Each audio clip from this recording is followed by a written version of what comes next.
This program is a copyrighted production of Indiana Sports Network and cannot be shown, reproduced, or redistributed in any way or in any form without prior written permission from Indiana Sports Network.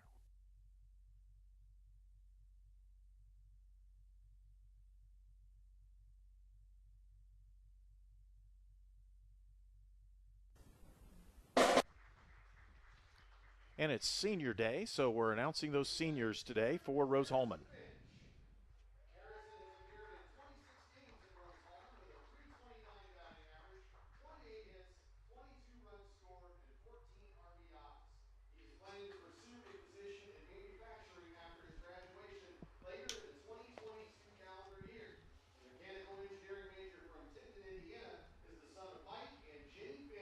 A warm round of applause for Harrison Finch.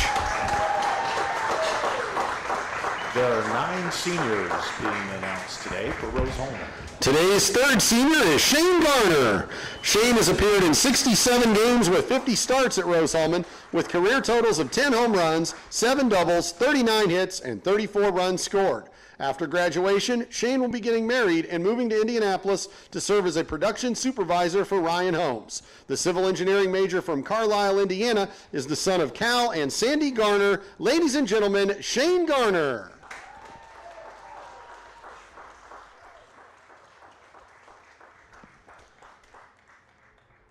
Today's fourth senior is Jason Imes.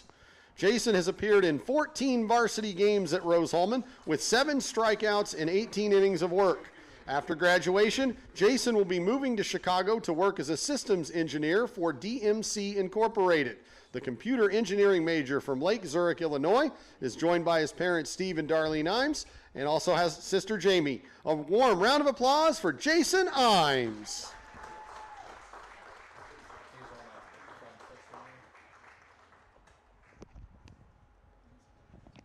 Today's fifth senior is Josh Mesenbrink.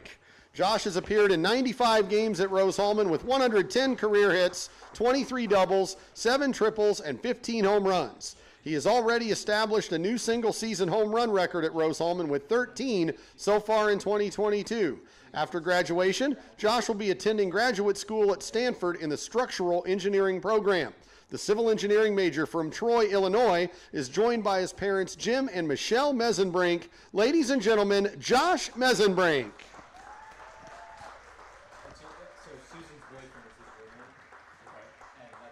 Today's sixth senior is Drew Roberts. Drew has appeared in 31 games at Rose-Hulman with 15 hits, 2 doubles, 16 runs scored, and 15 RBIs.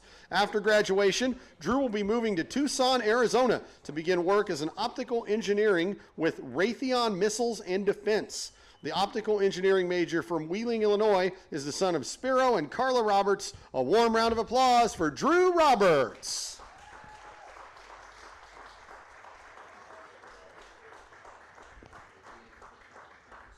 Today's seventh senior is Matthew Rouse. Matthew has appeared in 26 games with 17 starts and a 9-5 pitching record. He has 111 career strikeouts in 107 innings of work, along with a 2.52 career ERA. After graduation, Matthew will begin work for ADSIA as an associate product engineer. The computer science major from Louisville, Kentucky, is the son of Steve and Eva Rouse. Ladies and gentlemen, Matthew Rouse.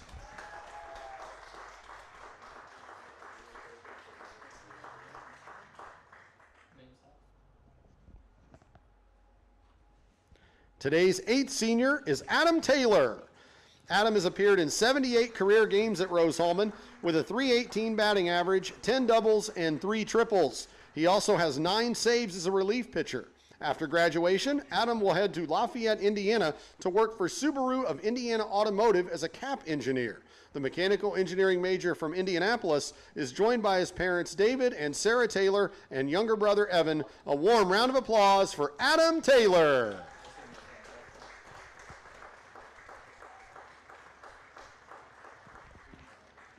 Our ninth and final senior is Brett Tuttle. A two-sport athlete who is a football special teams academic All-American, Brett has appeared in 87 career games with a .328 batting average, 13 doubles, 6 triples, and 6 home runs. After graduation, Brett plans to attend medical school. The biomedical engineering major from Jerseyville, Illinois, is joined by his parents, Brad and Chris Tuttle. Ladies and gentlemen, Brett Tuttle.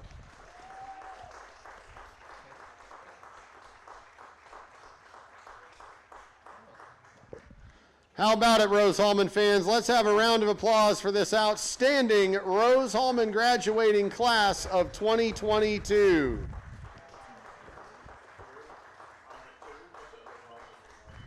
We've got a couple more presentations before we have everyone go there.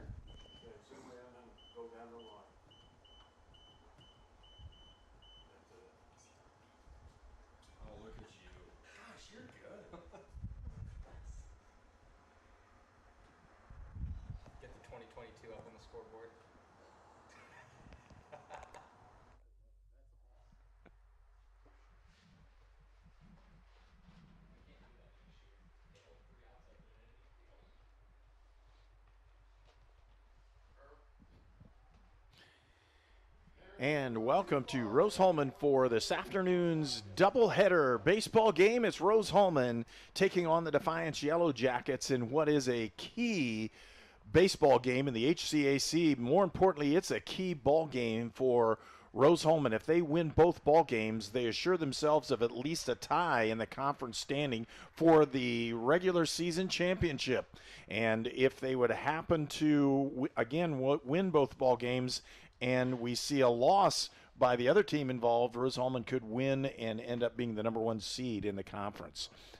So we're going to go right now to our normal introduction and be ready for the ball game today. Again, you're watching Rose-Hulman Baseball on Indiana Sports Network.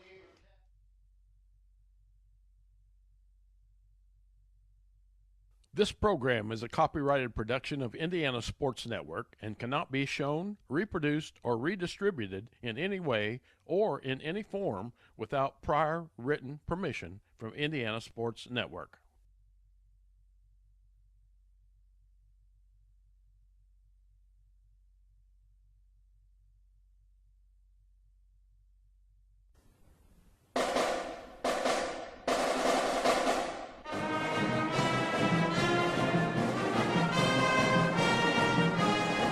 Welcome to Rose-Hulman Institute of Technology, the U.S. News & World Report's #1 engineering school in the United States that offers a master's as its highest degree for 18 consecutive years. Rose-Hulman, where you come to find yourself. Find yourself through personal growth, through personal development, through study, research, and invention. Rose-Hulman, your home for academic and athletic excellence.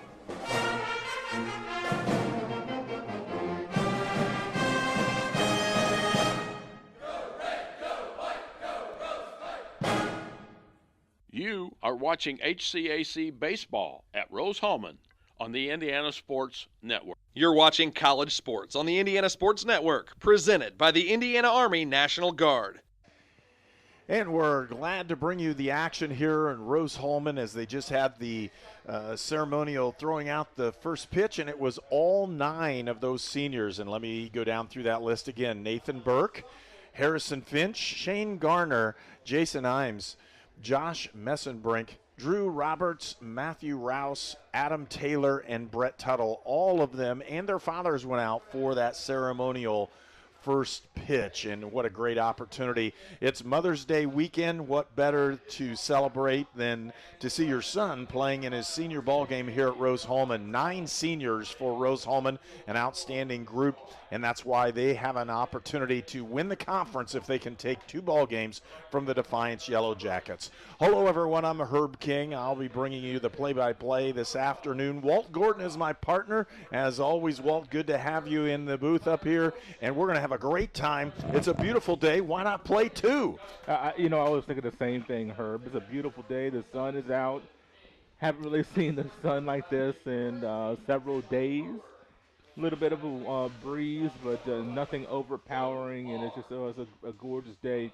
And what a great celebration of our seniors here at Rose-Hulman, and these young student athletes are, as you heard, going to go on to do great things and jobs and then more education. Some going to medical schools. Some going to Stanford to study more. As if this wasn't enough, we'll go to Stanford and do it again. Yeah. So that young man will probably be building buildings that are really important one day. Yeah, and we also saw somebody going into the military research as Yes. well. So, all those things are important. The Indiana Army National Guard is our sponsor for this afternoon's set of ball games. And when you're looking at what they do, the Army uses those Army Corps of Engineers quite often, and they recruit heavily here at Rose-Hulman. We will tell you that one of the most interesting things we've ever seen when we broadcast ball games here at Rose-Hulman is during football week when they have homecoming. It's not a normal homecoming. They usually set out tents, and they literally recruit the engineers that are here at Rose-Hulman with multiple tents of all kinds of things.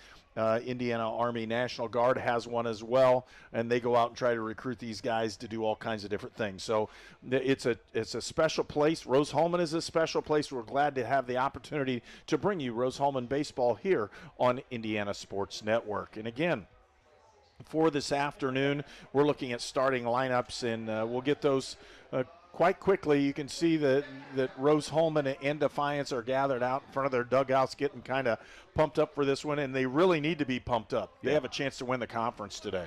And that's something that when you look at Coach Adam Rosen in his first year here at Rose-Hulman as far as the head coach, that's one of the things that you put on your board as far as things that you want to check off. What do you want to accomplish this year? Win the conference is always going to be one of those, and to have an opportunity is fantastic. And we'll hear the starting lineup for Rose-Hulman. Brett Tuttle will be leading off and playing, again, third base. Coulter, Colliard, Rodak will be at second base. And number 27, Josh Meschenbrink, will be at first base.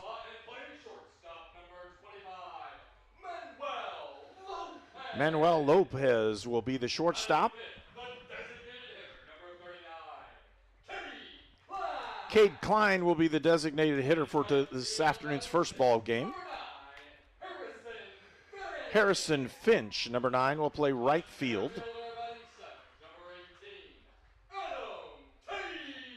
Adam Taylor will play center field wearing number 18. The catcher is Shane Garner, number 2.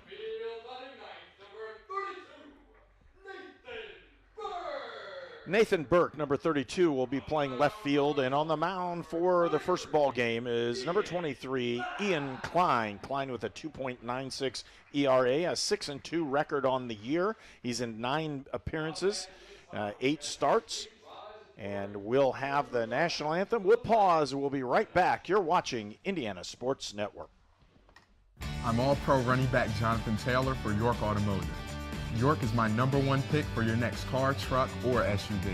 Shop from over 600 vehicles at YorkAutomotive.com today. You're #1 at York. At A Plus Printing, we do it all. Screen printing, business printing and documents, printing for weddings and senior announcements, screen printing of hats, shirts, sports teams, and uniforms, promotional items of all kinds, including koozies and coffee mugs. You name it, A Plus can print it. A Plus Printing in Brazil. If you are an athlete, a farmer, work in the factory, or just work in your own backyard, you need the benefits of chiropractic care. Shaw Chiropractic, located in the Brazil Kroger Strip Mall. Dr. Julie and Dr. Michael Shaw, your friends for chiropractic care.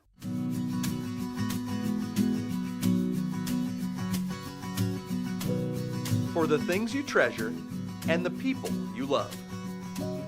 Brian Sponsler and Ben Rice for Auto, Home, and Life. You are watching HCAC Baseball at Rose-Hulman on the Indiana Sports Network.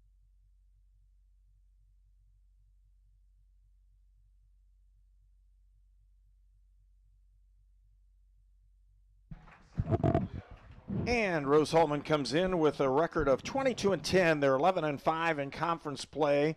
At home, they're 9-5. Away, 8-2, and neutral at 5-3 on the season. And as we look at Defiance College, again, Defiance College located in Northwest Ohio. They're coached by Derek Woodley. He's in his 14th year as a head coach. And again, Defiance has struggled a little bit.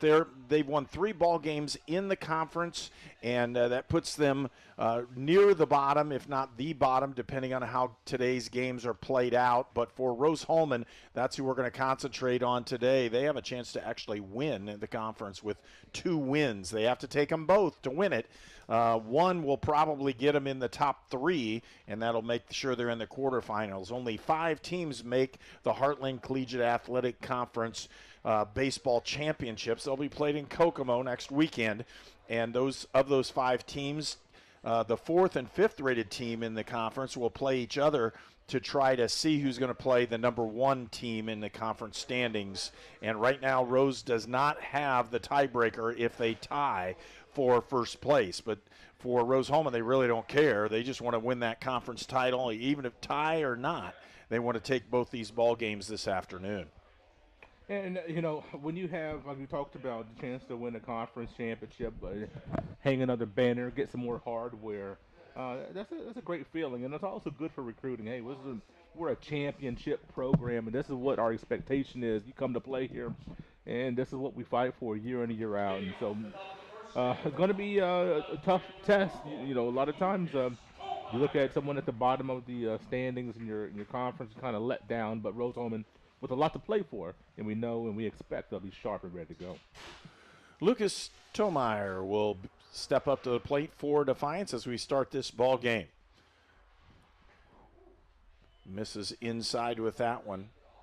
Tomeyer playing left field this afternoon.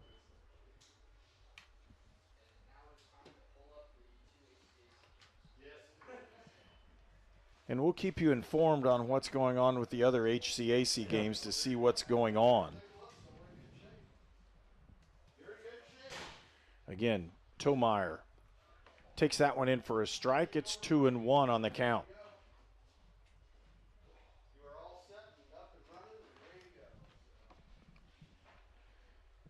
And bringing that one over the outside corner for a strike, and it's even the count at 2-2.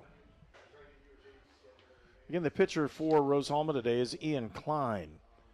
Klein with a 2.96 earned run average to start the day. Fouled away on that pitch. Count is still even at 2-2. Herb, I don't know if you noticed where the motor coach is parked for Defiance, but I like to keep a counter of how many balls hit it today. Over that right field side, just about brought that one back in and made Tomeyer duck away on it. It counts full now at 3-2. You never want to duck and it be strike 3. That was close. It was close. He had a nice break on that one. Fly ball into right field, and underneath it, and grabbing that one for Rose-Hulman is Harrison Finch for out number 1. Retire the leadoff batter. Always so important. And, when you look at Klein having to battle back from, being behind in the count, you see what he's trying to establish and went inside several times. So we'll see if we keep that. And a lot of pitchers, especially right-handed pitchers with right-hander bat, also try to pump that inside corner. Horning now playing second base is the next batter for Defiance. Takes the first one in there for strike 1. Austin Horning. Counts even at 1-1.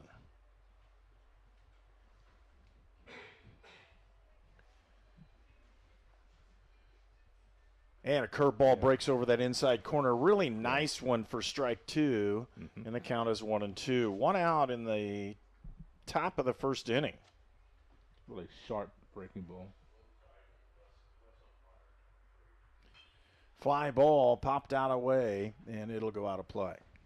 I have a feeling we're going to see a lot of breaking balls with 2 strike counts, and I would imagine that Klein has a variety of them, and so you use your catcher Shane Garner, trust him to block things, and there's a pretty good shot into right center. It'll fall for a base hit. Got a lot of the plate there. That's one with that count, that 1 ball, 2 strike count. I expected, something a little low, but that one was up in the zone, got a lot of the plate. And Horning did a great job just going with that in the right field. That'll bring up the right fielder, Nate Kaffenbarger. Man on first, 1 out. Again, Klein the pitcher. Waited on that. This is going to be interesting with Defiance as they go through this lineup. You see Kaffenbarger already just a little bit behind, but he tried to wait on that off-speed pitch, and so it's going to be interesting as Defiance goes through this lineup. There's a ground ball foul. Yeah. 2 strikes now into the count, and again, if Klein can keep ahead in the count, that's what the pitcher wants. Make sure that he has the ability to throw it in there. And again, for Rose-Hulman, they're at the top of the top of the HCAC in standing. There's a strike 3, and he needed that strikeout. Kaffenbarger goes down swinging, that for out number 2. 3 very aggressive swings. Kaffenbarger tried to get the high heat and could not catch up with it. That's the case for most individuals. You'll see that high gas, and it's hard to catch up with. Designated hitter Trent Murdoch comes to the plate for the Defiance Yellow Jackets. Curveball misses high with that one for ball 1. Going to have to get that breaking ball down. That's a pitch that could be dangerous. Second time through the order. Well, the first 2 batters, he bent their knee with it, and he's got to spot his fastball a little better than that one as he takes the first 2 pitches, and it's 2-0. Yeah, like I mentioned, really wanting to come inside, and I like the idea of coming inside with your fastball, especially when you have that off-speed pitch like that. Ground ball to the shortstop. Scoops it up. Fires for out number 3. Nice play by Manuel Lopez for that 3rd out. And Rose-Hulman's out of the inning. One man left on base. There was 1 hit in the inning. And we'll go to the bottom of the 1st. Rose-Hulman with no score. If somebody's kind of on the fence of going into a recruiting office or just reaching out to a recruiter, I would absolutely encourage it, if anything, just for the information. We have a lot of enlistment bonuses out there right now, upwards to about $20,000. If you're in college or you plan to be to college, this is a great choice for you because our organization, we look for students who want to go to college. We also have educational benefits where we pay up to 100% of tuition. At Great Dane, we are proud to invest in our people and the communities we call home. We are hiring now for trailer assemblers and welders across the country. We need the makers, people who are ready to make a difference. We need you.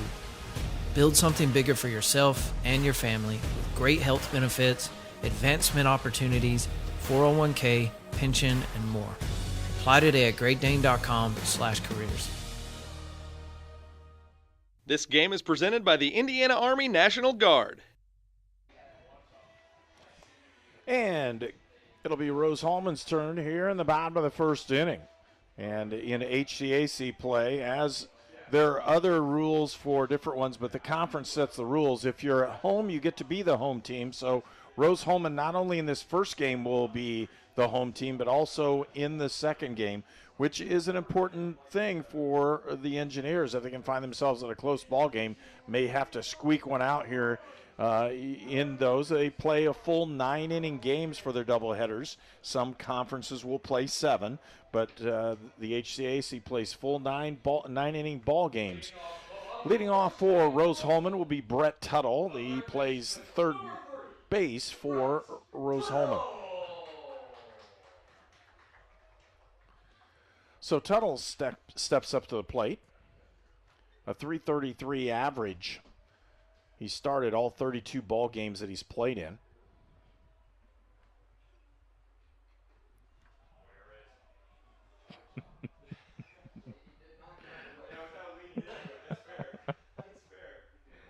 Oh my gosh. Takes that first one in, fouls the second one off. It's a 1-1 count. You could hear people in the press box saying, "Wear it." We talked about that last week, didn't we? We did. Yeah. Who wants to wear the first pitch, man? That's a tough Tuttle with a 1-1 count. Uh-huh. Takes that one on the inside corner. It's strike 2.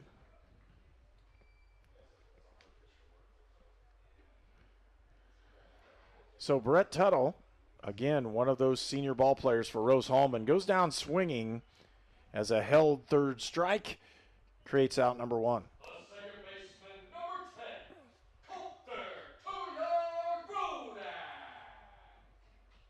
Coulter Colliard-Rodak is the second batter for Rose-Hulman. He's playing second base this afternoon, a .336 batting average, and he's started and played in 30 ball games this year. Another left-hander for Rose-Hulman.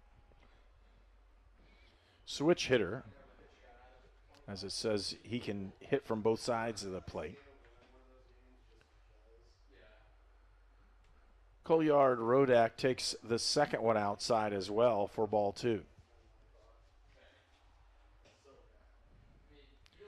Both pitchers have worked very quickly. Cohen Neese is the pitcher for Defiance, and he misses outside for ball 3. And don't be surprised if Coulter takes this one as well. Pitch right down the middle for a called strike. Trying to pull up stats on my phone. Oh, okay, here we go. All right.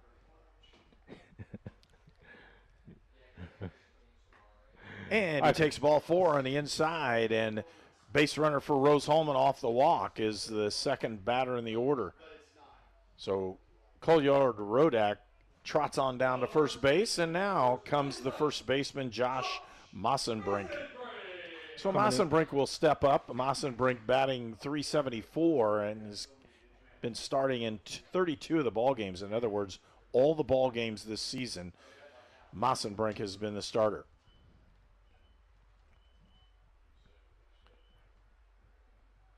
We're in the bottom of the first inning. No score. 1 runner on base for Rose-Hulman. Cohen Neese has a 4.01 ERA, 4-3 one-loss record in 58 and 1/3 innings. And so this young man that has been the workhorse with his team. And misses high for a ball.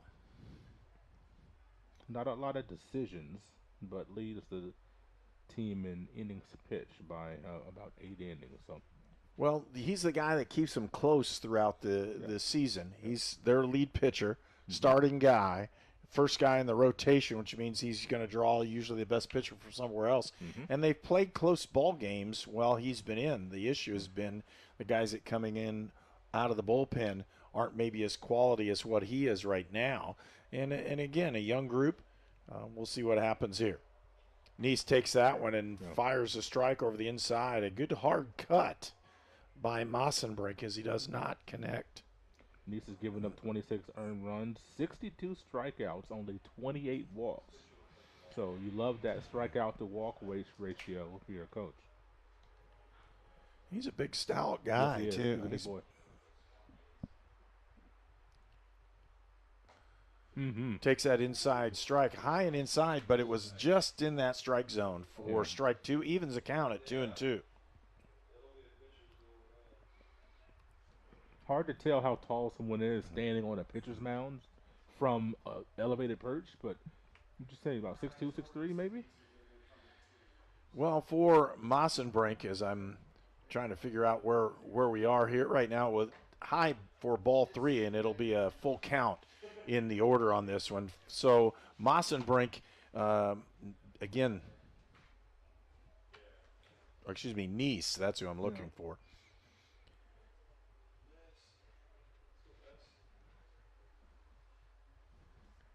They say he's 6'8". He is a big guy. Wow. I'm way off. Well, I'll have you go up and stand next to him, and I guarantee you he's a big guy. Yeah, anybody's a big guy standing next to me, Herb. we all know that. 6'8" from Lewis Cass High School in Indiana, Logansport. I was trying to be modest with my guess. Yeah. 6'2", 6'3". That's why I wanted to say much taller. But if I'd have said 6'6" and he was 5'11", I've been looking pretty dumb. Proportion. Look at him and look at the shortstop. I agree. He is a big guy.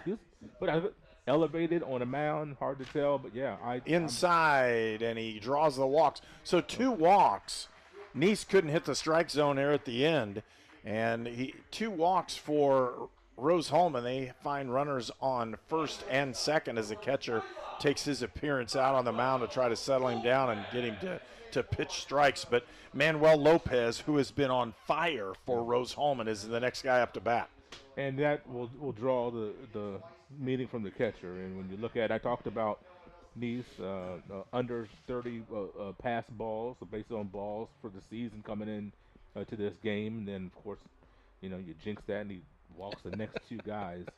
But, this is an important spot. You're looking at the number one throwing here. You want the first game of your doubleheader, first inning. Rose wants to get a number on the board early to try to establish some dominance, and Nice wants to do the opposite. Lopez batting .352 on the season. And he's a guy that can really run. And when you say that, in 91 at bats, he has 22 runs, 32 hits, 12 doubles, 23 RBIs. And again, he's been on and does quite a lot of damage from the plate. And with two runners on, he has a chance to really do some damage here for Rose-Hulman. In the bottom of the first, no score. I'll be interested to see how live the bats are for Rose-Hulman. Did they take a couple of pitches with these last couple of walks? And Nice has to find the strike zone. He does there. And when you look at someone that tall, finding the strike zone, you're looking at a lot of fastballs have been elevated so far, Herb. So we'll see if Rose at some point wants to start get those bats cranking and try to turn on one of those.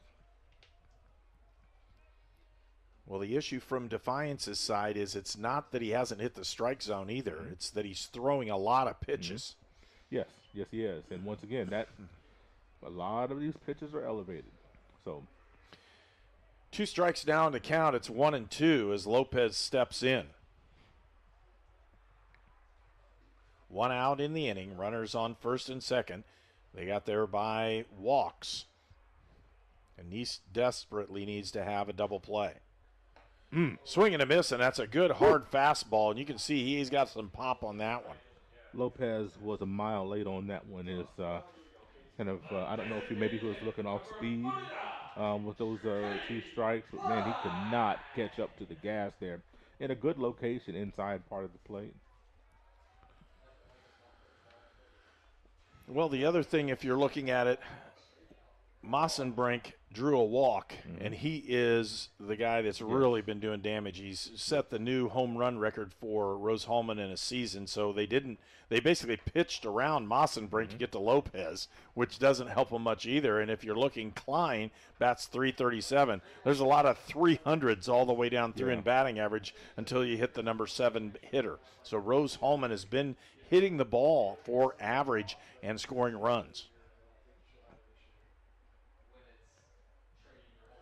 1 ball. Nice from the stretch. Outside, that's a really nice pitch over the outside corner.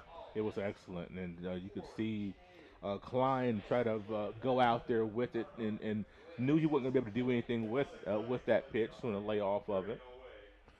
But letting Nice know that I see you, big boy. I was right with that pitch. 2 outs in the inning, 1-1's the count.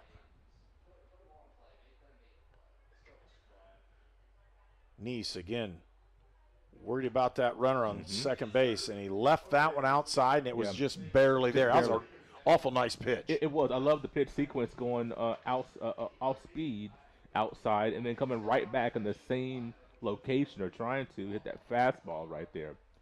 I love that pitch sequence that Nice just used.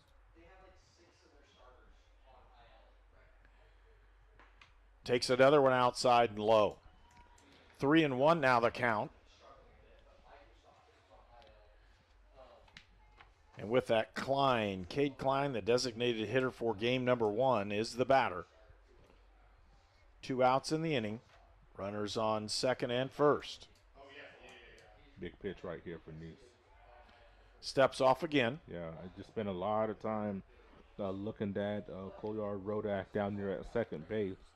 Wanting to try to keep him honest.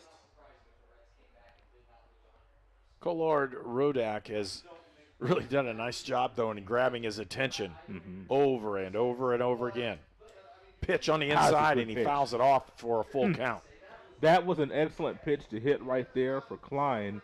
Just a little bit underneath that. That's one that I think he would probably want to have back. Try to hit that in the gap and score a run. Well, they're giving him the opportunity on the left side of the plate. If he just goes with those outside pitches, he's got a chance to score a run here. Yep. 2 outs in the inning. Full count. Runners will be taking off on this one. And here they go. Swing and a miss for strike 3. And we'll go to the top of the second inning. No score. It could be anyone. The star student. The all-state athlete. I never thought it could happen to me, that I could lose everything.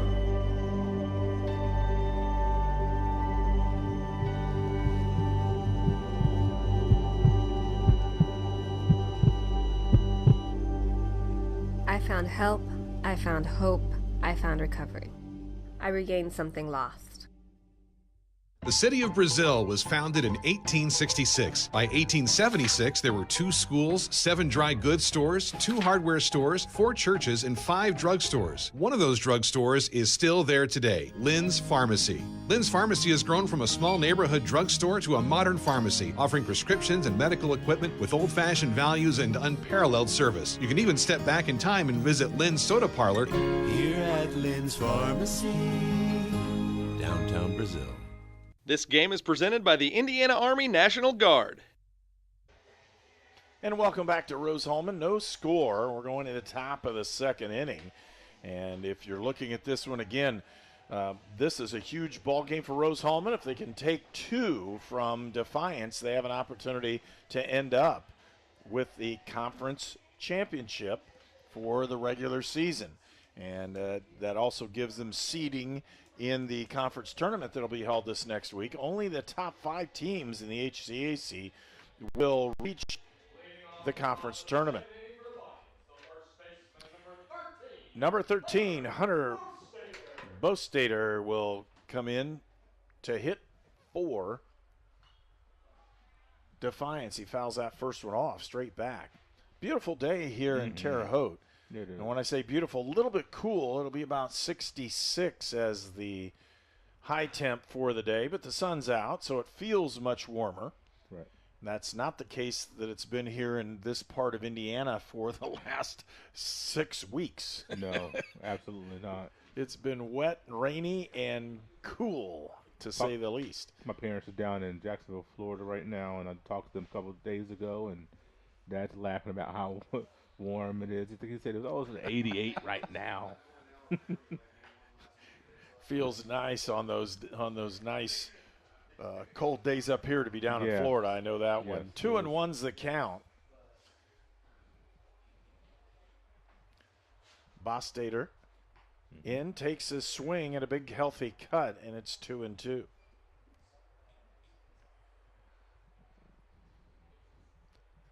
Struggling season a little bit for Defiance. And a fly ball out over to the right side, tracking it down in foul territory, diving, but not being able to make that catch was Harrison Finch. He made a great effort, had a good jump on the first ball of the ball game for out number 1 in the first inning, and that one he just couldn't corral as he made the attempt, but it was in foul territory. Great effort, and you look like the good jump that Finch got, just couldn't quite come up with that. 2-2's a count. Yes, sir. Ooh.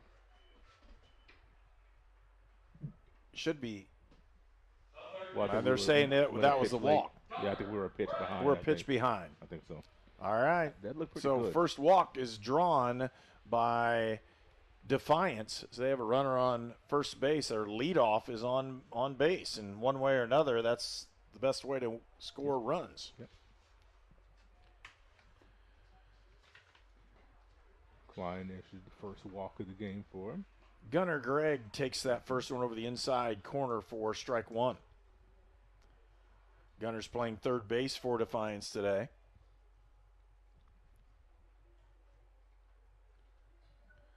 Hunter Bostater at on first, drew a walk, and now Greg takes ball one, evening the count at 1-1.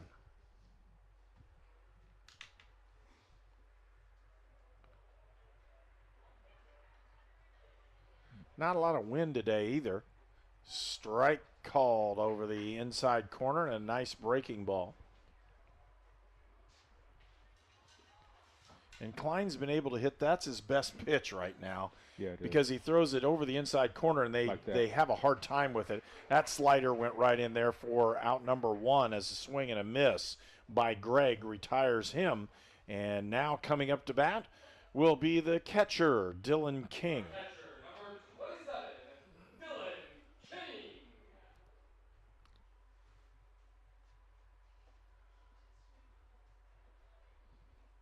If you're not familiar with Defiance, they're located in Northwest Ohio, in the town of Defiance.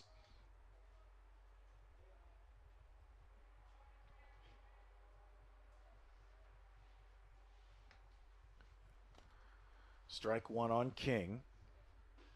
Klein from the stretch. Another nice breaking ball. You're going to see a lot of those today, especially the bottom of the lineup. He's going to challenge these guys.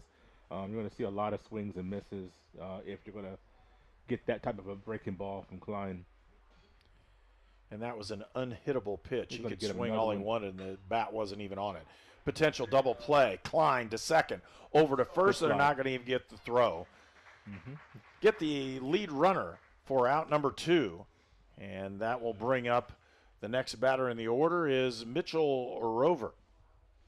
Yeah, it was a great slide there by Bo Stater to, go straight into the bag. Went low, very legal, but, eliminates that threat of a double play as Lopez was an almost impossible throw to try to make. Plus, you had King really busting it down the line. Rover's playing center field for Defiance in this afternoon's ball game. Actually, it's just afternoon when we started this one. Yeah.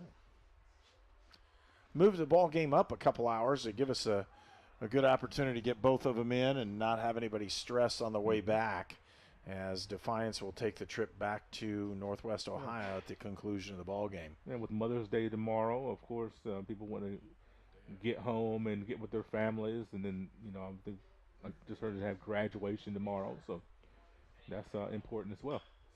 Ground ball, shortstop, Lopez throws him out for out number three.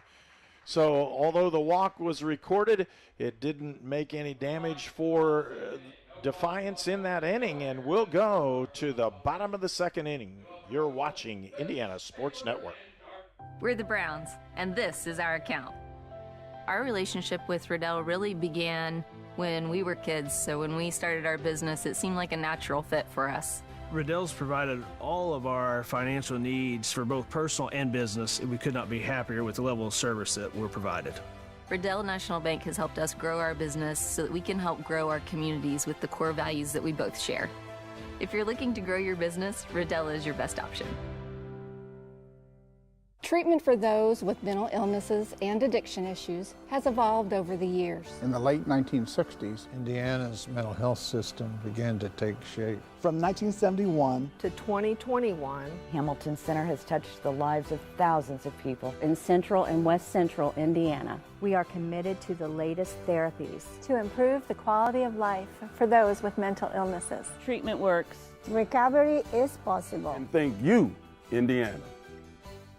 This game is presented by the Indiana Army National Guard. And welcome back to Terre Haute, Indiana and Rose-Hulman Institute of Technology for this afternoon's doubleheader here on Indiana Sports Network.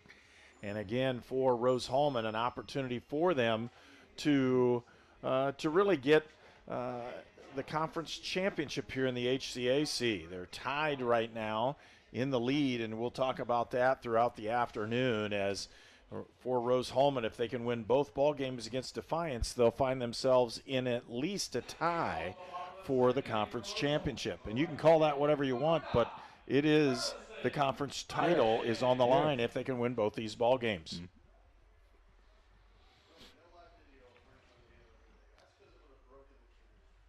And with that, up to bat is number 9. That's Harrison Finch, the right fielder, batting .329.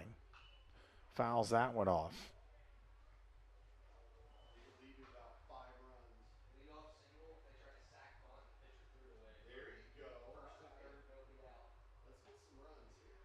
Swing and a miss for strike 2. And you can really tell a difference in just the timing for Nice. I went up to umpire, got some dust in his eye there as he's takes his mask off and rubs his eyes. Well, that was because the high fastball hit him right at eye level. Yes, pop that mitt. Swing and a miss for out number 1 of the inning. That was a kind of an anemic-looking swing. It was like a kind of a guess there.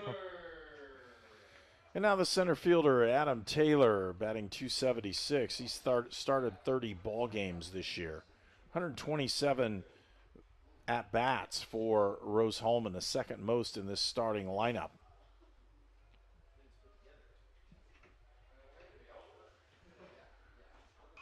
And fouls that one away and out of play. That is a large man. See, but again, you looked at him and you're like, he's not that tall. He was 6'1". No. I didn't say that. No, I didn't say he's not that tall. I was trying to be modest with my guess. Fouls another one off. From our perch and him on the mound, you know. He's just a big guy. He is. Adam Taylor at bat. Again, the center fielder. Taylor from Perry Meridian High School in Indianapolis.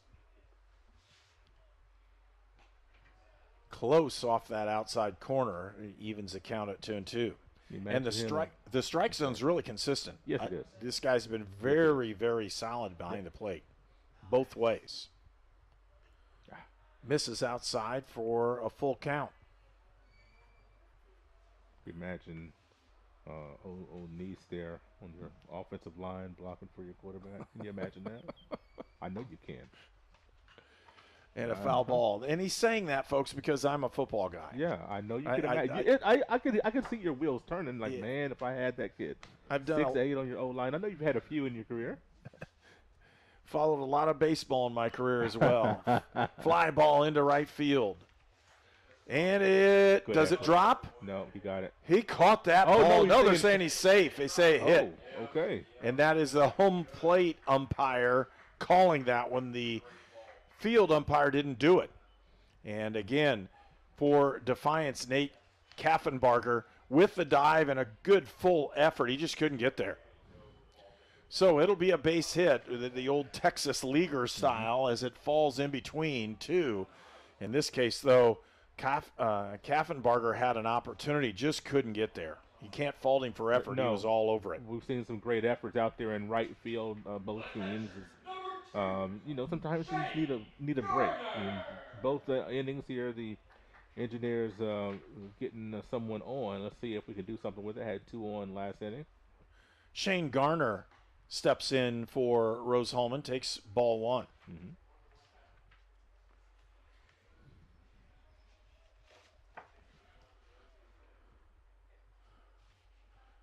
Garner from Sullivan High School in Carlisle, Indiana. South here of Terre Haute, just south. Strike 1. I'll take that one as well. I know that the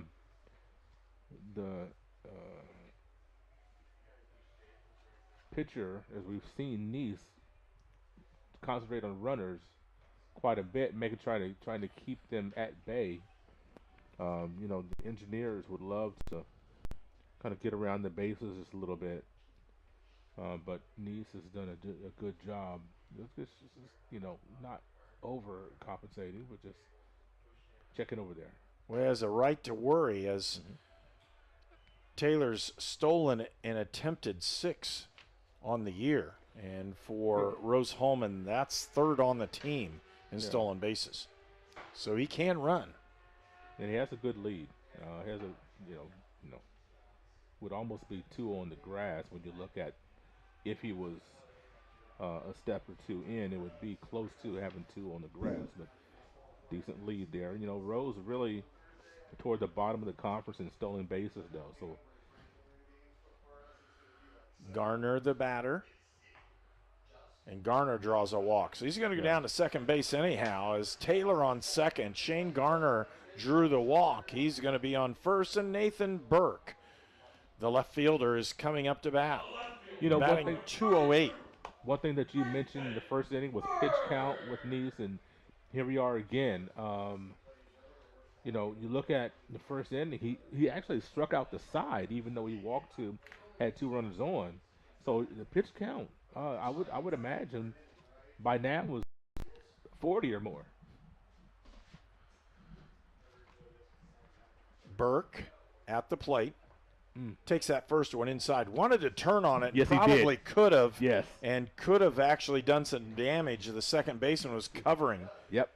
And both of those middle infielders are right in the middle. So the gaps are available to him. Burke, a senior from Mount Vernon, Indiana. That's a good pitch. Just missed on that one. That looked pretty good. They made it called a little high, but in today they've been calling normal high ones. Yeah. What we would call high in our older age. Okay. Now are strikes. 1-1 is the count. 1 out in the inning. Bottom of the second as Burke fouls that one off. When they dropped the barrel on that one right there. You know, I was watching the professional baseball telecast, and A-Rob was talking about dropping the strike zone to get more contact. Thought it was an interesting conversation that he was having. 1 ball, 2 strikes. Nathan Burke, the batter. Neese, the pitcher for Defiance from the stretch. Step out. Step out. There you go. Oh, I'm surprised he got that. That was a late step out, and he's lucky to get that call. Wow. When the pitcher is looking at second base that much, go ahead and step out. You don't want to be at the ready for too long. Neese from the stretch. Outside pitch. Again, Dylan King, the catcher for Defiance, trying to frame that one and pull it back in, and to no avail. Counts 2-2. 1 out here in the bottom of the second inning.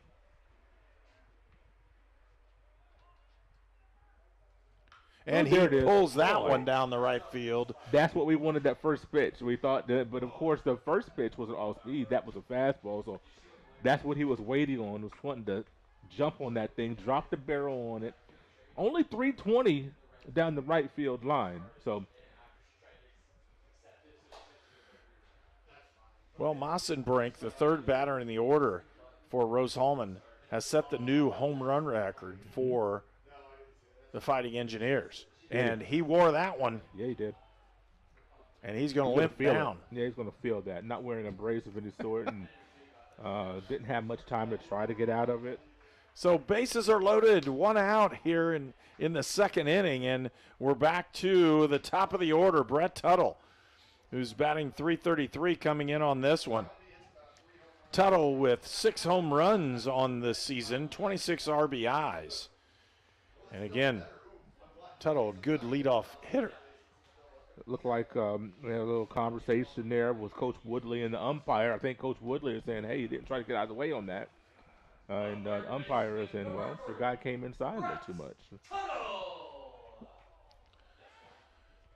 The catcher steps out to try to organize what they're going to do in case of a squeeze attempt. 1 out, a squeeze it could be on with Tuttle. Tuttle's a good hand-eye coordinated guy, special teamer for the football team here at Rose-Hulman.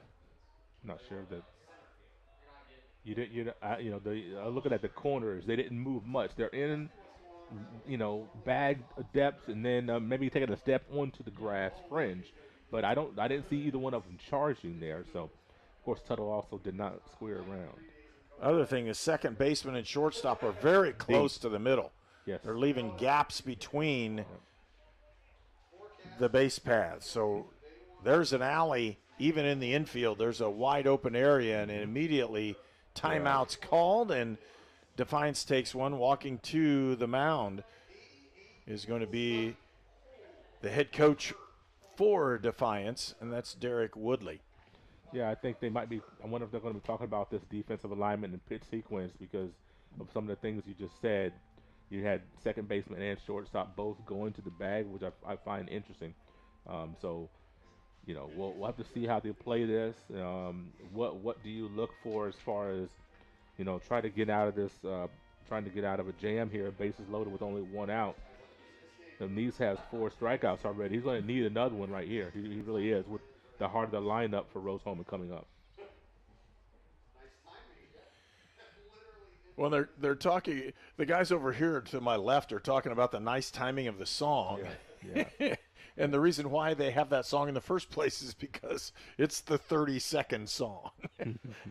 So they got that thing going and made sure the umpire got out there right at the right time. Mm-hmm.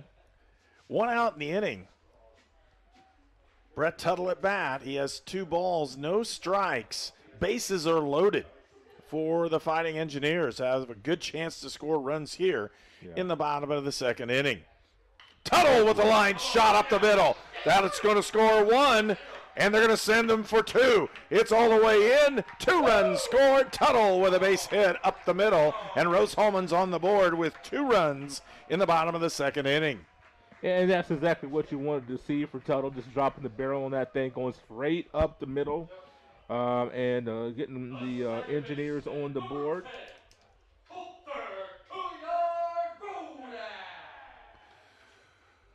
So with that, 44 hits now for Tuttle, base hits, and 28 runs batted in on the season.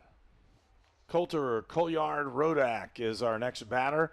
He's a left-handed sophomore, batting .336 on the season. Runners at second and first, 1 out. You look at the top of the lineup. I like going lefty at the top of your lineup, to be honest with you. It kind of sets the stage, and you have to worry about the bunt, for hit, things of that nature. Speed at the top of your lineup. Outside for ball 2. Yeah, now it's time to get greedy. So still got runners on first and second, still 1 out. Neese is out there laboring, pitch count is starting to elevate. It's got to be 50 pitches around, right around there. And you start to get greedy right now. Coach has already been out to talk to him, so he's already had his rest in the middle of the inning. He desperately needs to get outs, and he's not getting strikes in there as well. No, he is 3-0 is the count now to Colyard Rodak. Really struggling to find the zone right here. The last thing you want to do is load him up for Messenbrink. 1 out, strike. He gets that one in there. And the strikes have been few and far between for Neese in this second inning. He got himself in trouble with a couple walks, and all of a sudden hit batter and a base hit up the middle, and you end up with a couple runs on the board. 3-1 the count, misses with ball 4, and that's definitely what he didn't want to do. Josh Messenbrink will be the next batter. He holds the record for Rose-Hulman in home runs in a regular season with 13. 43 RBIs for Messenbrink, and he's been on a tear, especially the last 5 or 6 ball games. He's just been tearing it up. I believe he was HCAC Hitter of the Week this past week. And made the national team for Player of the Week. And when you make the national team, you've been really doing it. There it is. Base hit for Messenbrink. That's going to score 1. They're going to hold it. So he gets 1 run scored. Bases are still loaded with 1 out. And Rose-Hulman has its 3rd run cross in the inning. It's 3-0 Fighting Engineers. Just jumped on that first pitch. Not messing around, just finding the pitch to hit. And we've got another conversation. I don't know if we're going to make a change at this point. Can't see if anybody. Yeah, there's movement down there in the bullpen, so we might see something here. And with that may not mean he's out for the rest of the day with a doubleheader.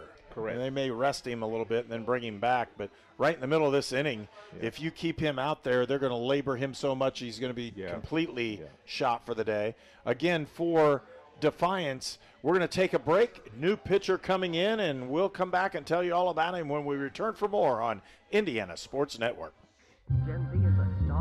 The news says Gen Z is struggling. I've got news for them. I wait tables, but last week I built a field hospital. I put out a forest fire. I stopped 1,000 attackers. And a natural disaster. I've saved lives. And led a team on patrol. I serve. Well, I go to school full-time. While I work full-time. The greater the challenge, the stronger we become. At H&R Block, tax time is our favorite time of year. It's when our tax pros get to do what they love the most, help people. By getting to know you, they make sure your return gets done right. It's not just numbers, boxes, and forms. It's personal care, so you get every credit and deduction you deserve. With an average of 10 years experience, our tax pros get your taxes done right. Just one of the many ways Block has your back. This is Sue Goshen from your locally owned H&R Block in Brazil. Walk in, make an appointment, or drop off your documents, and we'll tackle your taxes while you're away. This game is presented by the Indiana Army National Guard. And it appears number 40, John Hammerstein, a sophomore from Canton, Michigan, and Father Gabriel Richard High School, is going to be the relief pitcher. Hammerstein also is a big fella, again, 6'3", 270. Hammerstein is 0-2 on the season, 13 appearances. Started 5 games on the season, pitched 42 innings. Has given up 28 earned runs, 44 strikeouts, 22 walks. As the young sophomore is another big feller, and he's got a strong arm as we've seen here. Up to bat for Rose-Hulman will be number 25. That's Manuel Lopez. And again, Messenbrink continues to be on a hot tear. He didn't hit one out that time, but the base hit just did just as much damage as he wanted to and pulled another run in for Rose-Hulman. Bases are still loaded, 1 out, and up to bat is the shortstop, Manuel Lopez.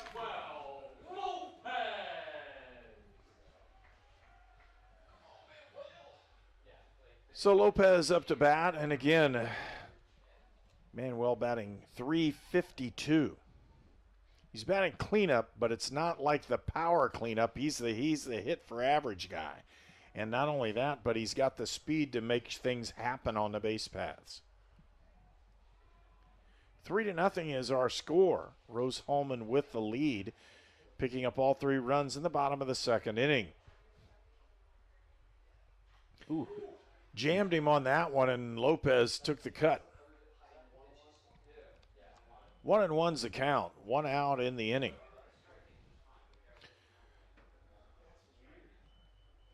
We're in the second inning, and again, a clean played ball game so far, but Rose-Hulman, when you say clean played in fielding, the problem's been for Defiance is walks. Yes. Walks and hit batters. Fly ball into right field. If it drops, it'll score runs, and it gives out of play.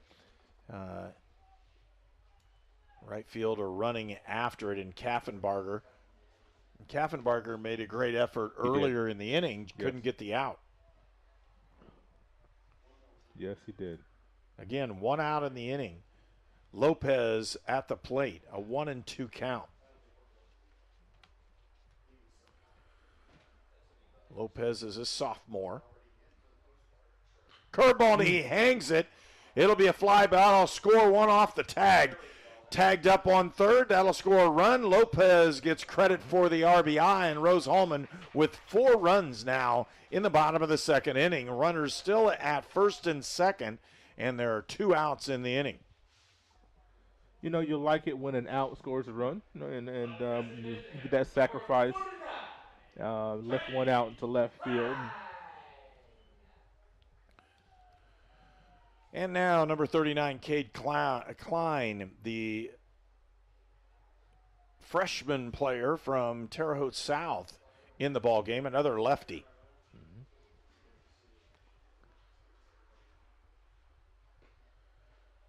First one just outside.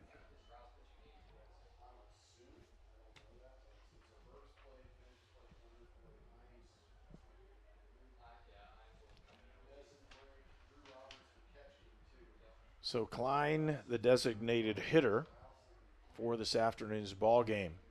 Curveball, he gets that one right in there. That's a nice pitch. Yes, it was very nice.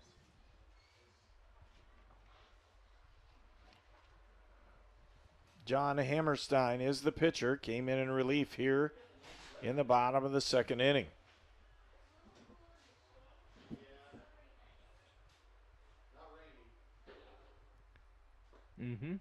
Fastball over that outside corner. 1 ball, 2 strikes now the count to Klein. 2 outs in the inning. This is, you see both pitchers today for Defiance have really tried to hammer that side of the plate. Away to lefties, in on righties. They really tried to hammer that. Really put more of a shift on for Klein than they have a couple of the other batters. Fastball down the middle, and he got him looking. Yeah. And that'll end the inning. Rose-Hulman, though, comes up with 4 runs on the inning, and they take a 4-0 lead going into the top of the third when Defiance comes to order on Indiana Sports Network. I'm All-Pro running back Jonathan Taylor for York Automotive. York is my #1 pick for your next car, truck, or SUV. Shop from over 600 vehicles at yorkautomotive.com today. You're #1 at York. At A+ Printing, we do it all. Screen printing, business printing and documents, printing for weddings and senior announcements, screen printing of hats, shirts, sports teams, and uniforms, promotional items of all kinds, including koozies and coffee mugs. You name it, A+ can print it. A+ Printing in Brazil. If you are an athlete, a farmer, work in the factory, or just work in your own backyard, you need the benefits of chiropractic care. Shaw Chiropractic, located in the Brazil Kroger Strip Mall. Dr. Julie and Dr. Michael Shaw, your friends for chiropractic care.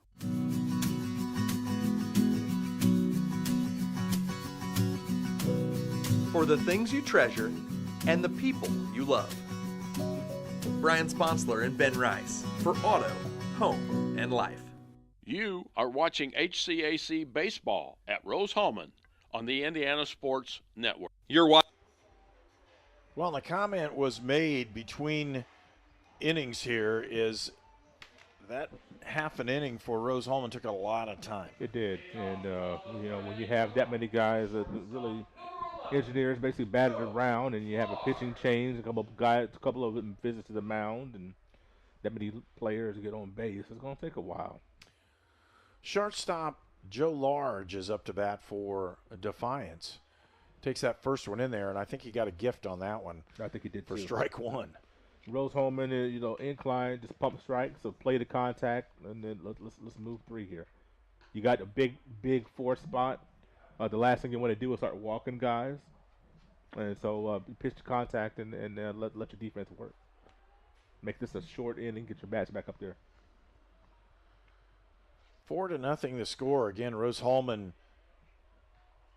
puts 4 runs on the board, and several of those were off of walks and a hit batsman.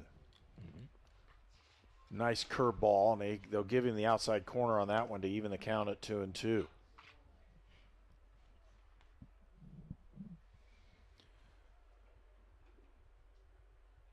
And a ground ball towards the first baseman, scooped up, and he unassistedly puts him out, and that's Josh Messenbrink with the play.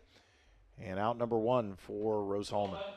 Unofficially, the day after the first game, the line for Cohen Neese, 1 1/3 pitch, 3 hits, 4 runs, all earned, 5 walks, 4 strikeouts. Just the hit batter, and just everything unraveling in inning number 2.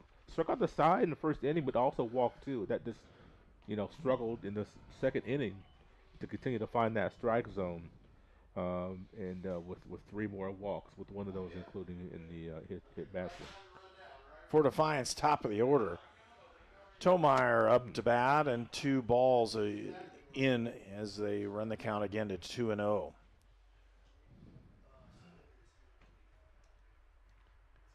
Ian Klein, the pitcher for Rose-Hulman, gets a called strike on that inside corner.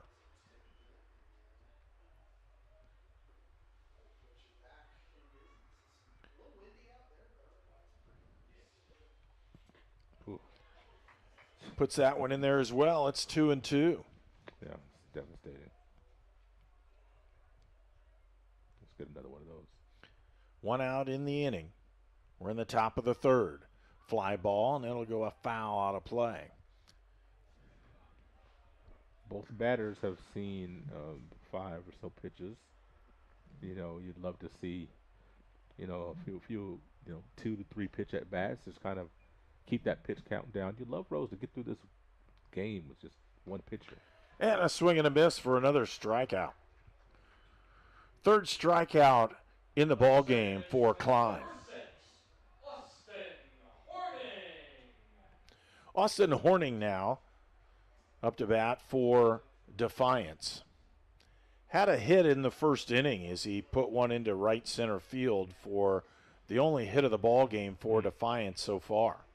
Takes that first one in there for strike one. Boy, this all-speed pitch is really befuddling some of these Defiance hitters. They're just really struggling with that. Some of them are.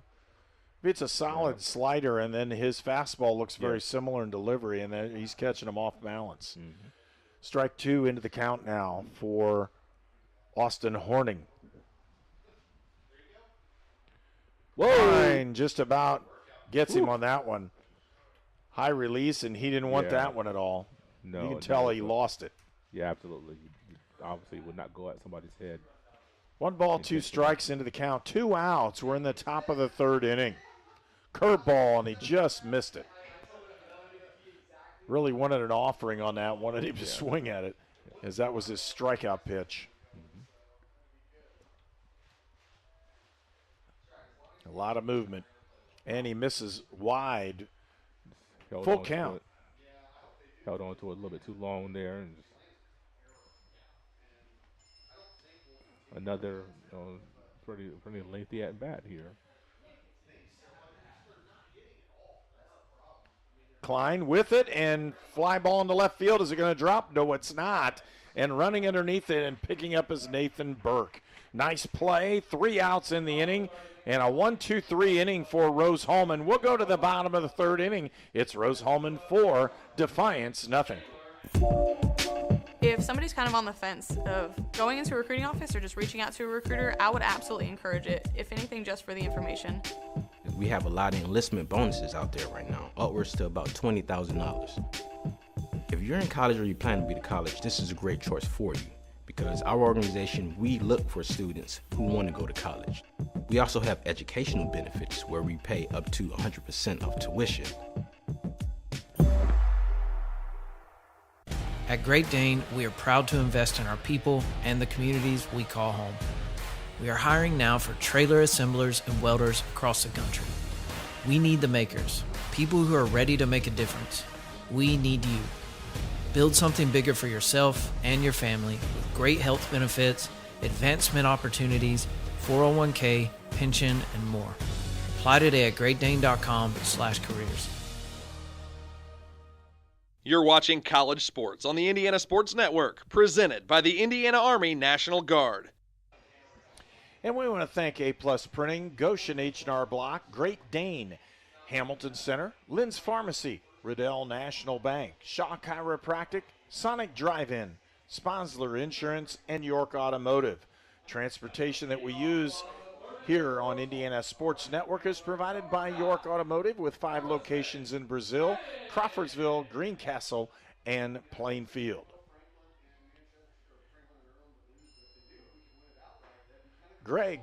Gunner Gregg up to, I looked at the wrong list. It's Harrison Finch up to bat. I don't know why I looked at the wrong one. I had 2 nines up there. They've got lists for us, and sometimes you read down the wrong one. So again, for Rose-Hulman, number 9, Harrison Finch, the right fielder, had a nice play. Up to bat, takes that one outside, and they don't give the strike call. It's now 2. That's a tough one not to get there.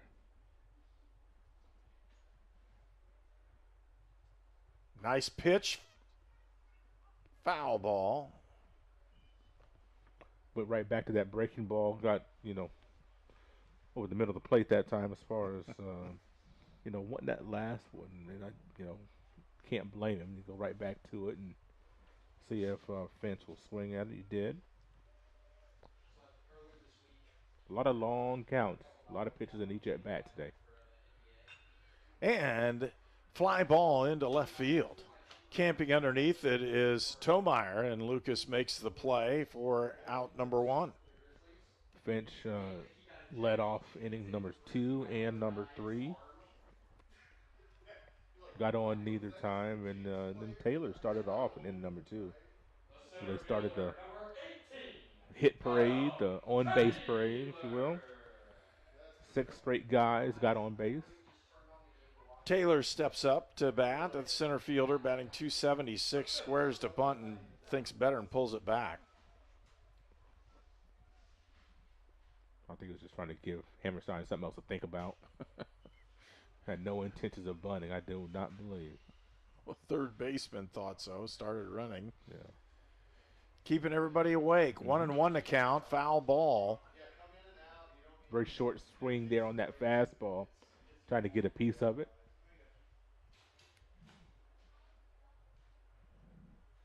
Four runs in the bottom of the second inning for Rose-Hulman. They lead 4-0.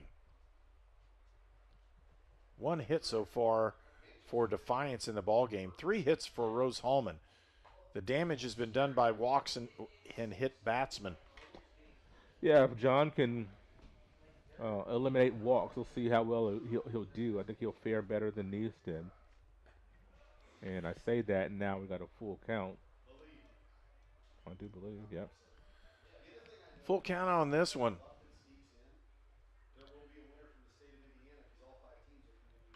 And a foul ball, and that'll go out of play as well. So interesting when you see Hammerstein come to the plate. He, when he's starts his windup, you can see that glove moving. He's fluttering that glove. Does it on every pitch, so it's not tipping anything off. But that's just his normal movement. Fly ball into deep center field. Camping underneath it, though, is Rover, and Mitchell Rover makes the play for out number 2. 2 outs, 2 fly ball outs for Defiance.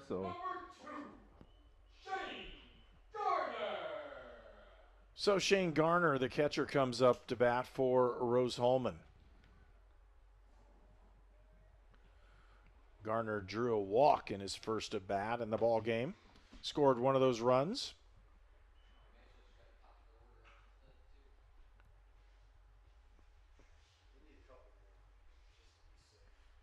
And he hits that one a ton, but foul. Yeah, he was waiting on that, and it found something to his liking, turned on it. Just a little early.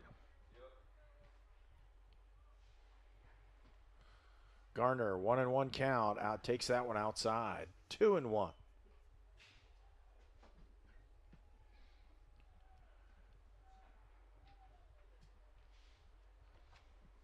Curveball misses outside.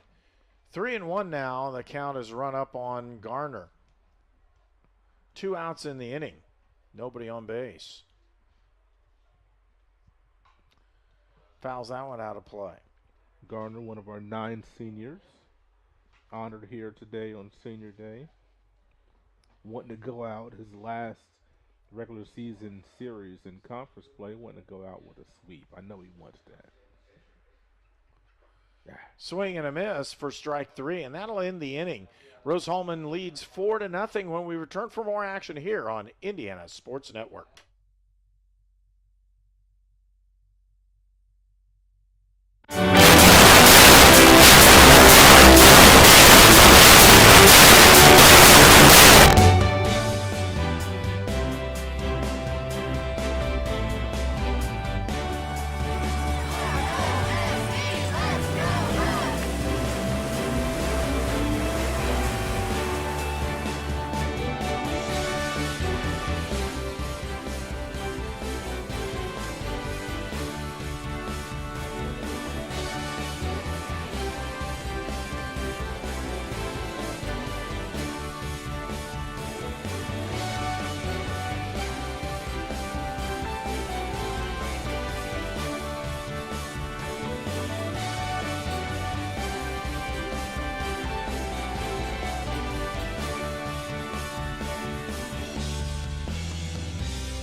You're watching College Sports on the Indiana Sports Network, presented by the Indiana Army National Guard. And for Rose-Hulman leading 4-0 here in the top of the fourth inning, where, again, Defiance will come to bat. I'll tell you what, nothing is ever given in this one. You're going to have to take the runs, and you're going to have to make sure you play solid defense. Klein's been pretty solid at the plate, or around the plate. Only giving up one hit here in 3 innings, but every time you go back through an order the second time, you usually give up another 1 or 2.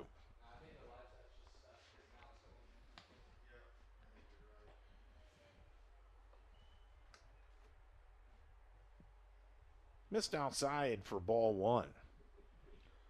Kaffenbarger leads the conference in batting average, coming in .416 on the season. This is a young man that is used to getting in on base and production. Not the power threat. Look out. There, he's on base, not the way he wanted to right there. That one's going to hurt. But the leadoff runner is on board for Defiance. Trent Murdoch now up to bat, the designated hitter for Defiance this afternoon. Defiance 9-25 on the season, 3-13 in HCAC play. Murdoch leads the team in RBIs at 24. And you can see the reason why if you have Kaffenbarger on base all the time. Murdoch's able to knock people around and get somebody in. Yeah.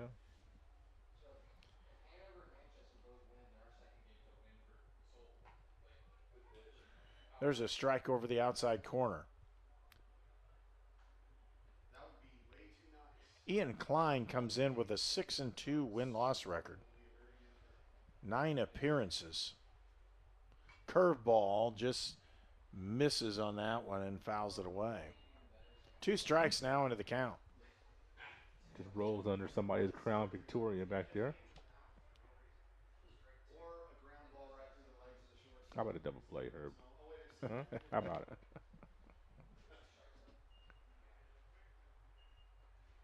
And a swing and a miss, and how about a strikeout? There's the number 1, and that's the one they needed. Boy, that was a late swing on that fastball. It was extremely late. I don't know if he's expecting that off-speed pitch. I think he was, and saw was the heater, and just had no chance. Hunter Bostater now the batter for Defiance. Ground ball. There's your opportunity. Yes, sir. There's one. Yes, sir. And there's true. It's a double play all the way around the horn. Tuttle to Collard, Rodock, and then to Messenbrink for the double play. That'll end the inning, and we'll go to the bottom of the fourth inning. It's 4-0, Rose-Hulman. Treatment for those with mental illnesses and addiction issues has evolved over the years. In the late 1960s, Indiana's mental health system began to take shape. From 1971 to 2021, Hamilton Center has touched the lives of thousands of people in central and west central Indiana. We are committed to the latest therapies to improve the quality of life for those with mental illnesses. Treatment works. Recovery is possible. And thank you, Indiana. At Lynn's Pharmacy, we're more than just your pharmacist. We're your neighbors. Our kids go to the same schools. We eat at the same restaurants. We sit next to you in church. When I listen to a symptom. When I fill a prescription. When I offer advice, I'm not just helping a customer. I'm helping my neighbor and a friend. My name is Lynn Hofstadter, and I'm the proud owner of Lynn's Pharmacy, a modern pharmacy with old-fashioned values and personal service dedicated to keeping you, your family, and our community healthy since 1872. Here at Lynn's Pharmacy, downtown Brazil. You're watching College Sports on the Indiana Sports Network, presented by the Indiana Army National Guard. And again, we want to thank the Indiana Army National Guard for supporting sports here at Rose-Hulman, especially in their sponsorship of our broadcasts. But our other sponsors as well, A-Plus Printing, Goshen H&R Block, Great Dane, Hamilton Center, and Lynn's Pharmacy, all sponsors of Rose-Hulman Athletics here on Indiana Sports Network. Number 32 for Rose-Hulman up to bat, and that's Nathan Burke. Playing left field this afternoon. Fly ball into center. And the catch is made by Mitchell Rover. I know Hammerstein's very happy that he got out with one pitch right there, as opposed to going 5, 6, 7 pitches. Rose-Hulman's just worn down the two pitchers for Defiance. Yep. Every pitch count has gone up to 4 or 5. Yeah. Lead off in the ball game, Tuttle up. Again, he's number one batter in the order for Rose-Hulman. Takes the first one outside for ball 1. Fouls that one. And that will reach out of play.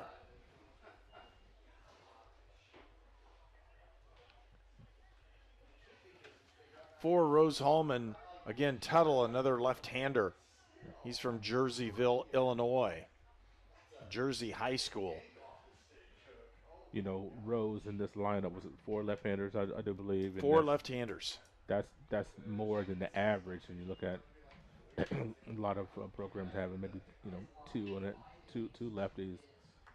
You just don't face that all the time. This many left-handed batters is, changing perspective, trying to what is to one batter the inside corner, the other's the outside corner, and Defiance wanting to go to the left side of the plate regardless.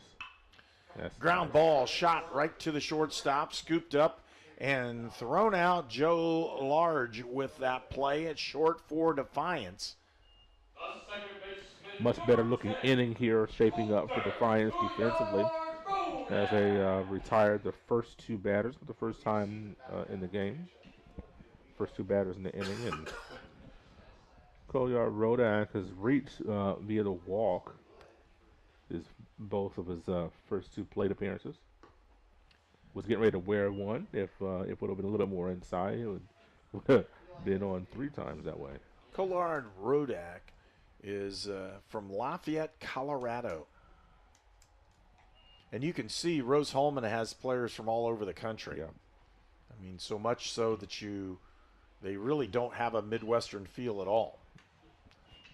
No, and when you are the number 1 engineering school and you are sending your graduates to work on missile defense systems and go to Stanford for grad school, civil engineering, and go on here, thither and yon, you're going to draw from all over the place with this academic prowess. Tuttle. There's a good inning. All right, Kolyar Rodak strikes out to end the inning. So we'll go to the top of the 5th inning, where it's 4-0 Rose-Hulman. You're watching Indiana Sports Network. The news says Gen Z is struggling. I've got news for them. I wait tables, but last week I built a field hospital. I put out a forest fire. I stopped 1,000 attackers. Disaster. I've saved lives. And led a team on patrol. I serve. Well, I go to school full-time. While I work full-time. The greater the challenge, the stronger we become. We were choosing colors for the house, and I stopped and looked at Mike and said, "We're really doing this, aren't we?" The process was challenging, but Riddell was there for us every step of the way. The mortgage, closing, they eased our stress. It made sense when Mike said, "We're really doing this." Mortgage loans made easy from Riddell. Making friends since 1885. This game is presented by the Indiana Army National Guard.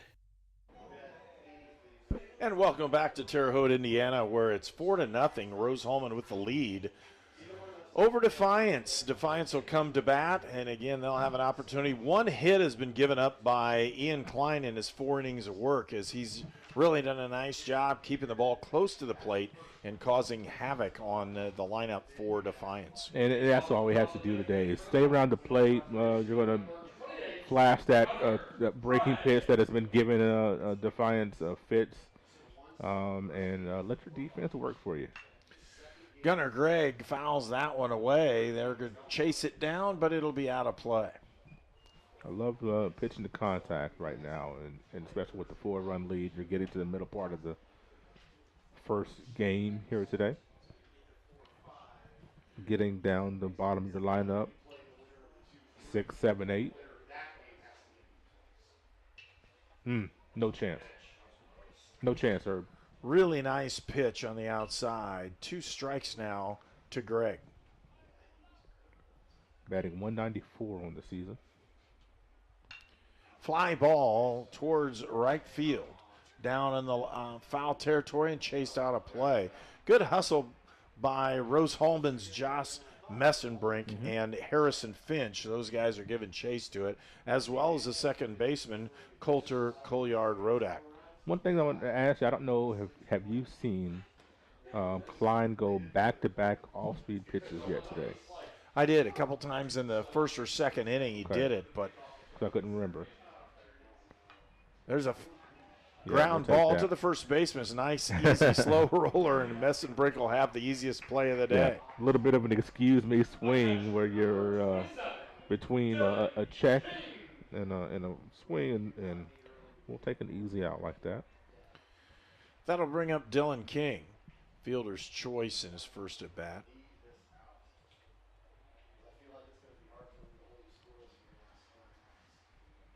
Squares to bunt.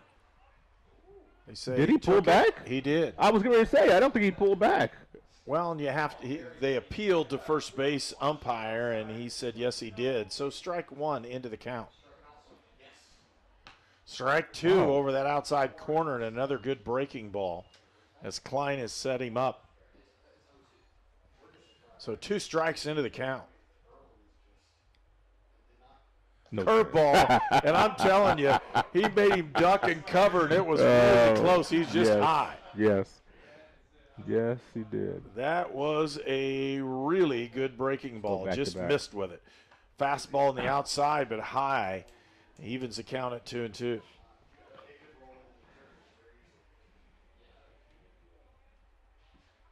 Wasting no time. Over the outside corner and strikeout. Happens on that one, and King goes down swinging. Yeah, or actually looking at that one. I'm sorry. Yeah. I was checking on the other side here, looking at something else going on. And Mitch Rover, the center fielder, will be up. Had a couple really good plays in the outfield for Defiance as he steps to the plate with 2 outs here in the top of the top of the 5th inning. We're moving right along. Yeah, we are. Got through the bottom of the second. Took half of our time that we've been on the air almost. About a half an hour in that second inning as all kinds of issues abounded for the Defiance pitchers. They just couldn't find the strike zone, and then Rose-Hulman got things rolling. Yeah. Messenbrink was playing on the grass a moment ago. Right now, Tuttle is on the grass. Messenbrink now back to normal depth at first base. Takes that one outside. 3-0 is. I think that might be the first time Klein's gone 3-0 on any batter here in the ball game. Let's see if we can come back and get him here. There's strike 1.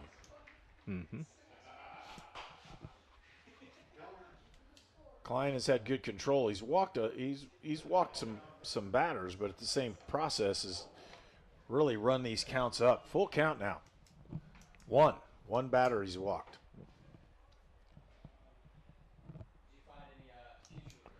We run right back to full so we can get him right here. 2 outs in the inning. Yep. Ground ball right up the middle. Can Lopez get it? He gets to it, and he throws it out. Throws over the top, and chasing it down is a good hustle by the catcher today, and that's Shane Garner, who hustled down the line like you're supposed to. Couldn't get to it. It went into the dugout, so automatically advancement. Garner got to the ball, but it was already gone in and over the line into the dugout. It's a tough play for Manuel Lopez to range basically right over second base and try to try to make that play. And so the inning does extend to the bottom of the lineup. And not only does it extend to the bottom, but There's a runner in scoring position for Defiance. Fly ball now. Somebody call it. Large hits it out there. Oh, my gosh. Picked it up was Harrison Finch for out number 3. Wow. So Large flies out to Finch in right field, and we'll go to the bottom of the 5th inning. Rose-Hulman still leads 4-0. You're watching Rose-Hulman baseball on Indiana Sports Network. I would want this Fritos Chili Cheese Junior Wrap to wrap myself up in and keep me warm. I'll do the same thing. I'm going to warm up my little tortilla blanket. Tortilla blanket, I like that. Sonic, Fritos Chili Cheese Junior Wrap. I'm already going to have the spots on it. You already know what I mean? It's tax time. You need a professional with decades of experience. You need Goshen H&R Block. Nothing is more important than getting your taxes done quickly and correctly, up close and personal, by people you know and trust. This year, get answers to all your questions and your taxes done right by Goshen H&R Block. This is Sue Goshen from your locally owned H&R Block in Brazil. Walk in, make an appointment, or drop off your documents, and we'll tackle your taxes while you're away. You are watching HCAC Baseball at Rose-Hulman on the Indiana Sports Network. This game. And welcome back to Rose-Hulman. Again, we want to thank our sponsors, Riddell National Bank, Shaw Chiropractic, Sonic Drive-In, Sponsler Insurance, York Automotive. Transportation for Indiana Sports Network is provided by York Automotive with 5 locations in Brazil, Crawfordsville, Greencastle, and Plainfield. Now, 4-0 score as we head into the bottom of the 5th inning for Rose-Hulman. Number 27, Josh Messenbrink, who again was a National Player of the Week, as recognized this past week. Batting .374, his batting average has climbed. He had a base hit early in the ball game. I say he held up on that one in a check swing. I like that first pitch, kind of run him inside a little bit. And I would expect to see Emerson go outside with the next pitch or so. Having a little wardrobe malfunction. Messenbrink also drew a base on balls. So he's 1 for 1 for the day. High. Ball 2. Let's see what we do on this 2-ball strike. This might be an unintentional base on balls here. Nope. Surprise. And he hit that one a ton into the right center gap. And another one. Messenbrink with number 14 extends his home run record here at Rose-Hulman as the 14th, the most ever by any hitter in Rose-Hulman history. He has 14 home runs on the season, and he is just on fire. 2 for 2 for the day, a base hit, which brought in a run, and then another run brought in off of the home run. 2 RBIs on the day. So 2 hits, 2 RBIs. He has a home run. What a tremendous ball game again for Josh Messenbrink. Manuel Lopez now will come up for Rose-Hulman, and again, Rose-Hulman leads now 5-0, and we're here in the bottom of the 5th inning. I was just saying, Herb, with that 2-0 count, didn't think that he was going to get something to hit, but he did. He got one. Base hit up the middle, and Lopez, who that's his forte, is getting on base. Lopez batting .352 coming into this one.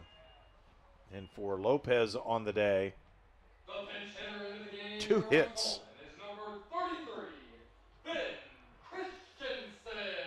Number 33 is Ben Christensen. He'll be the pinch hitter in this one.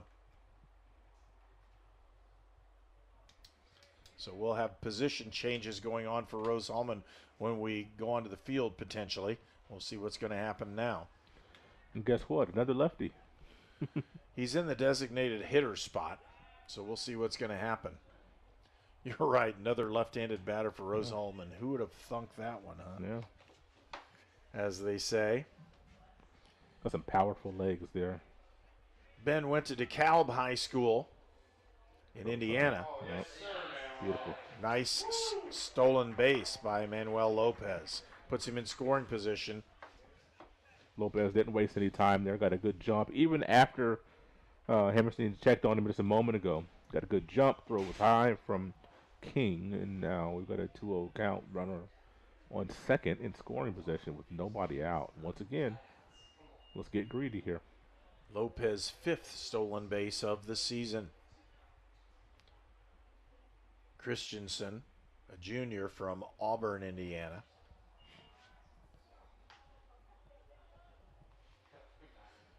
And again, opportunities for Rose-Hulman. If they can squeeze out 1 or 2 runs here in the next couple innings, it makes things a lot easier towards the end of a ball game.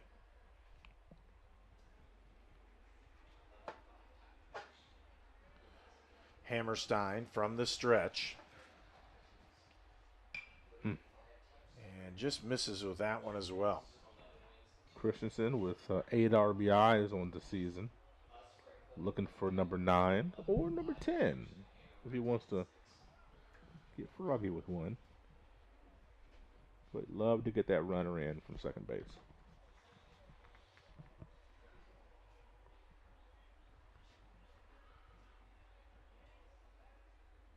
Hammerstein again. Checking the runner. He'll throw on the outside. They'll frame. give him that one. And That's a good frame by King. King, boy, he really framed that bad boy. I think that was a little bit outside, but King did a great job to get that strike for his pitcher. 2-2 the count. Nobody out here in the bottom of the 5th inning.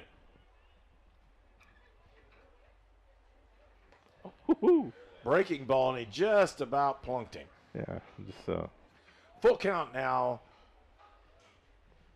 to that that pinch hitter. I think they had Christensen fooled. Just couldn't locate it.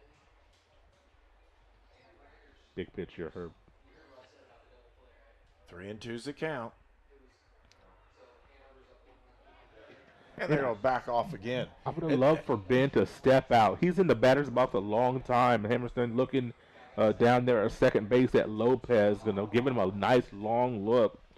From Ben, step out. Go on your time.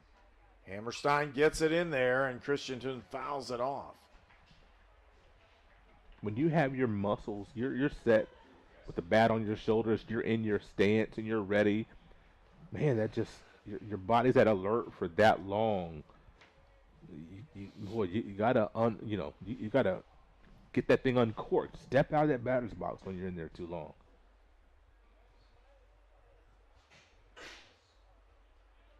Another long look. Outside, drew the walk. And again, the Rose-Hulman batters have done a great job in running these counts so high. Yep. It causes all kinds of problems. Harrison Finch. First walk issued by Hammerstein today. They've done a good job up until now with pitching to contact and not putting anybody on, giving nothing free, make them earn it all.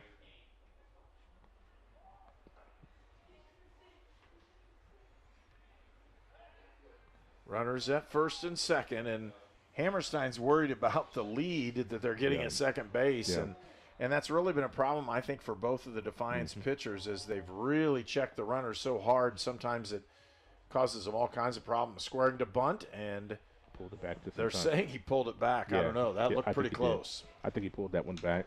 Finch, with Gunnar Gregg, kind of still covering. I'm trying to force that bunt down the third base line, make Gregg cover to secure the runners on second and third with one out if it comes to that. Finch again.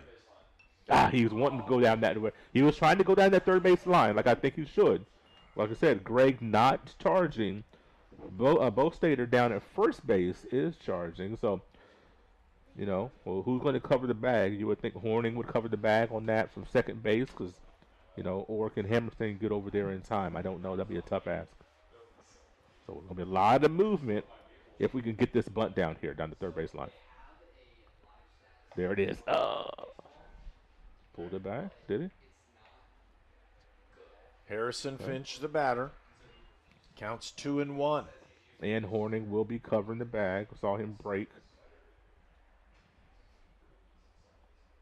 The spot in second base.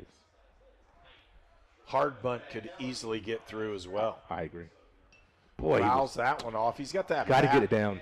Got that bat just too low on everything instead of coming high on it. Got to get that. Now with 2 strikes, you would think he's going to swing away. Depending, I don't know how good of a bunter is. He could still bunt with 2 strikes, but typically you'll see them swing away at this point. Nobody out. Runners on second and first for Rose-Hulman here in the bottom of the 5th. Expect the off-speed pitch here with this 2-2 count. You bust him in.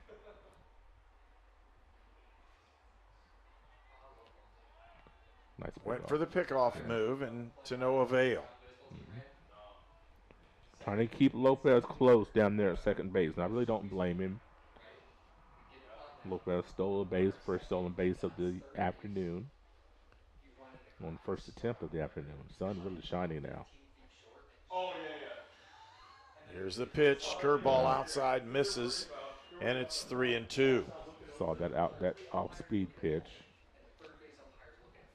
Down, look for fastball offside corner. Again, full count. A 5-0 Rose-Hulman lead here in the bottom of the 5th inning. 2 runners on. Fouled off again.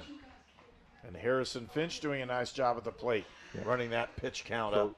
This will be what, probably the 7th pitch of the inning? After the at-bat, 6th pitch of the at-bat. What? Can't remember how many foul balls he's had. He's had at 2 least in the 2. strikes. Yep. So I couldn't remember if there was 1 after that. Again, no outs here in the bottom of the 5th.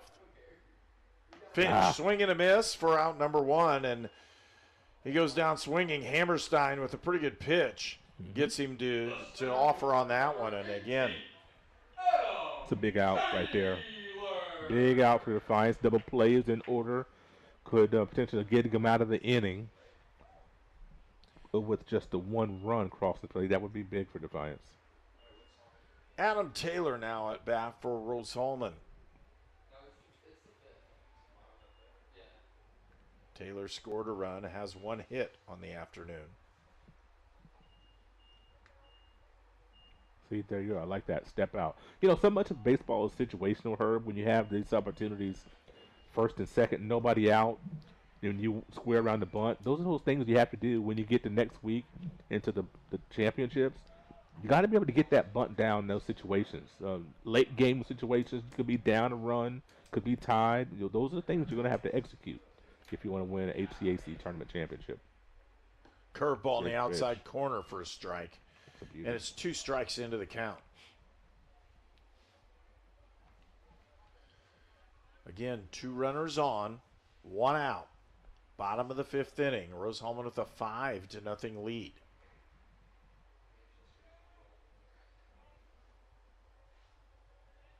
Hammerstein with a pick on the backside. Couldn't get it done.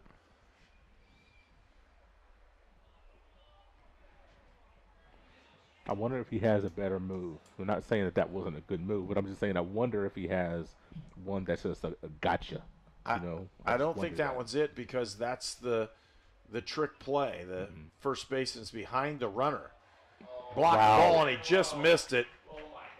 Wow. That's the first time we've seen Dylan King get one into the dirt, and it gets by him a little bit. Runners advance. We haven't seen a ball being bounced. Really, catchers haven't been tested at all today. I think that was the first ball that I can remember really being in the dirt right there. So, well, that was a tough place because it's on his backhanded side. He can't get to it. You can't really turn. You have to get over there. He did a decent job of trying to block it, just couldn't get it done. Now runners at second and third, 1 out. And a shot into center field. Third is tagged. And he'll run in for the 6th run of the ball game for Rose-Hulman. So a fly ball into center field will score 1 more run as Lopez scores easily on that without even a throw attempt. And it's 6-0 Rose-Hulman. You know, interestingly enough, Herb, that's what Rose wanted with Finch bunting with first and second. You want those runners on second and third with 1 out. We end up getting that because of the fastball. And you had to sacrifice the fly there beautifully by Taylor. All's well that ends well. That's what they say, at least.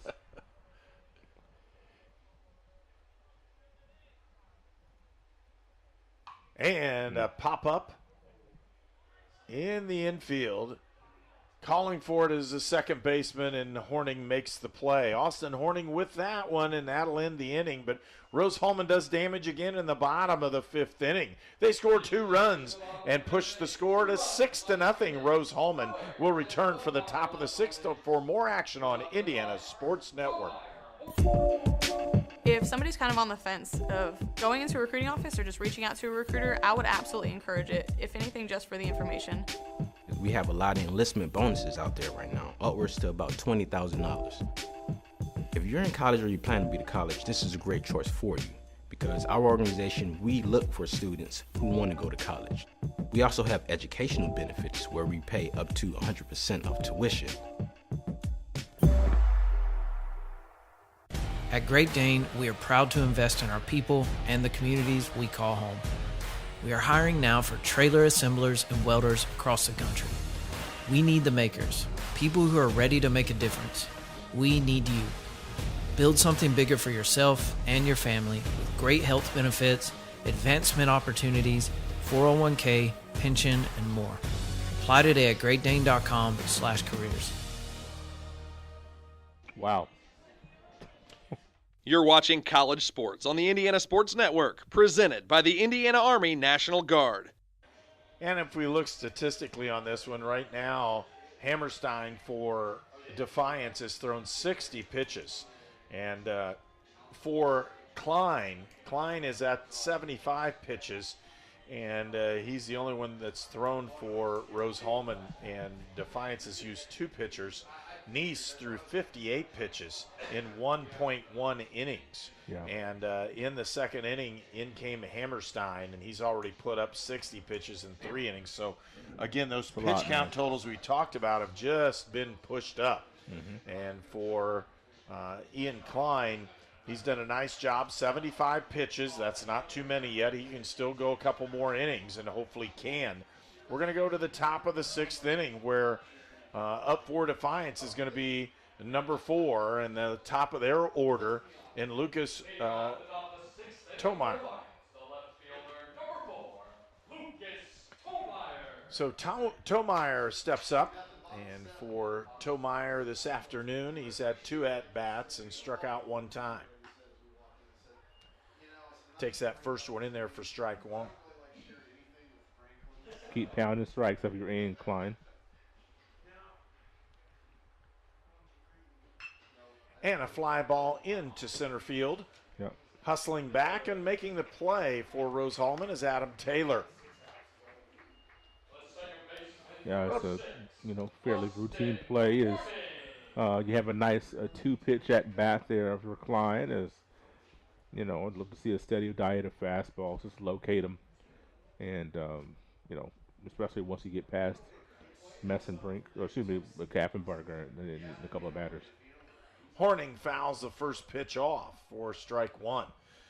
We noticed earlier that Christensen came in for Rose-Hulman to replace Klein as the designated hitter. So there's not a fielding change for Rose-Hulman. That's one thing we wanted to let you know that. Klein, again, from pitching that one in, picks up another strike. He's consistently thrown strikes. And I think we just had the first one that hit the motor coach. If we're counting. I believe that we hit that. Otherwise known as a portable backstop. Yes. Oh! Lost another one. Man. That's a couple of pitches where Klein has lost his release point and gone toward the head of one of the Defiance batters. And once again, not intentional, but there's something you're gonna have to watch that. And a curveball. And I'll tell you what, that was a great curveball because he did a great job to get a piece of that. He really did. Nice job by Austin Horning. Horning from Archibald, Ohio, went to Pettisville High School. After ducking out of one, then you have another one coming at you. You stayed in there, didn't he? He sure did, but he lost that one. Yeah. Strike 3. Another strikeout recorded for Ian Klein. That's number 6 on the afternoon. Interesting. Klein has had 1 strikeout per inning, exactly. And so, maybe he gets a second one here, but it's interesting how he's kind of trotted along there. And this could get out of this inning with single-digit pitches if you get a quick Quick one here. And Kaffenbarger, the right fielder, has had one recorded at bat and strikeout. So that batting average has taken a tumble here. Curveball just misses inside. Yeah. He wanted to wear that one. Yeah, he did. Didn't move on it, and that ball just broke enough it didn't hit him. 1-1's the count. Fastball right down the middle, and he fouls that one back out of play.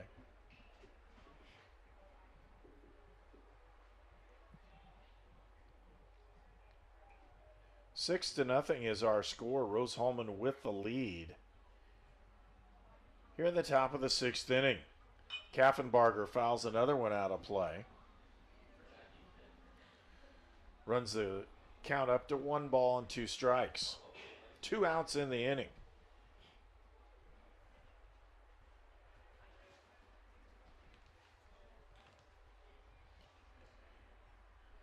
Got some clouds in the sky, but they're definitely not overcast. Strike right down the middle, but he lines that one up. Second baseman with a nice scoop and throw by Colliard Rodak. And out number 3 is recorded. We'll go to the top of the 7th inning, or excuse me, bottom of the 7th inning. Rose-Hulman comes to bat, and that's the bottom of the 6th. And we'll return for more on Indiana Sports Network. Treatment for those with mental illnesses and addiction issues has evolved over the years. In the late 1960s, Indiana's mental health system began to take shape. From 1971 to 2021, Hamilton Center has touched the lives of thousands of people in central and west central Indiana. We are committed to the latest therapies to improve the quality of life for those with mental illnesses. Treatment works. Recovery is possible. And thank you, Indiana. At Lynn's Pharmacy, we're more than just your pharmacist. We're your neighbors. Our kids go to the same schools. We eat at the same restaurants. We sit next to you in church. When I listen to a symptom. When I fill a prescription. When I offer advice, I'm not just helping a customer. I'm helping my neighbor and a friend. My name is Lynn Hofstadter, and I'm the proud owner of Lynn's Pharmacy, a modern pharmacy with old-fashioned values and personal service dedicated to keeping you, your family, and our community healthy since 1872. Here at Lynn's Pharmacy, downtown Brazil. You are watching HCAC Baseball at Rose-Hulman on the Indiana Sports Network. This game is presented by the Indiana Army National Guard. And welcome back to Terre Haute, Indiana. Rose-Hulman with the lead, and they're coming to the plate. It's 6-0. The Fighting Engineers with the lead, and important information, it's 3-0. Manchester with the lead over Earlham. If Manchester beats Earlham and Rose-Hulman wins both these ball games, Rose-Hulman will gain the number 1 seed, and the number 1 seed has to play the 4-5 winner. So a big opportunity for Rose-Hulman right now, and they're going to have to do that one. Nathan Burke up to bat for the Fighting Engineers. He's the 9th batter in the order for Rose-Hulman, so we're looking at the top of the order coming up after this batter. Woo. Shot down the right side and goes foul. Not only will we get the number 1 seed, we'll get the outright HCSC regular season championship as well, and that is a big, big deal. It's going to take 2 wins for the Fighting Engineers. Yes. We talked about that earlier in the day. 6-0 here in game 1. And we are in the bottom of the 6th inning. Franklin is at Hanover today, and Anderson is playing Transylvania as far as the other teams toward the top of the conference. Not sure if Bluffton, I think if Kevin Lanky can help us. Bluffton is actually not eliminated yet. Out of the field, right, but okay, they are out. Get in. No, they could still okay, so they're playing home against Mount today. So they are at 8-8. Anderson and Hanover at 10-6. So depending on what happens, if Bluffton obviously have to win 2 and then get some help, they're sitting at the 6th spot right now, but could jump into the 5-team field with some help today and with 2 wins. So full count now as the pitch has gone outside, and Hammerstein has done a nice job today, but this pitch count is starting to run up just a little bit. Yeah. Foul ball. Boy, how many pitches this at bat, man? We're like, boy, I mean, you're in your first batter of the inning, and we're creeping up to double digits on the pitch count in this at bat. we've got to be sitting at, this is probably number 8 right here. There we go. And a fly ball into center field. It's pretty deep on his horses and back there to catch it for Defiance is Mitchell Rover. That's a good play. And could there be a better name? I'm sure there can be a better name. But I'm just saying, the great name for your center fielder is Rover. You want your center fielder to be able to cover lots of ground, be able to go back, come up, go left, go right. And so that's part of the reason why they play that position, because of the mobility, the athleticism. So to have the name Rover is so perfect. Well, we could go into those sports names and probably get us all in trouble. Here we go, strike one in there for Tuttle.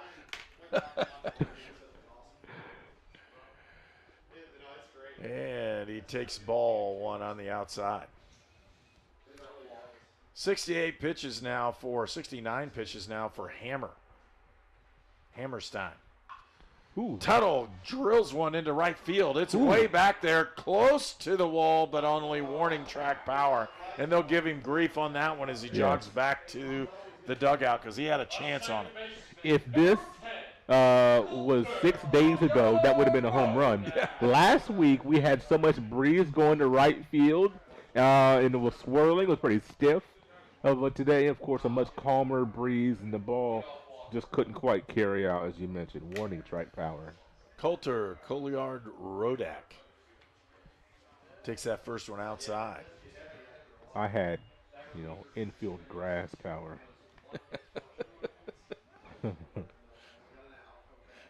That's all right. I played when they didn't have grass. Oh.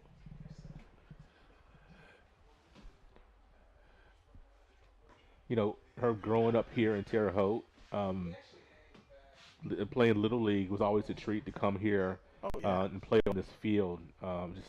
Several times we got to play here. And I remember the very last time I did not wear my protective gear, I'll say that, and I was not a catcher. The very last time I did not do that was right here at this field. And comebacker hits the pitcher. He's going to throw him out for out number 3. They get out of the inning and don't give up any runs on this one, but Rose-Hulman still with a commanding 6-0 lead. We'll move into the top of the 7th inning when we come back for more on Indiana Sports Network. Gen Z is a stall generation. The news says Gen Z is struggling. I've got news for them. I wait tables, but last week I built a field hospital. I put out a forest fire. I stopped 1,000 attackers. And a natural disaster. I've saved lives. And led a team on patrol. I serve. Well, I go to school full-time. While I work full-time. The greater the challenge, the stronger we become. We were choosing colors for the house, and I stopped and looked at Mike and said, "We're really doing this, aren't we?" And welcome back to Rose-Hulman, where we have a new pitcher for the Fighting Engineers. And that'll be a number 40 for Rose-Hulman. And as we look him up, pitcher is Paul Durrell, sophomore from Plainfield, Indiana. Klein leaves with 6 innings pitched, 87 pitches. Gave up 2 hits, 1 base on balls, 6 strikeouts. He faced 21 batters. That's a really solid outing by Ian Klein. And he's due to pick up a win if Rose-Hulman can hold down the Defiance Yellow Jackets here in the 7th, 8th, and 9th innings. And again, new pitcher into the ball game, and that's number 40, Durrell. And for Durrell, again, he comes in from Plainfield, Indiana, which if you're not familiar where Plainfield is, it's right down the road. It is. Literally.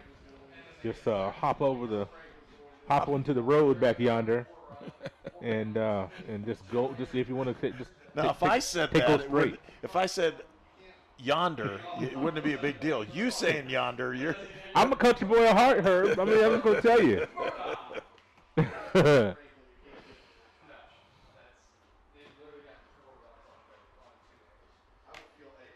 So a 6-0 lead. Again, Manchester leads Earlham right now going into the 7th and 8th innings here. Or, excuse me, going into the 8th inning, 3-0. And for Rose-Hulman, they desperately would like to see Manchester win that ball game over Earlham and give Rose-Hulman an opportunity to win the conference outright. There's a strike over that outside corner. It evens the count at 1-1. This is Darrell's 11th appearance of the season, 3.32 ERA. He's pitched 19 innings so far this year. Murdoch fouls that one back, and the count is 1-2. Trent Murdoch, the designated hitter for Defiance, is the batter.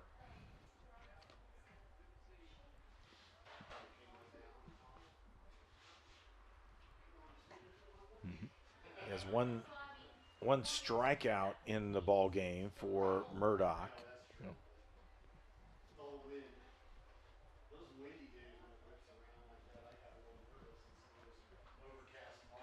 Fouls that one off. And it's a good piece of hitting. Just battle off, get another pitch that you can do a little bit more with. 2-2 is the count. Nobody out here in the 7th inning.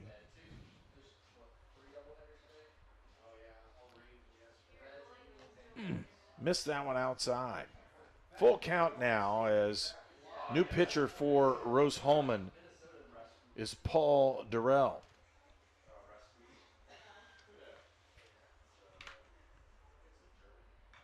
Fastball fouled away. You know, it's interesting that Durrell pitches from the stretch. This is his normal pitching motion. A lot of times guys with nobody on will go from the windup, and he's more comfortable from that stretch, so he just stays right there. That's a good pitch. Pop up, and it'll go out of play. It's a good battle here with Durrell and Murdoch. Murdoch making him work, seeing pitches, and that's what you want. Is you want to get a new pitcher. It's your first time facing him. You want to see some pitches, see what he has. So I'll be interested to see if old Durrell here has the stones to throw a little 3-2 breaking pitch on his first batter. You normally would not see that. Fastball, and he pounds that one towards center field. He can't find it. It's the left fielder will take charge and make the play in Nathan Burke. Wow. Adam Taylor couldn't locate that. He put his palms up right away. He said, hey, I don't know where it is. I can't find it. So great job of Burke taking command there. And it was, really a play that he probably should make anyway. So we're fortunate that it was close enough to left field where Burke could easily make that play. Hunter Bostater up to bat for Defiance. Swing and a miss on that one as he was pretty well fooled on the pitch. Yeah.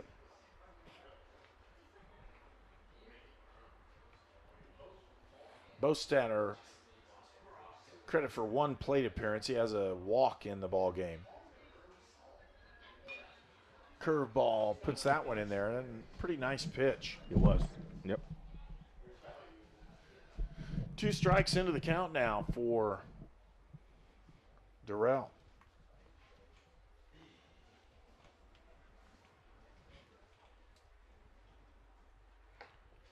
High for ball 1. You can tell he wanted that pitch. Just a little upset that he couldn't get that one down like he wanted to, stretching a little bit at the mound. Wanted to get out of that at bat right there. Pound that outside corner. See if he goes to it again. Yeah, and a swing and a miss. Strikeout, and they're going to have to throw him out too. And they do. Out number 2. Rose-Hulman and Herb has done such a great job here for the most part, getting the leadoff batter. Just the second and fourth innings, where Defiance got the leadoff batter on. But unfortunately, the fourth inning, you had that double play to end it. But for the most part, Rose has done a great job getting the lead man. High for ball 1. It's interesting. As Garner went down to the, I guess it would be the low crouch right there. And he did it again and hit the pole. Does that impact your home plate umpire's thought process on that strike? So that's instead of him being in his normal perch. It does give him a better view. Okay. It doesn't impact what he calls. It gives him a better view. And so it's just more comfortable. If you've got a pretty good pitcher can do that, and you can do that from that position where you put a knee down, and you saw a lot of the major league guys start doing that about 20 years ago, and it's filtered all the way down. Probably longer than that, more like 35, because 20 years ago. So I'm thinking about who's that played for the Reds. Well, not Reds, but I'm thinking about one of the Peñas. I'm thinking of did that, Peña and that then played for also the Pirates. Yes, I'm thinking of Peña, and also, oh gosh, I know Yachty does that from time to time, but still,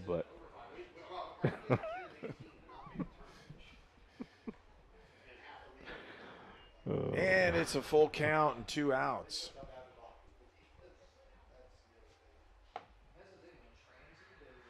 Again, full count, 2 outs. Durrell coming in relief here in the 7th inning. And all he has to do is pitch strikes and let him hit it. Yeah, that's right. As Rose-Hulman's done a nice job in fielding. One error in the ball game, they've attributed that to Lopez. And that was off of a potential double play ball.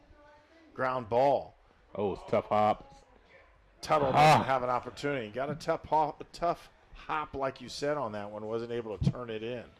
With that hop, it bounced up a little higher than he thought, and he hit it out of his glove. Boy, he must not have been able to get a grip on that like he wanted to, because I thought after he had it in his glove, he would have had time to potentially get the run or fire one over to first base. But I just wonder if he didn't have a good grip on it and decided to keep it. Dylan King comes up for Defiance. 1 runner on base. He reaches on an error. So they give him an error on that, too. They gave an error to Tuttle on that one. Yep. That's tough. Swing and a miss. That's an awful nice pitch by Durrell. Yeah. He wasn't going to be able to hit that one as a nice slider over that outside corner.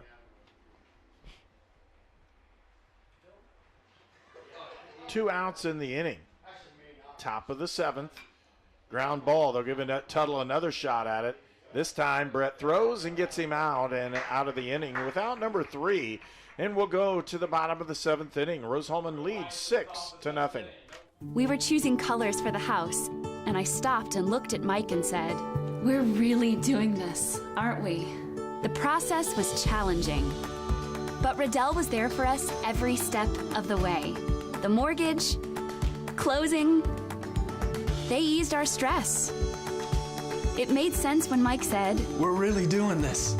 Mortgage loans made easy from Riddell. Making friends since 1885.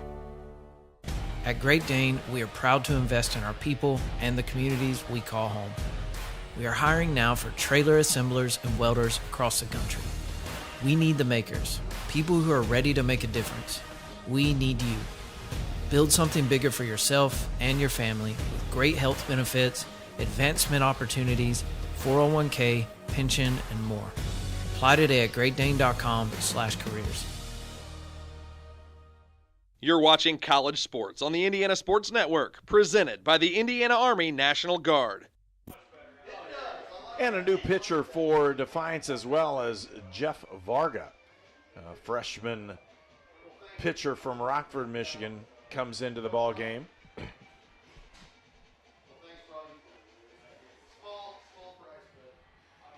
And it's a 6-0 Rose-Hulman lead as we'll check and see if there's any other switch. I don't think there is. I haven't seen any that have been announced.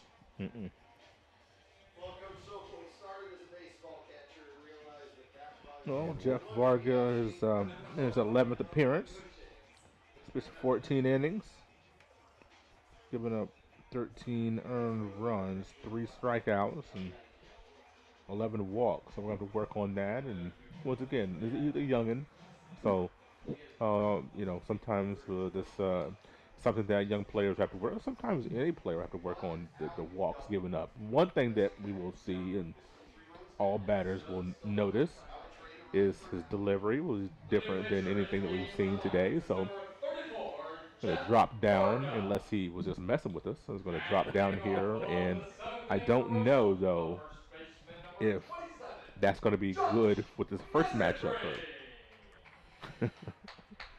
So Messenbrink comes up to bat again for Rose-Hulman. Last time he was up, he hit one over the right center wall. Yeah, and I don't know that I would want my freshman who is a side with stardom delivery facing Messenbrink in his first at bat here. That would make me, hey. Just misses low again. He may not get any good pitches. I wouldn't give him one. If he rolls 4 pitches, if I'm the coach, I think I'm okay with that. And there's 3 of them off the edge. Yeah. 3-0 is the count to Messenbrink. 2-2 on the day for Messenbrink. Yeah. And they didn't give him any pitches to see. No, I wouldn't either. Herb. So that's 2 walks for Messenbrink today. When I'm looking at the delivery, when you drop down, the ball, is going to have some rise to it. And if it doesn't sink at all, it's going to come right into that wheelhouse for a power hitter like Messenbrink. That's why I didn't really like. There's a shot. Lopez into left center field. It's going to drop. That exactly. Messenbrink on his way to the third, and they're going to hold him at third. A double for Lopez. And Lopez is on fire as well, as he's seen it really well today. Manuel Lopez with a double moves Messenbrink over to the third base. And runners on second and third with nobody out here in the bottom of the 7th. That is exactly what I was talking about right there. If that's Messenbrink, Herb, that's a home run. Yeah. So that's, for your first bat, you got a freshman. You want to put freshmen in situations where they can be successful. And I know the lineup, it is what it is. You want him to start an inning. But having him face Messenbrink, I'm glad that you didn't give him anything to hit because he would have crushed that one over the left center fence. Christensen up. He drew a walk the first time he was in the ball game as he relieved Klein, who was the designated hitter to start the ball game. Now this should be interesting as well. And he gets that one lined into right field. That's going to drop. It's going to score both runs. Christensen on his way to second with a stand-up double and 2 runs batted in. It's 8-0 Rose-Hulman here in the bottom of the 7th. This might be a short outing, Herb. I kind of. This is a tough spot for this freshman. I'm sorry. It's a really tough spot, Herb. Finch, the last time up, tried to get a bunt down, couldn't quite get it done at the start, but Harrison Finch has really done a nice job. Finch has struck out twice in 3 plate appearances today. It was his first strike. Yeah, he's got some good. I don't know. He's got some good sync to that all-speed pitch that he's throwing. He's going to need to locate that. For the pitcher, it's all about that location. And all the way back. Yeah. Runner advances to third on potential wild pitch is what they're going to call that one. I don't believe it's a pass, do you? That was right on the verge. In the dirt anyway. I think it's a wild pitch, I would think. But yep, right on the verge. I don't know. It's a tough one. Go either way. And it is ruled a wild pitch. Fouled off that time by Finch. I used to love batting against, and it was very rare, but I used to love batting against guys that come with a sidearm delivery like that because the ball just comes up at you right into your strike zone. Infield pulled tight. They said it hit him, and it did, and Finch gets on base. So runners at first and third, nobody out. I guess I nicked him. Adam Taylor, the center fielder, coming into bat. 2 plate appearances. He scored 1 run, has a hit, and 1 RBI on the afternoon. Again, for Rose-Hulman, this is a huge ball game, and the next one will be as well, as they're trying to win the conference championship. They win both games. They win at least a share of the conference title, and we haven't heard the actual final of the ball game from Manchester, where Earlham, who is the team that is tied with Rose-Hulman, is playing against Manchester this afternoon in a doubleheader as well. You know, when we're looking at this, 3-1, top of the 9th inning. Runners on second and third, I'm told. And so it's getting close at Manchester. Close ball of course game. it is. Of course it is. Of course it is. That's the way it works. Those last 3 outs, man, I'm telling you, those outs, 25, 26, 27. Those are always the tough ones. Those are doozies, man. That's why they don't have time in baseball. Oh. Runners at first and third. There's 1 strike in the count. Nobody out here. Bottom of the 7th. He's going to make throwing attempts to first base. Yeah. And I don't know if I feel comfortable with him throwing it over there too many more times. I don't either. Right fielder's so far off the line and no way he can get there. Ball in the dirt again, and a nice block that time by King. Good job. Man, if you're a bench player, you're just chomping at the bit. Gosh, I hope coach calls my number right now. You know what I'm saying? It's just I'd love to get a swing in. And looks like a fly ball into center field, and it is dropped. Yeah, he dropped it. It dropped right in. Runners at first.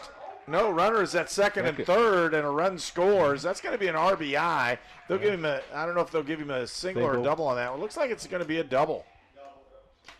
So it's going to be a double on that one, as the center fielder made a valiant effort to get after it, and that, again, is Mitchell Rover. Dives for it, couldn't make the play. Run scores, and again, it's 9-0 Rose-Hulman, and out comes Coach for another talk. Derek Woodley going out again. He's in his 14th season for Rose-Hulman this year. What would it be like to be Adam Rosen comes in, talks about it in his first year, and says, "Hey, this is what we want." We'll talk more when we come back. We have a pitching change. We'll talk about it when we return on Indiana Sports Network. If somebody's kind of on the fence of going into a recruiting office or just reaching out to a recruiter, I would absolutely encourage it, if anything, just for the information. We have a lot of enlistment bonuses out there right now, upwards to about $20,000. If you're in college or you plan to be to college, this is a great choice for you, because our organization, we look for students who want to go to college. We also have educational benefits where we pay up to 100% of tuition. Treatment for those with mental illnesses and addiction issues has evolved over the years. In the late 1960s, Indiana's mental health system began to take shape. From 1971 to 2021, Hamilton Center has touched the lives of thousands of people in central and west central Indiana. We are committed to the latest therapies to improve the quality of life for those with mental illnesses. Treatment works. Recovery is possible. And thank you, Indiana.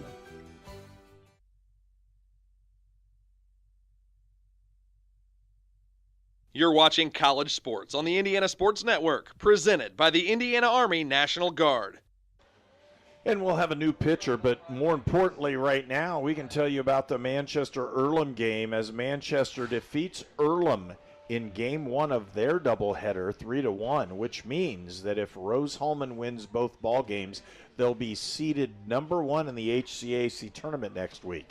So for Rose-Hulman right now, they need to complete the deal, win this one, and win the second game, and they will be in the number 1 seed. The number 1 seed has an opportunity to do more damage, because the number 1 seed in a 5-team double elimination tournament is going to play the winner of the 4-5 game. And because of that, that gives the number 1 seed a decided edge in advancing towards the championship round in the tournament. So for Rose-Hulman, number 2 comes in, Shane Garner, and he'll come in. Number 2 for Defiance is the new pitcher. And that's Kendall Duvall, a senior from Blissfield, Michigan, and Blissfield High School. Unfortunately for Defiance, they're having to go through a lot of pitchers here in this first game. Puts that strike over the outside corner. I shouldn't say go through, but use. This is what I should say. Use a lot of pitchers this first game. This is pitcher number 4 so far in this first game. Varga in the ball game gave up 3 hits and 3 runs. On the all hook of for them these, earned and no outs. On the hook for the 2 ducks on the pond as well. Yeah. So the line on him is still, the tab's still open, Herb. That's a tough one. He had a rough outing as he hit right at the heart of Rose-Hulman's lineup, and the guys that are the hottest batters on the team, he had to face them right away. I just didn't like. I don't want to. No disrespect. I'm not trying to say Coach Woodley.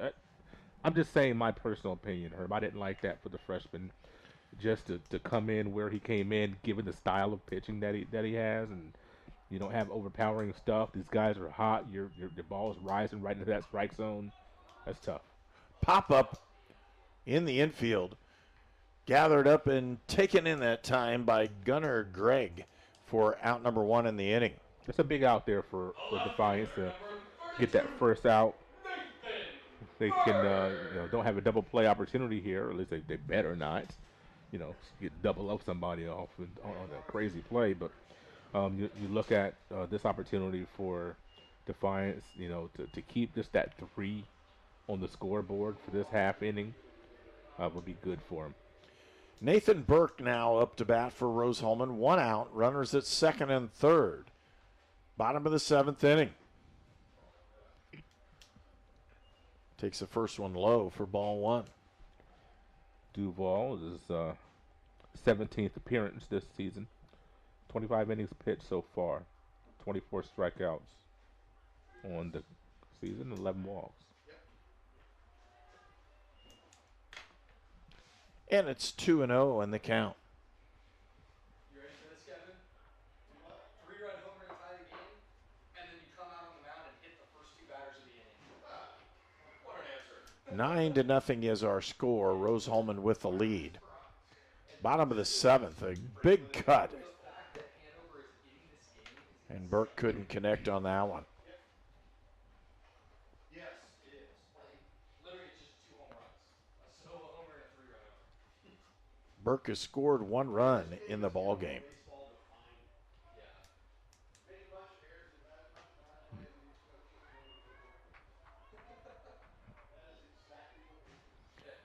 Rose-Hulman has 8 hits in the ball game as a team. Boy, yeah, we're 1 pitch away from loading it up for the top of the lineup, Herb. Burke takes that one outside as well, and its bases are loaded. 1 out. Bottom of the 7th. I'm obviously, we broadcast here. We want Rose-Hulman to win, but man, that's hard. Your heart breaks for this. Is not like it's 35. I'm just saying this. When you see the struggles, that you see out there, it's kind of hard to. It's hard to watch. You're like, man, you just want them to just get a call from here and there, or to make a play here. Well, the other part is it is a conference game as Tuttle steps in on this. So nice curveball. He breaks that one inside and pulls it right in there for strike 1. But, if you're trying to win a conference championship and you're trying to win the regular season championship outright, which you have a chance to do today, and they still could tie with Franklin. Right. But the big one is the number 1 seed. If you can become the number 1 seed in the tournament, all of those things are still on the table for Rose-Hulman. They're not going to back off. No, and they shouldn't. And from a broadcaster perspective, I just hate to see it. But from a player's perspective, you keep the pedal down. Yeah, it's only 9-0. Keep pushing at it. Yeah, absolutely. Brett Tuttle is the batter. 1 strike on the count. Bases are loaded with 1 out here in the bottom of the 7th. Shot up the middle. Could be a double play. It is. Double play will end the inning for for Defiance. And Tuttle's not really pleased with that one. He's like, oh, man, that's the one thing I didn't want to do, and he ends the inning. 3-run score.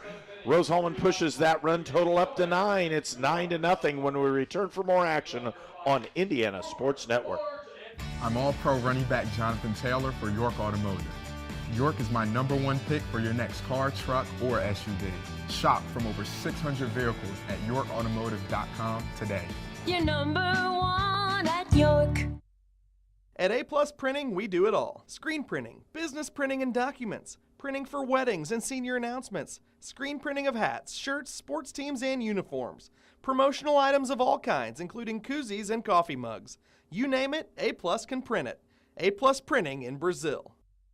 If you are an athlete, a farmer, work in the factory, or just work in your own backyard, you need the benefits of chiropractic care. Shaw Chiropractic, located in the Brazil Kroger Strip Mall. Dr. Julie and Dr. Michael Shaw, your friends for chiropractic care.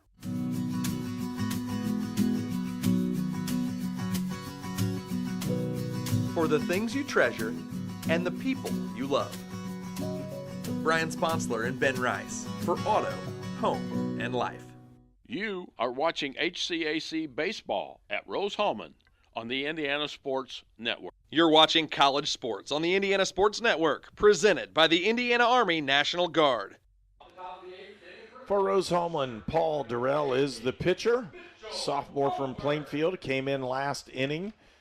Center fielder Mitchell Rover is going to be the batter for Defiance in the top of the 8th.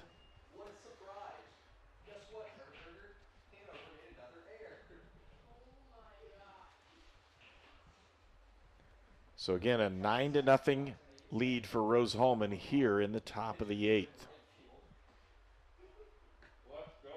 Rover takes the first or the second pitch outside. It's 1-1 for the count.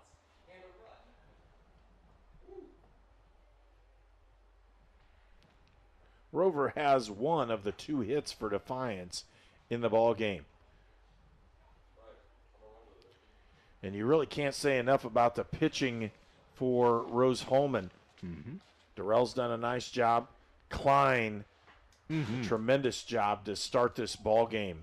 Yeah, he did. He just really set the stage, didn't he? Yep, six strikeouts. He only faced 21 batters in those 6 innings. Pops that one in foul territory, and you can see it hit the press box. Yep. Or at least you can hear it. I know that. I felt that one. Yeah, I felt that too.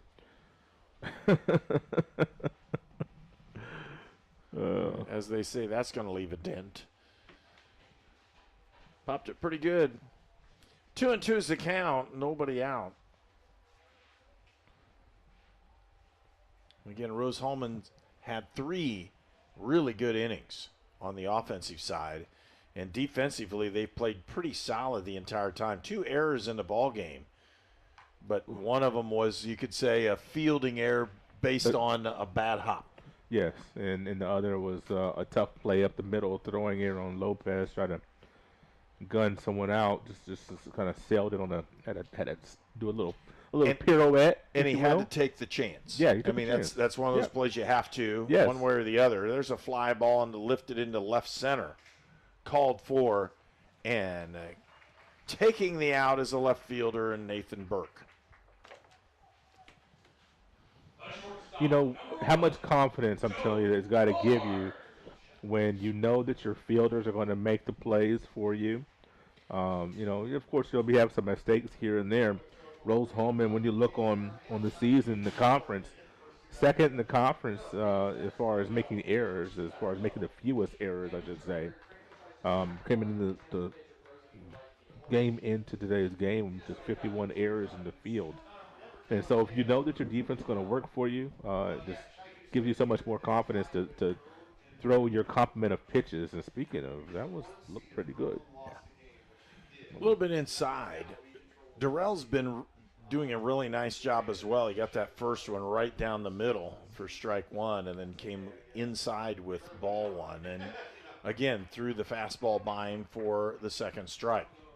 He's going to get 5 more outs to get this thing over with. And get ready for game 2.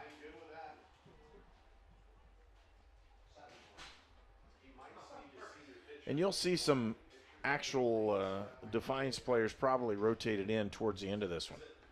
Swing and a miss for strike 3, and going down is number 11, and that's Joe Large, the shortstop for Defiance, and he goes down swinging. Next up is number 4. It's Lucas Tomeyer.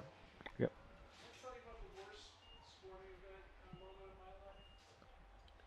Top of the 8th inning, Rose-Hulman with a 9-0 lead. 2 outs now. Misses with that breaking ball up high.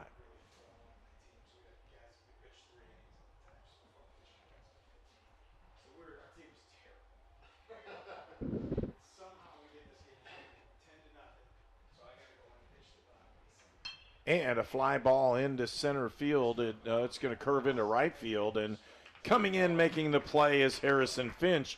For out number 3, we'll go to the bottom of the inning. And Rose-Hulman will be up to bat in the bottom of the 8th. They have a 9-0 lead. You're watching Indiana Sports Network. We were choosing colors for the house, and I stopped and looked at Mike and said, "We're really doing this, aren't we?" The process was challenging, but Riddell was there for us every step of the way. The mortgage, closing, they eased our stress. It made sense when Mike said, "We're really doing this." Mortgage loans made easy from Riddell. Making friends since 1885. At Great Dane, we are proud to invest in our people and the communities we call home. We are hiring now for trailer assemblers and welders across the country. We need the makers, people who are ready to make a difference. We need you. Build something bigger for yourself and your family with great health benefits, advancement opportunities, 401k, pension, and more. Apply today at greatdane.com/careers. You're watching College Sports on the Indiana Sports Network, presented by the Indiana Army National Guard. And we want to thank our sponsors again for helping to bring you this broadcast from Rose-Hulman, but also our program is produced and directed by Tony Harper. Our camera operators are Noah Gastineau, Kanan Harper, and Dakota Sponsler. Our digital technician is Keith Lawson. And again, we've really thank you for watching our broadcasts here at Rose-Hulman on the Indiana Sports Network. New pitcher into the ball game is Tyler Sickmiller. He's a freshman, 6'3", 200 pounds from Lipsick, Ohio. And that's not very far away from Defiance. That's pretty close by. Our next event is June 17th and 18th. We have the Indiana Class All-Star Basketball Classic at Anderson University. 6 ball games in 2 days. The 3 boys games are on the 17th. The girls games are on the 18th. Then July 17th, we'll bring you the Indiana Football Coaches Association North-South All-Star Classic game at Indianapolis North Central. Well, that will feature the top football players in all 6 classes in Indiana in a north-south setting. And again, we'll have a chance to bring you that ball game as well. For Rose-Hulman, number 10, Coulter Colliard-Rodak, the second baseman for Rose-Hulman from Lafayette, Colorado, and Regis Jesuit High School. Takes the first one in there for strike 1. I am looking at, Kendall Duval. Ground ball into the second baseman. He'll scoop and throws him out. Nice play by Austin Horning, the second baseman. Hunter Bostatter, the first baseman with Defiance with that play. I was getting ready to say, with Duval not going very far, it makes me wonder if we'll see him potentially second game, not to start. No, but to come out of the bullpen as a candidate out of the bullpen for game 2. That's correct. Yeah. So I thought he might finish the game off potentially, but did a nice job. He Pitched did. some strikes. Yes, Sickmiller releases him here and relieves him here, and again guess what? Yeah. Here he goes. Yeah, There's another extra base hit. He's going to try to stretch this for 3. He shouldn't have done that one probably. Is he in there? He's safe, slid underneath it. What a run and a play. And, oh, my goodness, he's not gotten a cycle. It would take him to hit a 2-bagger, but he's been walked twice in this one. He has the home run, he has the single, and now the tough one is the triple. He got that one in Messenbrink. Josh Messenbrink, again, 3 for 3 on the afternoon, a single, a home run, and now a triple. And he also has been walked twice, so they may want to walk him a few more times in the next ball game. It's 9-0, 1 out in the ball game, and there's a run. Again, Lopez knocks him in again. And Lopez making the wide turn, it'll go back. I'll tell you what, Lopez is on fire as well. Manuel Lopez is just blistering the ball, but they're all base hits, but it's exactly what he needs to do, and he has RBIs on the afternoon for Manuel Lopez. He has 4 at-bats and 3 hits out of the 4. And, again, 2 RBIs, both of them knocking in Messenbrink. You know, again, first of all, Messenbrink, this is 6th triple of the season, so dude's got some wheels. As you see that, the hair flowing out of his batting helmet is always nice to see. But here's the thing, though, Herb. I was mentioning Duvall, and I was trying not to go there. This is the second reason why I'm surprised that we didn't see him for another inning, because of what we're seeing right now. Right. Those are guys. This is the meat of our order, and you're going to bring a freshman for that. But these are guys. They're going to get them all the pitching they can right now, because next year that's the starting rotation. And that's okay, because again, remember, at certain points when ball games are out of control, they're going to put guys in just to get them work, and that's basically what coach has done. Decided to do this. And that's the right way to play it, in my estimation. I'm going to disagree with you. when you're putting in freshmen, yep, I want to put them in a place where they have maximum success. I don't think that putting them in right here at this part of the lineup is maximum success. I don't think it's setting them up for maximum success. That's the point that I'm trying to make. Swing and a miss for strike 2. It's 2-2 on the count. 1 out in the inning. Because Christensen is and I was going to ask you about Christensen, Herb, who our batter right now. He's looked really impressive. With limited at-bats this season. There's a ground ball. Could be a double play ball. He scoops it. Nope, couldn't get it. And wow, what a turn on that one. And picking up third base on a huge turn, like he immediately got there, was Manuel Lopez, as he saw the ball in front of him, saw where it bounced, and immediately took off to third base and got in easily. It's 10-0, Rose-Hulman, runners on first and third. But Christensen coming into the day, only 29 at-bats coming into this game today. And you look at the swings that he's been able to put on. Of course, that should have been out there. But the swings that he's put on today looks like he wants more playing time, and he's really looked pretty good at the plate today. Catcher for Defiance, King, steps up and calls the play on how they're going to play the defense here on the first and third for Rose-Hulman.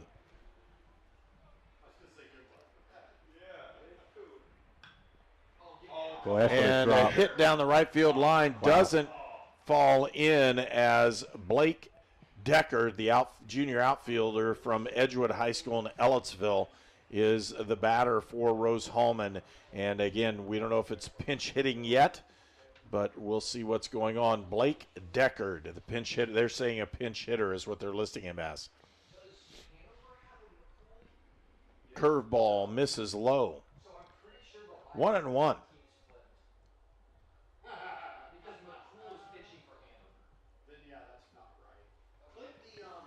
10-0, Rose-Hulman with that commanding lead, and you'll see a couple pinch hitters come in.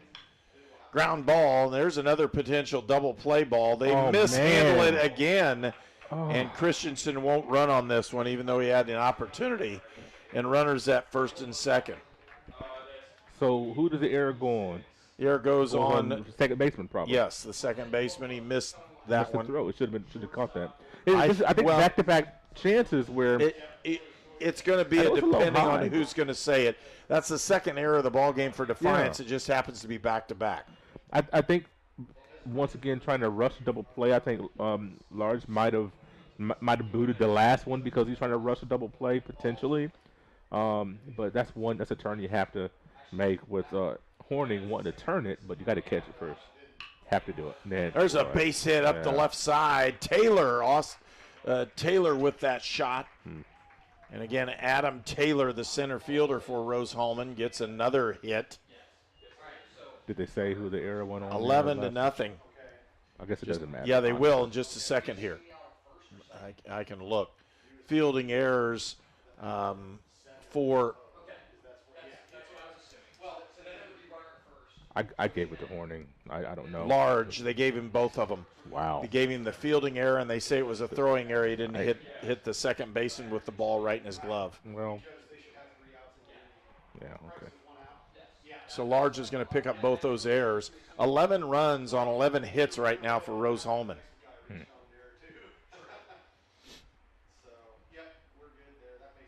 Good stop. So now there's no earned runs that'll be scored on those, and the last run was not earned. Garner is the batter for Rose-Hulman. Again, Rose-Hulman may pinch hit a player or two, and they have, but they're sure going to keep their other guys in because they want to close the inning out with fielders that are not going to make mistakes and have issues. And those guys deserve to win ball games together and playing. Shane Garner is the catcher, batting 186, but more importantly, he's pretty good behind the plate. And Garner hits one deep down the right field, and he hits the grand slam home run. Garner hits a grand slam, bases loaded, one out in the 8th inning. And 4 runs come in, and it is 15-0 Rose-Hulman. That's Shane's 6th home run of the season. Came in batting 206, but you see the power is there with now 6 home runs and 21 RBI.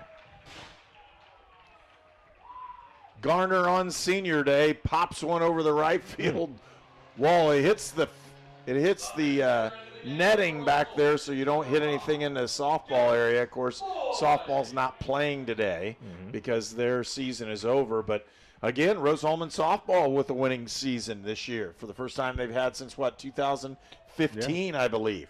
So congratulations to those ladies as they pick up a winning season.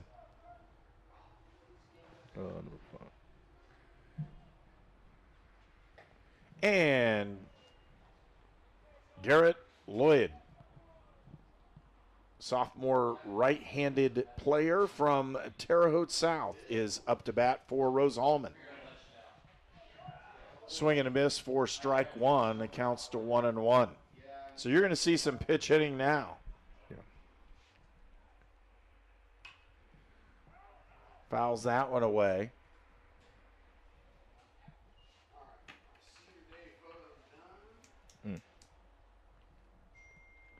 Tough day at the office here for Defiance in game number 1. Ground ball to the second baseman. Scooped up and thrown out as Austin Horning with the play. 2 outs now in the inning. You know, and the frustrating thing, a part about it, if you're Coach Woodley, is the fact that you could have been out of the inning, should have been out of the inning before the grand slam. So that's got to be some part of the frustration. Yeah, you're not going to have earned runs on this one at all, as you had a potential for a ground ball double play twice, and they just couldn't get it done. Yeah. Back to the top of the order, and Brett Tuttle had a double play in the 7th inning to keep just 3 runs on the board, and now here in the 8th, you swell, and you have largest 1 inning output for the Engineers at 6 with that grand slam a moment ago. Ground ball to the second baseman. He's going to scoop it up and throw him out, and that's the end of the inning. So for Rose-Hulman, they pick up 6 runs in the bottom of the 8th, and we'll go to the 9th inning. Rose-Hulman leading 15-0. You're watching Indiana Sports Network. Treatment for those with mental illnesses and addiction issues has evolved over the years. In the late 1960s, Indiana's mental health system began to take shape. From 1971 to 2021, Hamilton Center has touched the lives of thousands of people in central and west central Indiana. We are committed to the latest therapies to improve the quality of life for those with mental illnesses. Treatment works. Recovery is possible. And thank you, Indiana. At Lynn's Pharmacy, we're more than just your pharmacist. We're your neighbors. Our kids go to the same schools. We eat at the same restaurants. We sit next to you in church. When I listen to a symptom. When I fill a prescription. When I offer advice, I'm not just helping a customer. I'm helping my neighbor and a friend. My name is Lynn Hofstetter, and I'm the proud owner of Lynn's Pharmacy, a modern pharmacy with old-fashioned values and personal service, dedicated to keeping you, your family, and our community healthy since 1872. Here at Lynn's Pharmacy, downtown Brazil. You're watching College Sports on the Indiana Sports Network, presented by the Indiana Army National Guard. Peter Rogers is the new pitcher for Rose-Hulman. He's a freshman from Merrick, New York, and Sanford Calhoun. I'm sorry, I hit the wrong one, didn't I? Yes, I did. 16 is Imes. I'm sorry. I looked at the second base is Peter Rogers. I just had pointed the wrong base is what we're doing. Imes is going to be the pitcher. He's a senior from Lake Zurich, Illinois.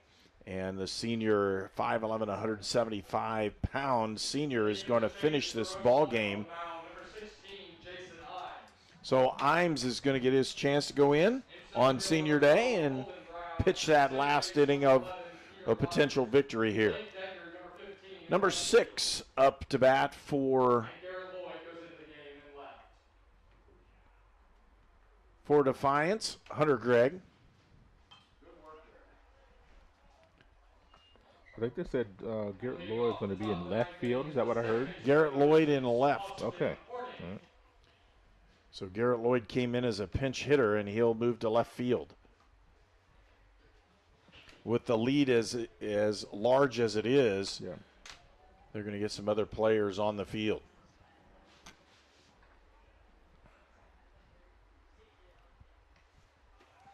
Imes hits a strike with that one.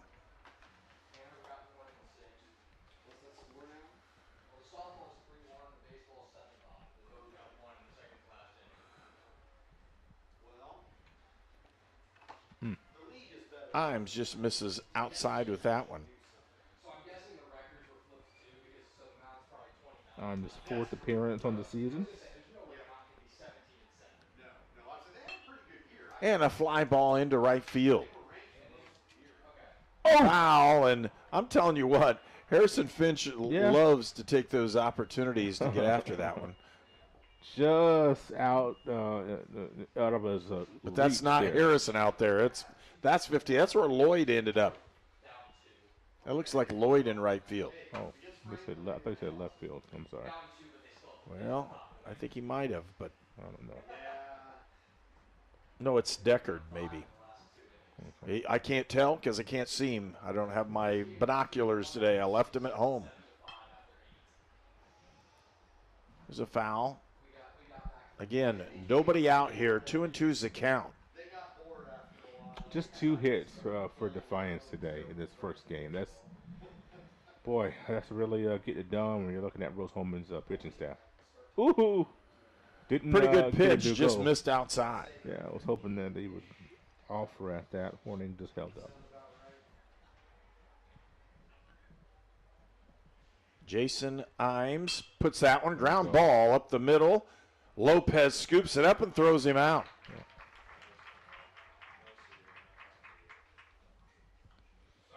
One out in the inning. Kaffenbarger really, looking at shots here, I'm sure, to try to blister one into a gap. And he's had a rough day here today. He struck out in the first inning and was hit by a pitch in the 4th. Ground out to second. Oh, and got hit again. The rough day continues.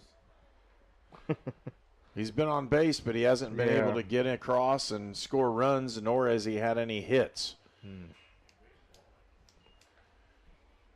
So they've walked him a couple times. He's been hit by pitch as well. Boy.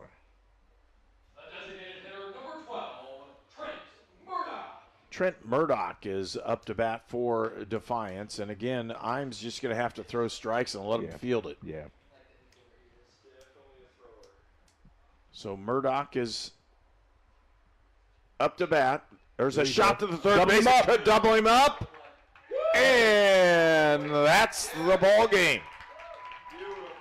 Imes gets them to go down, and Rose-Hulman wins game number 1 in this doubleheader day on Senior Day. They announced the 9 seniors for Rose-Hulman in this one, and they really enjoyed this one. The 9 seniors for Rose-Hulman here on Senior Day: Nathan Burke, Harrison Finch, Shane Garner, Jason Imes, who we saw there in the last inning, Josh Messenbrink, Drew Roberts, Matt Rouse, Adam Taylor, and Brett Tuttle. Rose-Hulman wins the ball game, and more importantly, if they win the next ball game, they will be the number 1 seed and win the conference regular season and go into that tournament this next weekend as the number 1 seed. Again, the final score of this ball game, 15-0, Rose-Hulman defeating Defiance. We're going to take a break for right at 20 minutes, and then we'll be back on the air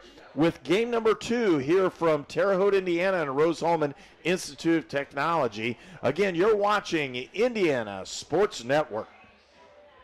This program is a copyrighted production of Indiana Sports Network and cannot be shown, reproduced, or redistributed in any way or in any form without prior written permission from Indiana Sports.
This program is a copyrighted production of Indiana Sports Network and cannot be shown, reproduced, or redistributed in any way or in any form without prior written permission from Indiana Sports Network.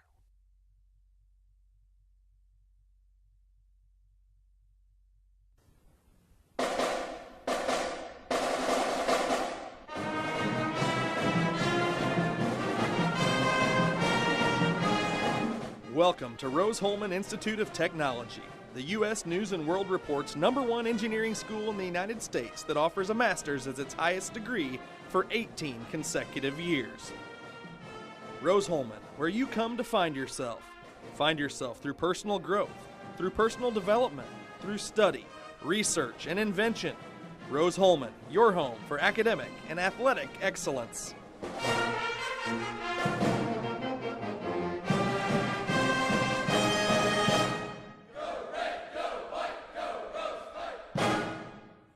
You are watching HCAC Baseball at Rose-Hulman on the Indiana Sports Network. You're watching college sports on the Indiana Sports Network, presented by the Indiana.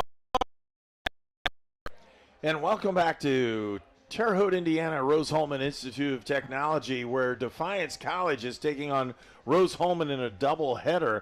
First game won by Rose-Hulman 15-0. And what we really had was an eye on the Manchester-Earlham game. They had a doubleheader going on as well. Rose-Hulman desperately needed Manchester to beat Earlham in one of the two ball games today to have a chance to go in as the #1 seed in the conference tournament and win the conference in the regular season. And to Rose-Hulman's advantage, that's exactly what happened. Manchester won 3-1 over Earlham in game #1. If Rose-Hulman wins this ball game, they'll go into the tournament in next week as the #1 ranked team in the conference. They'll be seeded #1, folks, and they will have won the regular season in the HCAC, although it could be a tie, as Franklin will have an opportunity to tie Rose-Hulman, but they cannot take away the opportunity to be the #1 if Rose-Hulman wins. So win, and you're the #1 seed in the conference tournament, and that's what this ball game is about. Hello, everyone. I'm Herb King, and along with my partner, Walter Gordon, we're going to bring you the exciting action of Rose-Hulman baseball this afternoon. 15-0 was our first ball game, and we're looking for a good outing for Rose-Hulman. Of course, they're going to change things around just a little bit in game #2. Their starting pitcher for this one is Matt Rouse. And Matthew Rouse with a 2.43 earned run average. He's 3-3 on the season, 6 appearances and 6 starts. He has 29.1 innings pitched. He's given up 19 hits, 14 runs, 8 of them earned, 19 bases on balls, and 34 strikeouts. The batting average against him is 178. And so he's done a really good job this year, but we're looking for Matthew Rouse. On the mound for Defiance is going to be Sam Tomes, and we'll talk about him when we get to that half of the inning. Let's take a look at the starting lineups for Rose-Hulman. Cade Klein is going to be the designated hitter when it comes to that. Nathan Burke is in left field, Adam Taylor in right, Harrison Finch will play in right field. Brett Tuttle is at third. Manuel Lopez is at short. Colter Colliard Rodak is at second. Josh Messenbrink, and I just about blew that one again. Mm-hmm. Matt Rouse is going to be the pitcher. Drew Roberts is going to catch in game #2. We didn't see Drew in the first ball game. Up for Defiance is going to be their leadoff hitter, and that'll be number 4, Lucas Tomeyer. Tomeyer is going to play left field for for Defiance again, and we're starting game #2. Again, the big one in this one. Rose-Hulman wins this ball game, then win the HCAC regular season. Tomeyer takes that first one in there for strike 1.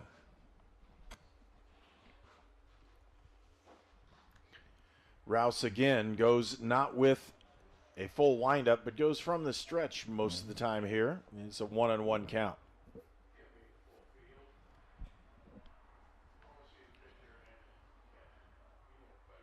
Rouse with that fastball. pounded down the right field line and well foul and went out of play. Giving chase was Messenbrink. And I'll tell you what, Josh has been just pounding the baseball. Now 14 home runs on the season. He had a base hit, a triple, and a home run, and he was walked. Otherwise, he had an opportunity for that double as well to hit for the cycle in game number 1 of today. Foul ball. 1 ball, 2 strikes. If you just joined us, we've just started. Top of the first inning.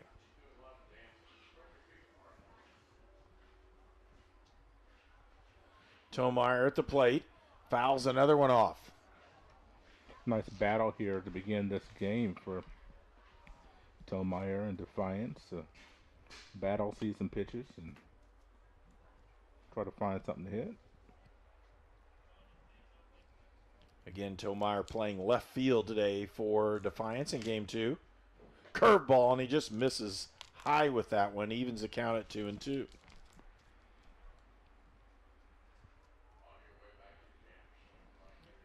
I want to thank Kevin Lanke from Rose-Hulman. Does a lot of different things here, including making sure that we get all kinds of different things. And there's a held third strike for out number 1 for the. So the first one for Matthew Rouse, he picks up 1 strikeout to start the ball game.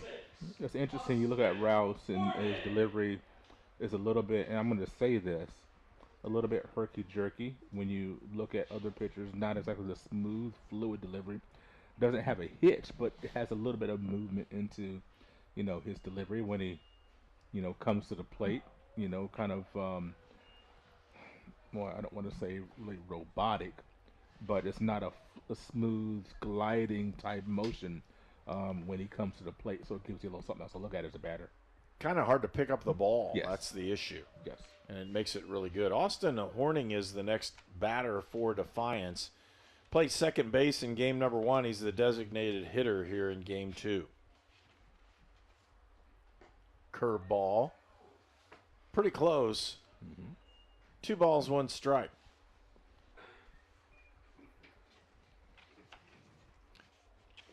It's gotten a little bit warmer. A beautiful day. A little bit. Comebacker right to Rouse. He'll toss it over for out number 2. Got to field the position there. Did a good job. Almost could have run over to first base. He was with his momentum, but just kind of get that thing over there for the out.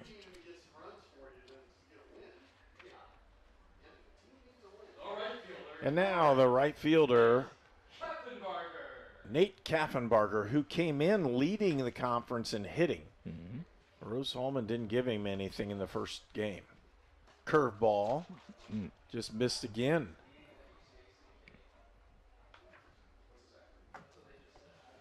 Looked pretty close. 2 outs in the inning. Swing and a miss as Kaffenbarger tried to take that one deep.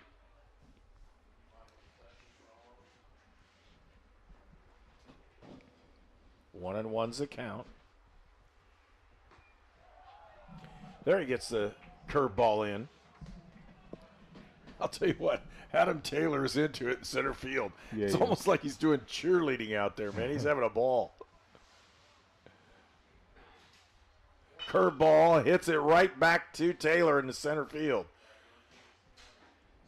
So there's the first hit of the ball game here for Defiance. And for Kaffenbarger.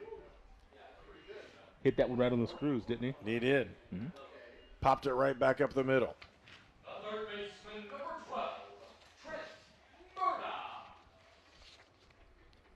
Murdoch up for Defiance. Trent Murdoch, who was the designated hitter, he's going to play third base in this one. Fouls that first one off. Hard to hear the name Murdoch and not think about the A team. Can't help myself.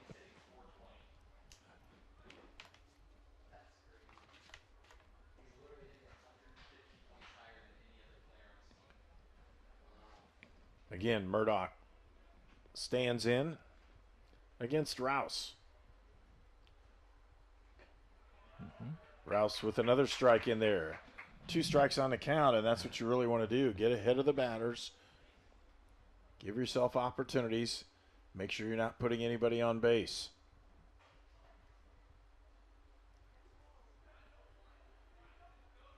And fouls that one off. You know, I mentioned the A-team to a room full of middle schoolers this past week, and surprisingly, a couple of them actually knew what I was talking about. Yeah, because they watched the movie. Yeah, Had nothing true. to do That's with the true. TV show. That is true. That is something at least. There's a connection to the past. I'll take it. Rouse from the stretch. Curveball just missed outside. And that was pretty close. When he's missed, he's not mentioned by Butch. No. Yeah, that's good. Purposeful pitches here coming up, and that's what he wanted. Didn't want a real strike in there, but wanted it really close, and that's exactly what he got. Fastball down the middle, and strikeout number 2 for him in this inning, and we'll go to the bottom of the first. No score. You're watching Indiana Sports Network.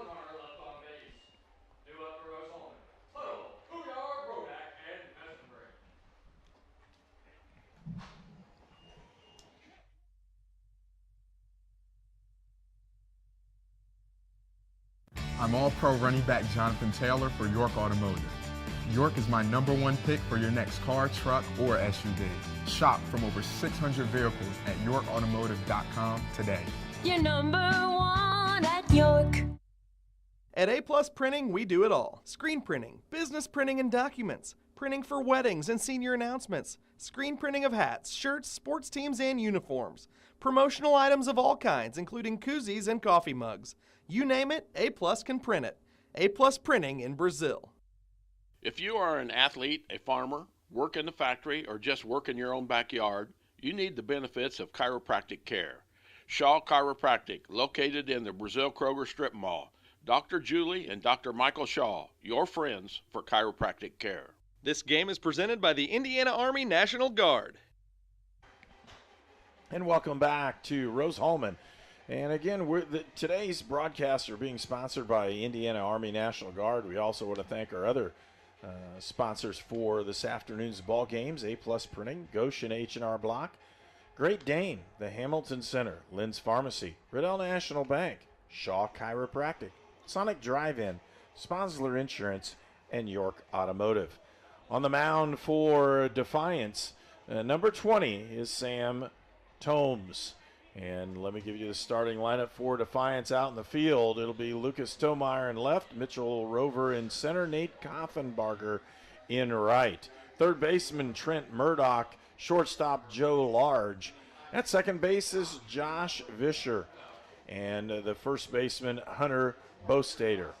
The pitcher Sam Tomes. Catcher is going to be Jacob Hild. And for Rose-Hulman, the lineup for game number 2 is a little bit different, as they'll set in again Tuttle, Colliard, Rodak, Messenbrink, Lopez, Klein, Taylor, Finch, Roberts, and Burke. So Brett Tuttle up to bat. And for Tuttle, 6 home runs on the season. Batting .326, he pounds this one into center field. It's a high fly ball. Rover camps underneath it and makes the catch for out number 1. 1 pitch, 1 out. You'll take that up your Tomes, right? He sure will. Because when Defiance got in trouble, it was because of walks, and then all of a sudden, it just like collapsed. Yes. 15-0, Rose-Hulman with the actual win in game number 1. Collard Rodak is our batter. And he's playing second base again this ball game. Sam Tomes comes in with a 4.86 ERA, 14th appearance, his 9th start. Second on the team in innings pitched, comes in with 50 innings pitched. Has fanned 44 and walked 25. Batters hitting .289 against him. Collard Rodak, .328 on the season is what he bats. 13 doubles. Fouls that one back to the screen again. 2-2 now on the count.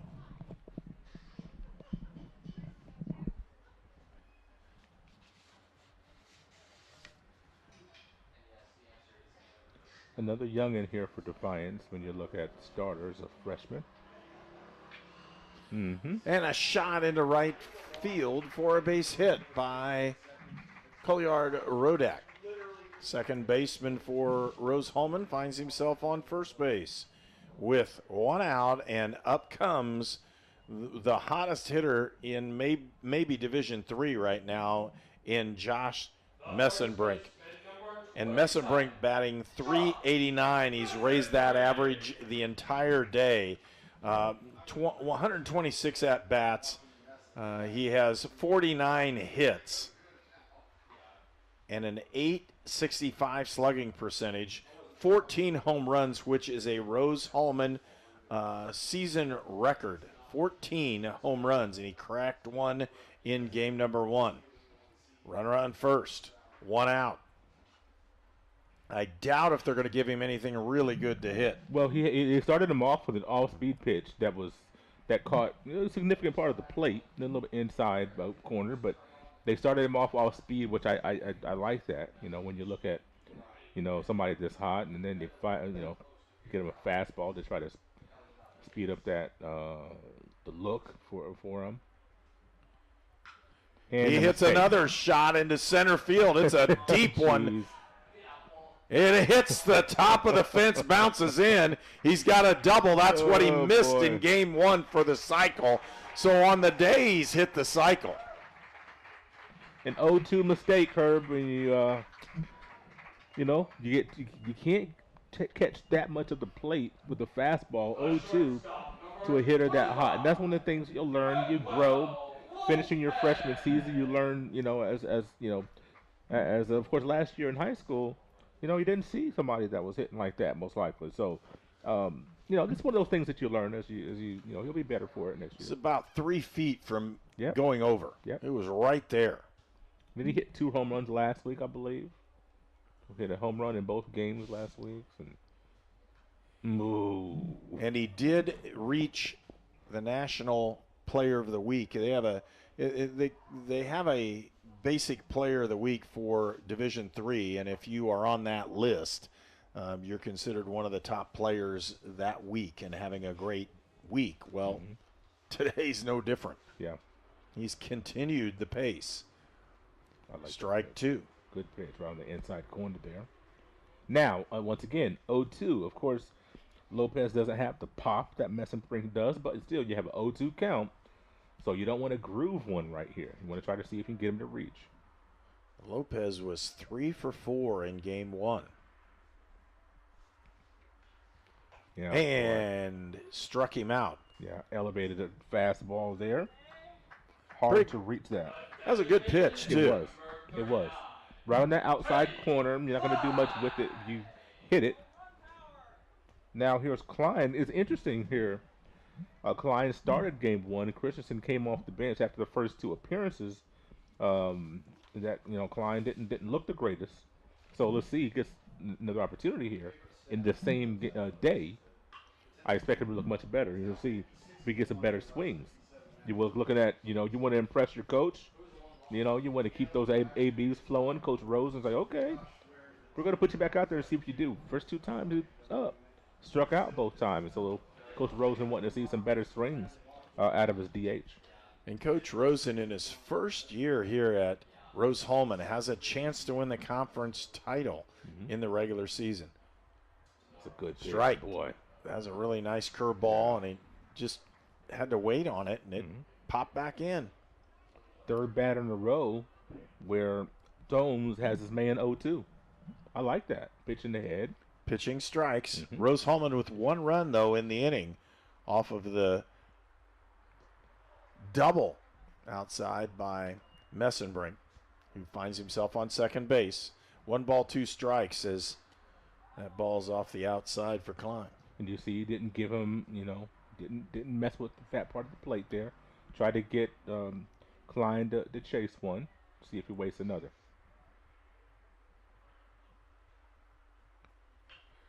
Ground ball to the second baseman. Picked up and thrown out. Nice play by Josh Vischer. And that'll go for the end of the first inning. But Rose-Hulman does get one run across the plate on 2 hits and will return to the top of the second. Rose-Hulman leads 1-0. We were choosing colors for the house, and I stopped and looked at Mike and said, "We're really doing this, aren't we?" The process was challenging, but Riddell was there for us every step of the way. The mortgage, closing, they eased our stress. It made sense when Mike said, "We're really doing this." Mortgage loans made easy from Riddell. Making friends since 1885. At Great Dane, we are proud to invest in our people and the communities we call home. We are hiring now for trailer assemblers and welders across the country. We need the makers, people who are ready to make a difference. We need you. Build something bigger for yourself and your family with great health benefits, advancement opportunities, 401k, pension, and more. Apply today at greatdane.com/careers. This game is presented by the Indiana Army National Guard. 1-0 is the score. Rose-Hulman picked up that 1 run in the first inning. Messenbrink with a double, knocking in another run for him. And, again, Rose-Hulman with a consistent job at the plate, and Messenbrink is on a tear. You're going to have to pitch around him almost every time, or he's going to make something happen, and he was able to do that. Up to bat for Defiance, number 13. Hunter Bostater, the first baseman from Fairview High School in Ney, Ohio. Going to be so important next week in Kokomo for, your, first to second hitters in the lineup to get on in front of Messenbrink, to make it so it's tougher to pitch around him, and then also Lopez, so you want to keep that bat hot as well. So the top of the order is really making some hay. They have some real potential for next week. Big ballpark in Kokomo, too. Is it? Okay. It's a big ballpark. Do you know the dimensions at all? Any idea? It's over 4 in center straight field. Away. Okay. Yeah, so it left, center, and right. It's a pro ball club, or ballpark. Yeah. They used to have a single A ball club and a strikeout and a nice pitch that time by Matt Rouse. Picks up another strikeout in the process. Mm-hmm.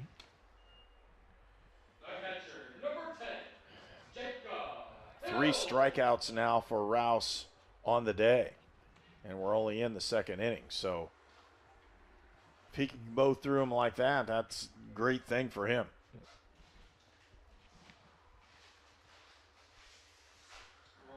Swing and a mitch and miss. Back to the stop. I'll tell you, the last time, this is going to sound really bad, the last time I was at that ball club, my son hit a home run. Okay. It was a shot in the semi-state. Nice shot in there. Snapping off that breaking ball, isn't he? He is. He's getting it down now. It was a little bit high in the first inning, but he's got a couple of them down even on his warm-up. Another one. Back-to-back. Really good back-to-back. 3 pitches and a strikeout. And Rouse is on fire right now. If he can keep this up, he'll be able to go almost the distance. Yeah, he's getting on top of that breaking ball right now. Really snapping that thing off. Really tight break. It's kind of the inside third of the plate. And Hill just really had no chance. Vischer, the second baseman, up to bat for Defiance. Misses that with that fastball. You mentioned struggling to see the ball out of his hand, and it just comes out of nowhere. It's like he hides back there, then all of a sudden here it is. Just right in back of his neck.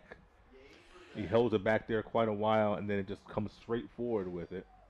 There are a lot of pro pitchers that don't throw this huge speed. They just hide the ball so well coming out. And he does a nice job. It's very difficult to see it come out. Yep. Not coming from the side at all. It's coming literally right behind his neck.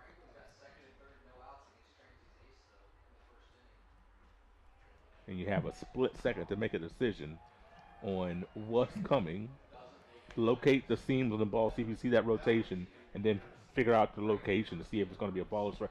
You have no time in a situation like this. It makes it very tough. Pretty tough. Yeah. The appeal got him the second strike. It's 2-2 with 2 outs. Yeah. Swing and a miss. He struck out the side.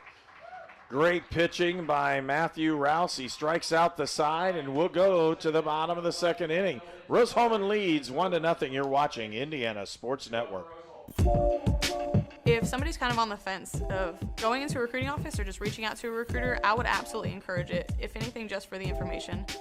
We have a lot of enlistment bonuses out there right now, upwards to about $20,000. If you're in college or you plan to be to college, this is a great choice for you, because our organization, we look for students who want to go to college. We also have educational benefits where we pay up to 100% of tuition.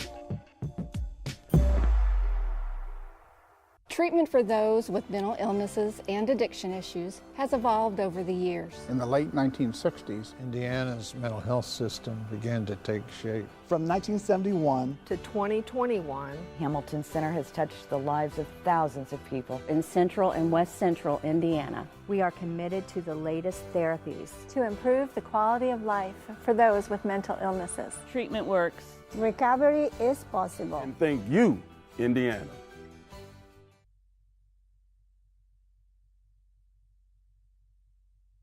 This game is presented by the Indiana Army National Guard. We're at Rose-Hulman, where it's Defiance College taking on Rose-Hulman. Game number 2, or bottom of the second inning for Rose-Hulman. Number 18 is Adam Taylor. And I will say this, when he's out in the field, he has a good time out there. He's into the ball game, knows exactly what's going on, and I think he cheers more than anybody else when the strikeouts happen. So Taylor takes that first pitch on the inside corner for strike 1. These immediately are starting to cool down ever so slightly, Herb. Well, it's just the overcast. It's not even, it's sun's out. We're just underneath a cloud. Yeah. Misses high with the ball 1. Wind swirling a bit. And 1-1's the count. Bottom of the second inning. There's a foul ball. We want to thank our sponsors for this afternoon's ball game: A-Plus Printing, Goshen H&R Block, Great Dane, the Hamilton Center, Lynn's Pharmacy, Riddell National Bank, Shaw Chiropractic, Sonic Drive-In, Sponsler Insurance, and York Automotive.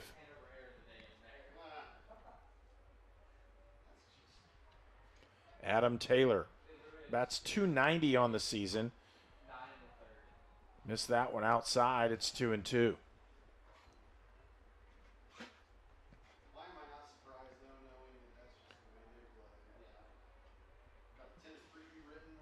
Curveball misses high. Full count now to Taylor. And Rose-Hulman didn't quite manufacture a run, but boy, they got one off the big time. Walk drawn by Adam Taylor. He'll trot on down to first base. First walk of the game.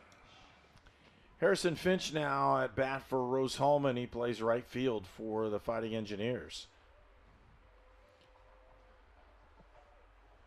And the Defiance pitchers have really stared down a lot of the runners to see if they can hold them back.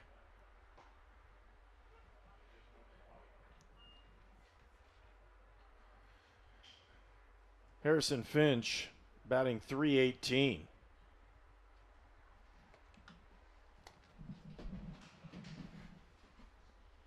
Oh, wow. Almost got him leaning. They say he got him. He got it. Wow. I thought he was back in there. I thought he was too. His arm reached in there. Now he's going to have to appeal to home plate, who probably had a worse look. But I thought his arm was in there pretty comfortably. But he was leaning. So I think that might have thrown off the umpire. But we'll see what he calls. So if he calls him out, then he's out.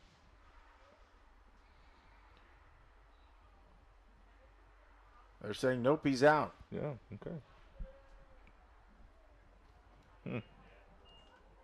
That's a potential rally killer right there, getting caught picked off at first base with nobody out. And pretty tough. Yeah, that's a tough one there. And a strike in there for strike 2. I was kind of expecting that to be a gap shot. So many times you get picked off, the next pitch is a gapper. Happened so many times. 2 strikes. Shot. It's close to being a gapper. It is. It's by the center fielder. And we're trotting around to the stand-up double. That was a pitch off for me. Would have possibly scored that run, although you would have waited until. Yeah. Because you really couldn't see what was going to happen. He wouldn't have scored, yeah. I don't think he would have scored on it, but it would have been at least at second, third. Yeah. In this case, there's 1 out. Runner at second base. And up comes Drew Roberts. First time we've seen Drew, a senior, getting that opportunity to start here on Senior Day. Last ball game of the regular season. And a chance for Rose-Hulman to win the conference regular season title. And he gets one right in the gap. It's a base hit, and they're going to wave the run in. You got to fire down to home. And that's a bad. You got to hit the car. There was no cutoff, man. And that's a really bad play for Defiance here. There's no cutoff. The throw came all the way to home to let the batter get to second base. That's a bad play right there for Defiance. You got to have a cutoff man. Hit the cutoff, keep him at first base. You're going to give up the run. You know where you're going to get him from that far over in left center. You got it, but there's no cutoff man to hit. That's disappointing. Roberts with the hit and the RBI. Up now, Nathan Burke. Burke batting .200, another senior. There are 9 seniors on her today in Senior Day. Wow. Hits it in the same spot, and it's going to drop in the gap. That's an easy run, but they're going to throw it to second this time, and they got him. Nope. No, they did not. They did not. He slid by. They should have had him. Yeah. He stretched that one into a double and probably shouldn't have. Yeah, I think Vischer wasn't quite in position to make that throw, to take that throw, to make that tag. He was still getting to second base a little bit late. Needed to get there a little bit sooner so they can get in position, straddle it, make a nice swipe. They could have had him at that point. This is a pretty good move by coach for Defiance. He's got to settle down his pitcher here. Mm-hmm. So Derek Woodley, the head coach for Defiance, comes out and says, look, man, you can't really change what's going on. Right. Somebody's got to make a catch at a certain point. Mm-hmm. No errors on these, but definitely the first fly ball looked like it was misplayed. I think so, too. But the other one's probably not. 1 out in the inning. 2 runs have already scored. There's a runner on second base. And the top of the order with Brett Tuttle coming up to bat for the Fighting Engineers. You know, when you look at Holmes, your freshman, he's done his job. Number 1, he's thrown strikes to the batters. That's what you want. Number 2, he picked off the runner at first base. So he did everything that he could do in his power. Pitch strikes, you pick off a runner. Sometimes you just need a lucky break. A couple of opportunities in the outfield where it's just out of the outstretched arms of Rover. Not able to cover enough ground for him there. And then, so now you have the top of the lineup and an opportunity once again for the Engineers to get greedy with just 1 out. Brett Tuttle up to bat. 28 RBIs and a runner on second, and he's hoping he can get that base hit to bring him in. Yeah. Tuttle, multi-sport athlete here at Rose-Hulman, also plays football and a special teamer. Good Nice breaking ball, but you would have jammed him on that if you would have taken a cut at that one. But hit it right off his toe or something. But it was nice to see It Coach Sokol out here during game number 1. Supporting the Engineers.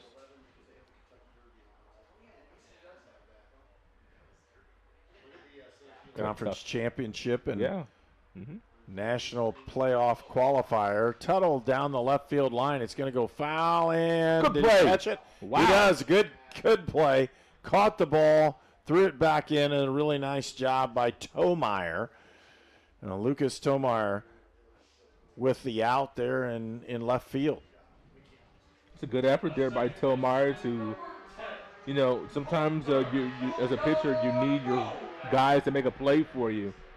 And Tillmeyer, with his hustle, did just that. You needed to get Tuttle. Now you have to get Collier-Rodak because you do not want this inning to extend to Josh Messenbrink. 3-0 is our score. Collier-Rodak is at bat.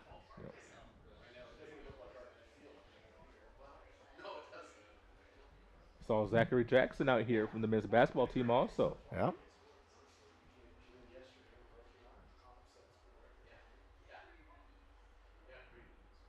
Good pitch. Oh, my. Right over the outside corner for strike 2. I love that sequence. Inside, outside, 2 breaking pitches in a row, hit both corners. I'd love to see him get another one, but just kind of, hit the plate with it. Put it in the dirt. Trust Hild. Just missed low with that one. 2 outs in the inning, a runner on second base. Collier-Rodak is the batter. If you're Tomes, you gotta hit this batter. Not hit him, but you have to get this batter. You have to shut it down right here in the inning.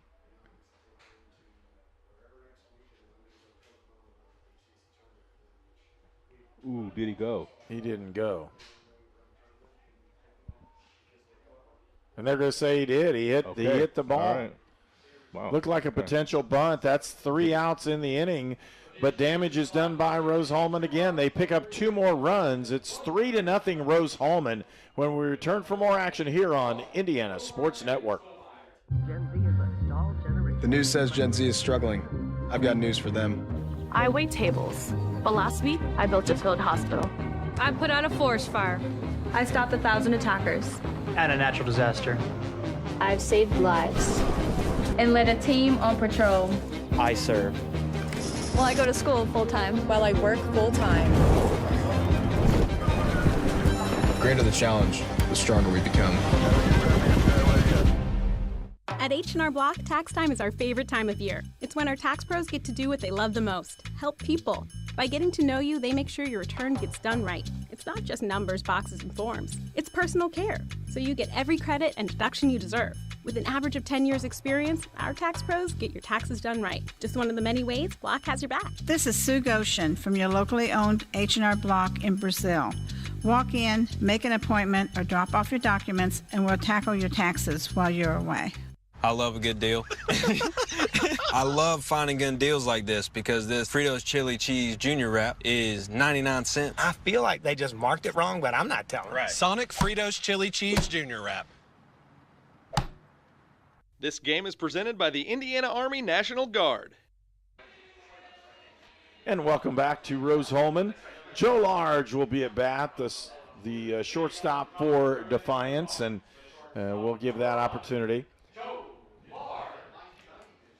3-0, Rose-Hulman with the lead. Top of the 3rd inning for Defiance College. They'll come to bat.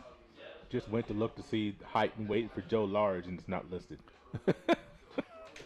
He's a pretty slight built guy.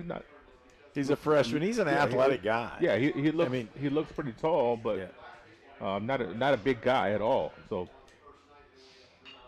ground ball. Lopez takes it off the short hop and throws it out. Great play by Manuel Lopez. Boy, he had to wait on that hop, didn't he? He did. Seemed like it would never come down. Thought maybe he was going to get a charge on that one, try to pick it up off the big air, but it couldn't get to it in time. Would have gone over his head. Up to bat now is Mitchell Rover, the center fielder. 1 out. Top of the 3rd inning.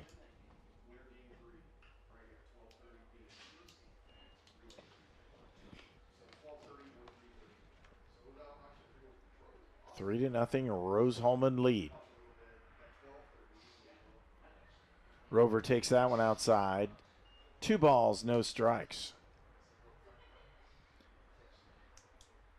Matthew Rouse is the pitcher here in game 2 for Rose-Hulman.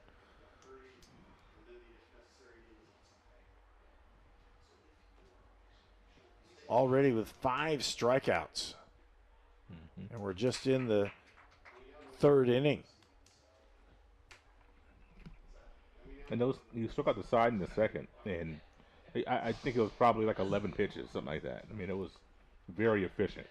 Ground ball, scooped up, and a really nice play in the backside. Does he get there? No, he does not. Pitcher didn't get there in time, and he's going to kick himself on that one. We'll give him a base hit on that one. That's a good snag by Mesenbrink, though, to make the play even possible. But like you said, Rouse he's got to get off that mound a little faster and beat his man to the bag. But I mean, he's got the ball in his hand. If he can get a double play here, it'd be helpful. Back to the top of the lineup. So now the top of the lineup for Defiance. Lucas Tomeyer.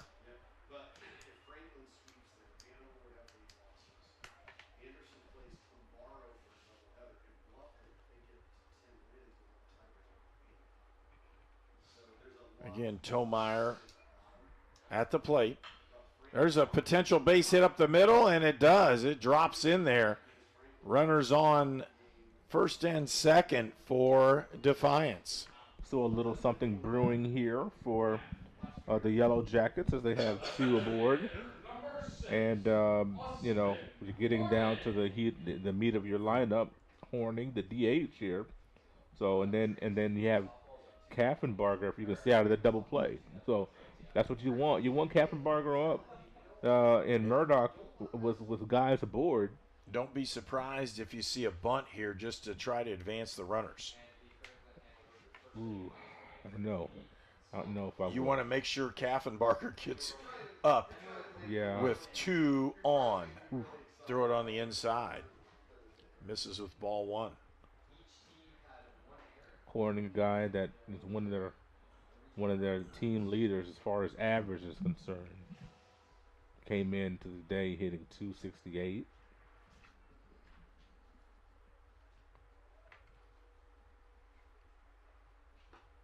Swing and a miss for strike 1.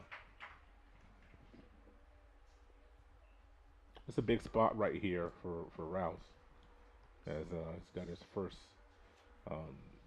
little jam to pitch out of.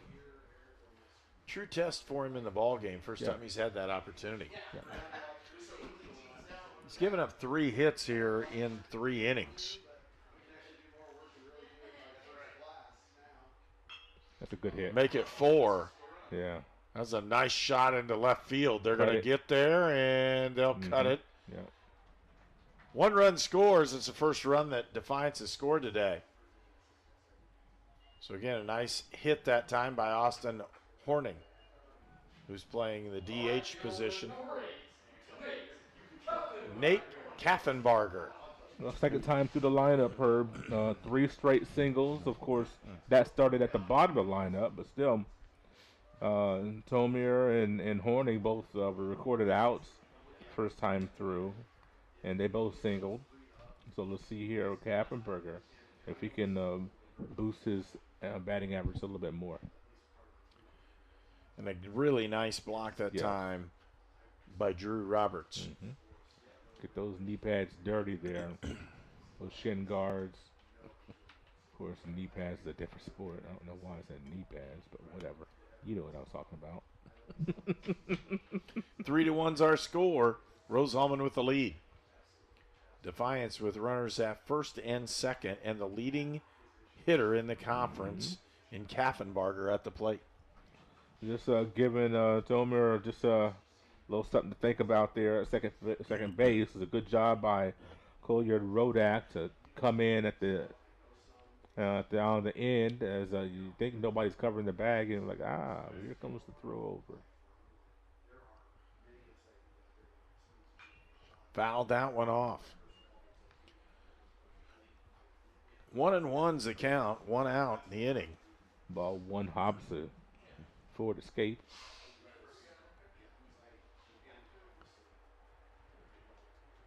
Kaffenbarger definitely wants to take this one out to see if Defiance could take a lead in the ball game. Ground ball up the middle. No, can't get to Lopez gets to the out, but advances the runners to second and third. That's a really nice play. Yeah. Didn't have a chance for the double play. It was hit too slow, but a fine play by the shortstop for the Fighting Engineers. Would have been nice to be able to get out of the inning with that, but just hit, like you said, hit too slow. And good job by Lopez to charge that thing. And you never know that last hop, what it'll do. 2 outs in the inning. Mm-hmm. We've seen several first pitch breaking balls by both pitchers today, haven't we? Yes, we have. Trent Murdoch is the batter. He's playing third base in this ball game.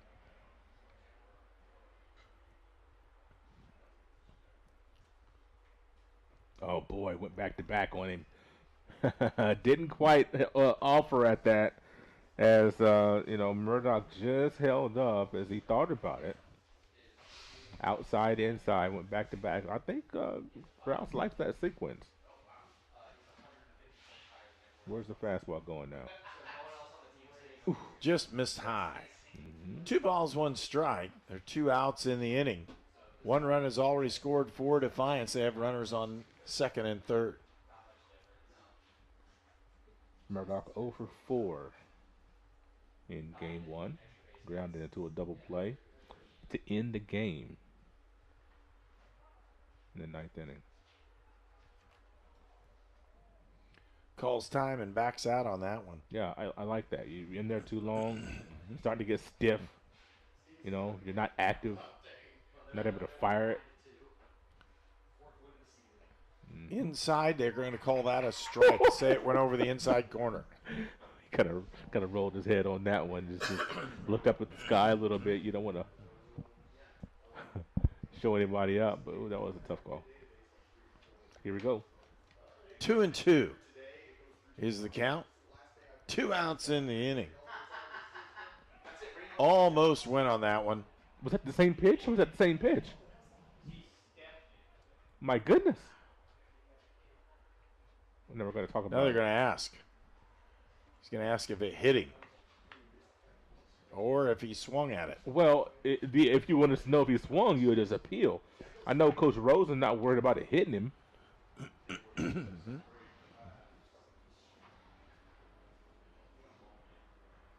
a potential for him to go out. They don't. There's no call. They're just going to go to the next pitch.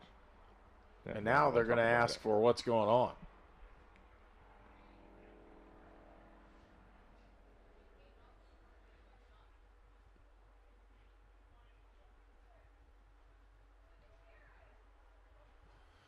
And they're saying it possibly ticked the bat. If it did, and it was a held third strike, then that's what they were appealing on. It wasn't that he actually swung at it. So the umpire is saying it did not hit the bat? They're saying they didn't hear it. Okay, so which means it did not hit the bat. Right. What I'm arguing, Herb, was that looked to be the the same spot as the last call strike. Yeah, really close. Full count, 2 outs, foul ball. Good piece of hitting right now. Yeah. For Trent Murdoch. Murdoch, the DH in game 1 for Defiance. No matter what happens, good half inning here for Defiance. Get on the board, get some runners on. Pop that one up. Could be play. Nope, it's going to be out. Out of play. You could see Drew Roberts look at it and thought he maybe had a chance, and then he went, oh, no. We won't chase that one down. Yeah, we'll save the energy. 9 innings is a lot, so we'll save the energy. A lot of pitches in this inning. Yes. For Matt Rouse. Got him. Strike 3 called, and number 6 on the strikeout for Matt Rouse. That'll end the inning. 3 runs for Rose-Hulman, 1 for Defiance. We'll go to the bottom of the 3rd inning, and where you're watching all this action on Indiana Sports Network. I'm All-Pro running back Jonathan Taylor for York Automotive. York is my #1 pick for your next car, truck, or SUV. Shop from over 600 vehicles at yorkautomotive.com today. You're #1 at York.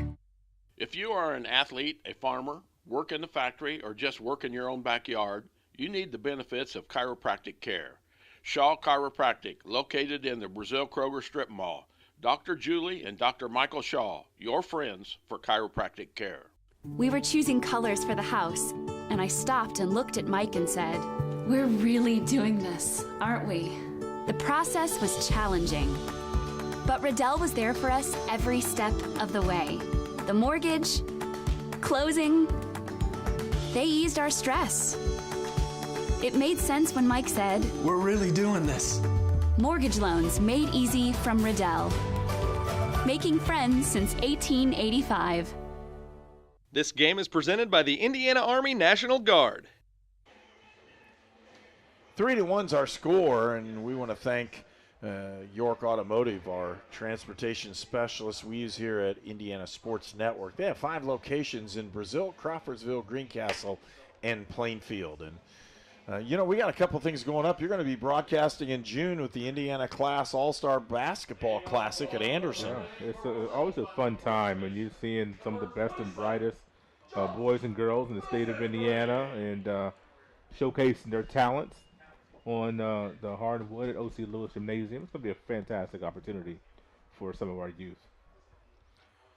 Josh Messenbrink, who has been on the tear. I was wondering in between. I'm like, I wonder what the thought process is for this first batter. What do you start him off with? And I was thinking maybe they'll buzz him inside. They just did, and it didn't. Didn't phase him. No, but what do? You're going to challenge him at least somewhat because the bases are empty. They've started him off breaking ball. They started him off fastball. And today, I'm saying. And I thought they might come inside on the first offering. They did. Let's see what happens here. Came inside again. It's popped up. He's going to get out this time. They finally got a nice play that time by the shortstop in Joe Large. He takes the out for the first time, really. Messenbrink's been taken out for today. Yes, he's walked twice, 4 hits. The cycle, I mean, think about the two games combined. 3 RBIs, scored a couple of times, and a partridge in a pear tree.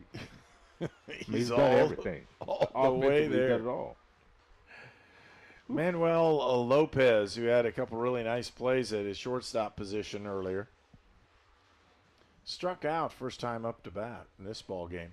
Yeah, this freshman, you can see why he has the second most innings pitched on the ball club. He's got good stuff. I mean, the way he approaches batters. Of course, I mean, he's not like he's doing it on his own. He's getting, the signs called from somewhere. But his approach, the fact that he's mixing up his pitches in different locations at different times. You're not guessing correctly every time he has an 0-2 or a 1-2 count or behind 2-0. So just got a piece of that. And for Rose-Hulman, they really need to kind of stretch him and see if they can pick up more pitches and not be so aggressive right at the start of any pitch count. He's throwing strikes. That's the bad part, or not bad part about it, but that's the thing. He's not walked anybody yet. It hasn't come close, really, because he's just pumping strikes. He's around the strike zone. He's getting the calls because he's around the strike zone. And I don't know if he's been to a 3-ball count yet, Herb. I'm trying to remember. There have been full counts, but not very often. So, I mean, this guy, he's throwing strikes. And it's very tough for Lopez to keep off that high heat. Yep. One of these times you miss, and that's where he struck out the last time. Mm-hmm. Of course, Lopez is just saying, man, if he brings it down an inch, I'm going to yank one. No, I don't think that's what he's thinking. I think I'm going to poke that thing in the left center and run. That's what he's going to do. And he just missed that one. Look out. That was maybe the best pitch for Lopez to hit in the whole sequence there. You had a fan over there that heard the crack of the bat, and she looked up, thankfully.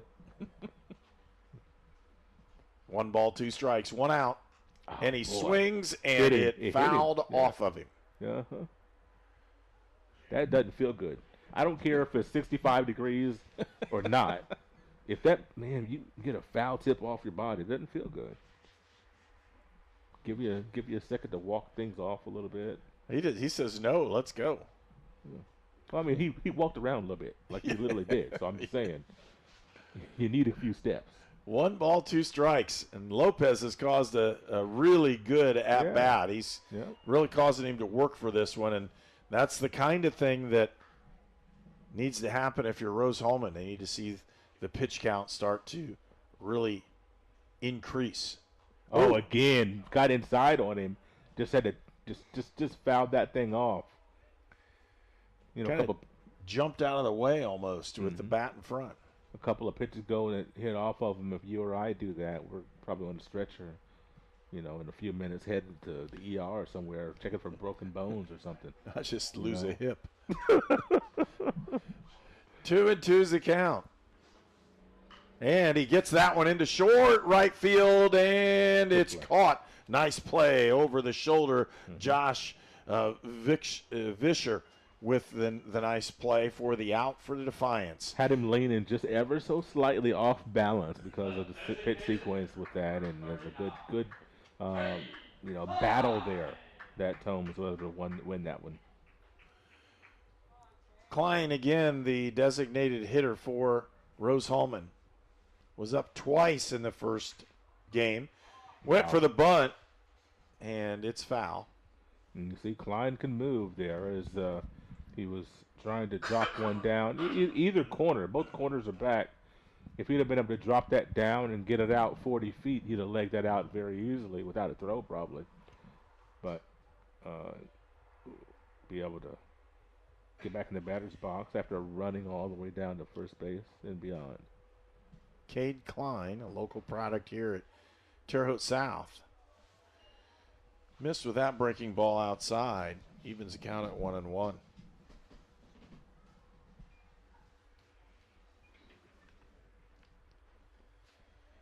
Yeah, we're feeling a little bit more breeze. Ooh. Klein with a hard cut there and missed on that one. 1-2 is the count. 2 outs. Again, if you're joining us, Rose-Hulman with a 3-1 lead here in the bottom of the third inning. Yeah, like Klein tying his shoe there. Give himself a little break and give the rhythm off of Tomes, and you might see that from time to time in the next few innings. Guys trying to break his rhythm, because he's definitely in one. Missed to the outside. 2-2.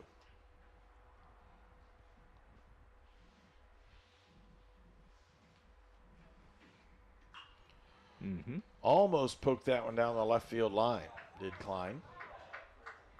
Good battle. Got to stay alive here.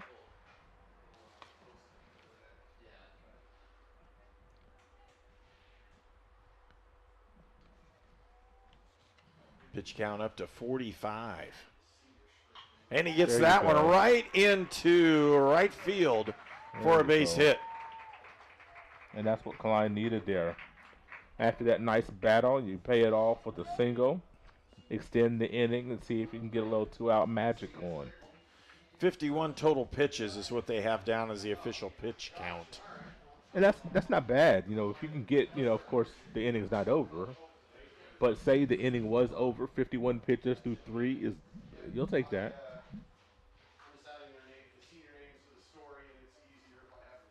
Let's see if we can, how many more we can get out of him this inning. Nice curveball over for strike one. Adam Taylor is up to bat.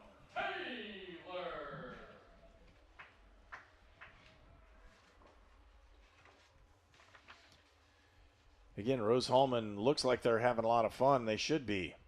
Opportunity to win the conference championship if they can win this ball game.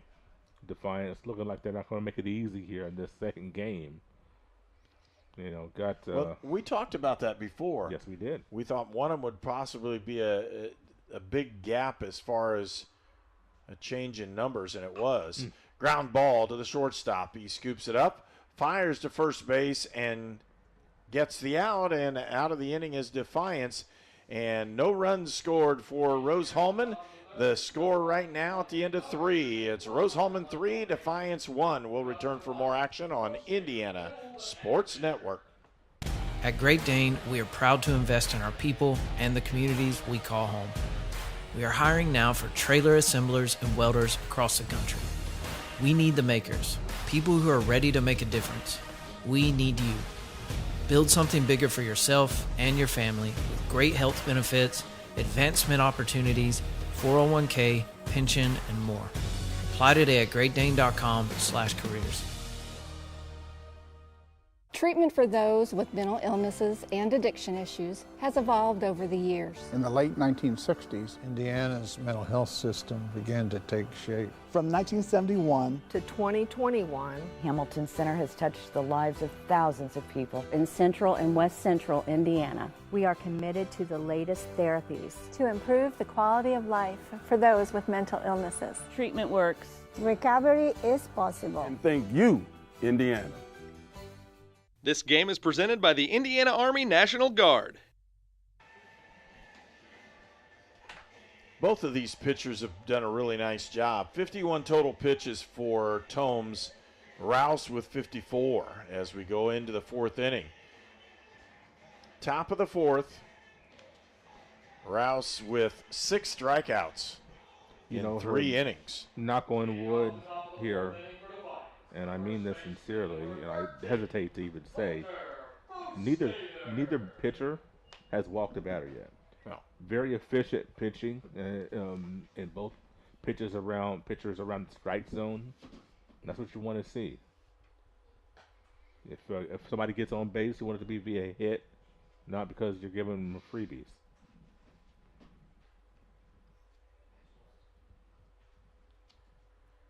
Matt Rouse, senior. It is senior day. 9 seniors. They've all played in the ball games today. Nathan Burke, Harrison Finch, Shane Garner, Jason Imes, who came in the 9th inning of the first game. Josh Messenbrink, Drew Roberts, Matthew Rouse, who's pitching right now for Rose-Hulman, Adam Taylor, and Brett Tuttle.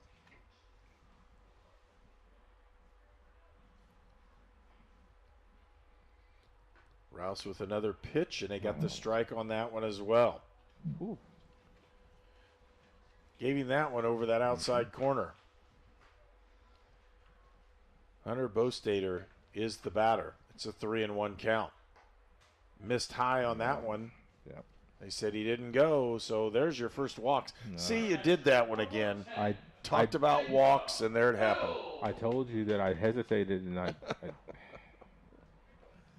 yeah, well, let's see how we deal with this. Guess what, though? Double play is in order. Jacob Hill, the catcher for Game 2, is up to bat. Nobody out. Top of the 4th. Pumping that inside corner. We've seen it all day long, Herb. We've seen pitchers coming inside, getting that inside third of the plate. Trying to tie hitters up. Rouse has been able to confuse the batters. Mm-hmm. Good stop by Roberts that time.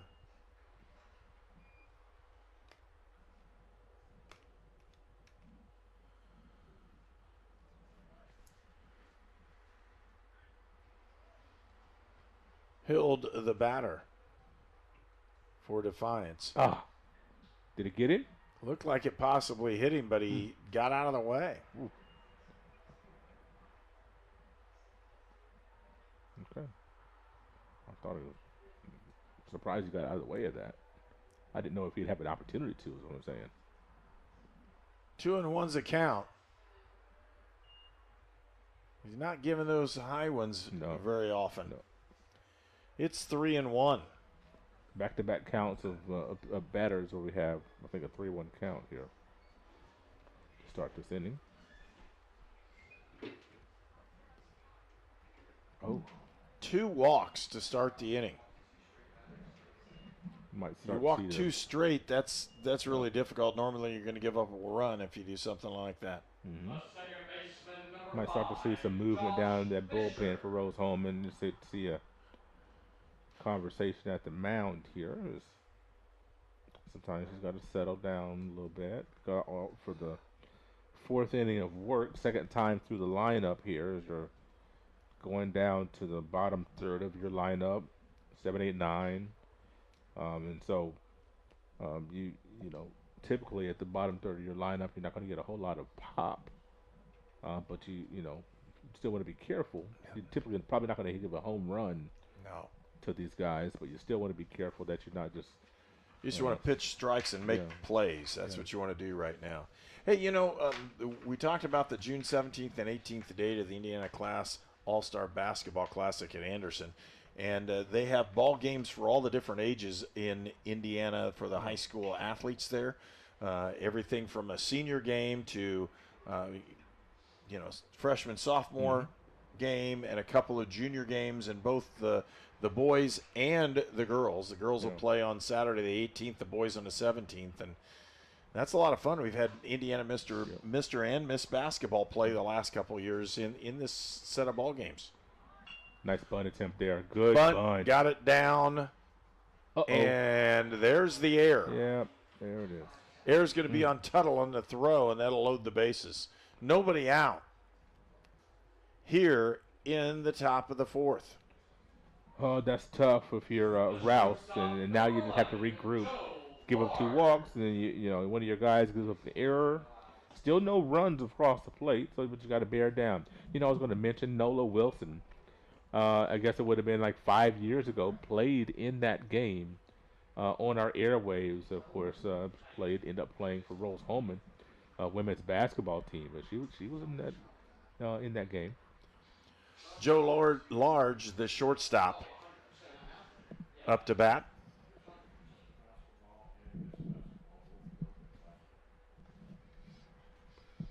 Mr. Basketball and Miss Basketball both played last year. So this year is Mr. Basketball, Miss Basketball. Not sure which. Yep. Had a lot of different players from many of the schools in the HCAC have played in this ball game too. Missed again. Having a hard time locate. 2 walks. And an error on the third baseman. The bases are loaded. Nobody's out in the 4th inning. And he's run that count up to 3-0 as well. Yep.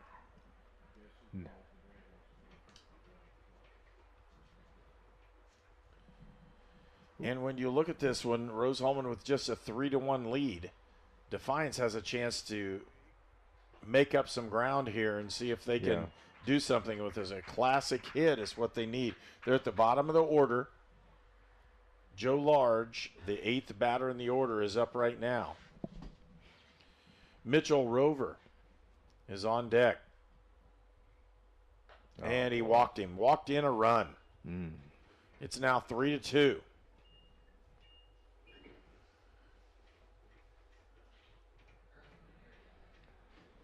Well, you've got still nobody out. You've got a run across the plate, bases are loaded, and you've not given up a hit. That's not the way you want your half of inning to go on defense. No, and Adam Rosen looked down at the bullpen to see how close he is to getting ready. There's a strike on the inside corner. And especially when you're doing this towards the bottom of the order, all you got to do is pitch strikes and make them hit it and see what happens. Yep. If they smack it around on you, okay. Well, that's the way it goes sometimes. But you don't want to be walking batters all over the place.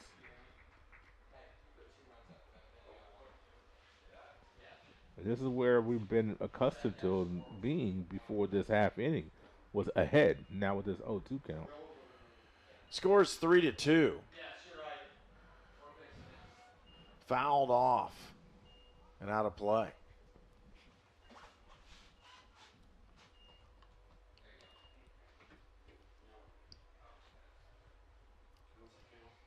Bases are loaded.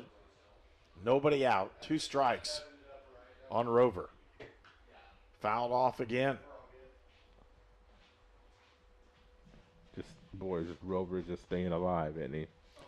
He sure is. Yeah. And Defiance College has a chance to really do some major damage in this inning.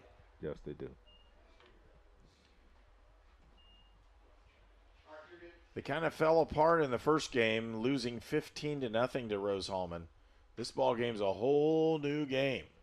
Really don't want to catch that one. Yeah. It goes out of play because if they catch that one, the run scores easily. You know, we're going to have the Indiana football coaches North-South All-Star game in Indianapolis at North Central High School, and that game's been held since the 1970s. We'll bring you all the exciting action of that in July and the 17th. And that'll be a lot of fun, won't it? It will be. That game's really a great opportunity. They have kids from every different classification in Indiana playing on those, and multiple of those players, that's not their last game. Most of those guys go on and play college ball somewhere. Lost that one. Wild pitch. And a run scores. The score is tied now. Runners on second and third. You could just see that he held on to that one just a shade too long, as messed up his release point, and that one just died, and Drew Roberts had no shot basically of trying to stop that one.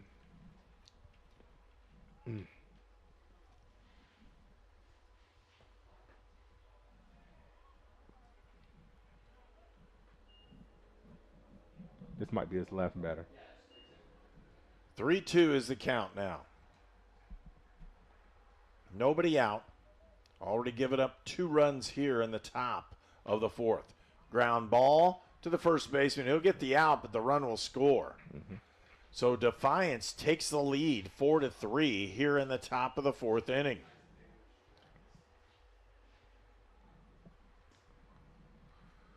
One out in this one, and that'll be the end of the pitcher. As they've already called for relief, we'll have that pitcher for you when we come back. You're watching Indiana Sports Network. If somebody's kind of on the fence of going into a recruiting office or just reaching out to a recruiter, I would absolutely encourage it, if anything, just for the information. We have a lot of enlistment bonuses out there right now, upwards to about $20,000.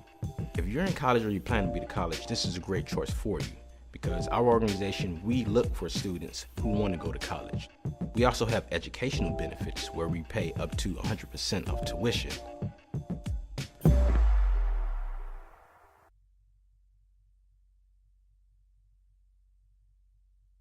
At Lynn's Pharmacy, we're more than just your pharmacist. We're your neighbors. Our kids go to the same schools. We eat at the same restaurants. We sit next to you in church. When I listen to a symptom. When I fill a prescription. When I offer advice, I'm not just helping a customer. I'm helping my neighbor and a friend. My name is Lynn Hofstetter, and I'm the proud owner of Lynn's Pharmacy, a modern pharmacy with old-fashioned values and personal service, dedicated to keeping you, your family, and our community healthy since 1872. Here at Lynn's Pharmacy, downtown Brazil. This game is presented by the Indiana Army National Guard. Pitcher is number 22, Josh Erpenbeck, a sophomore from Clayton, North Carolina.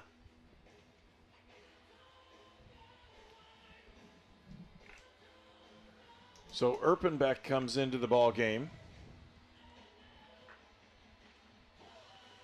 On the season,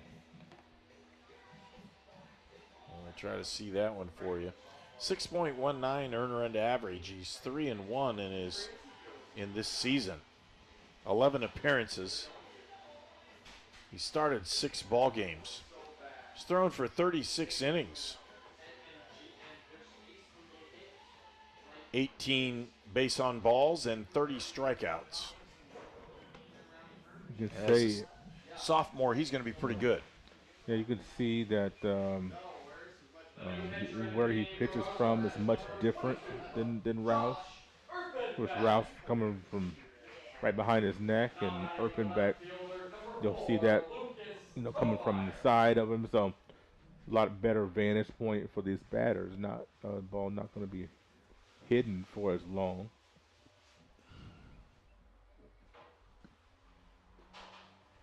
Inside corner for strike one. 4-3 is our score. Defiance took the lead on a wild pitch. Nice curveball. That thing broke pretty well. It did. Gotta shut the door right here if you're Rose-Hulman.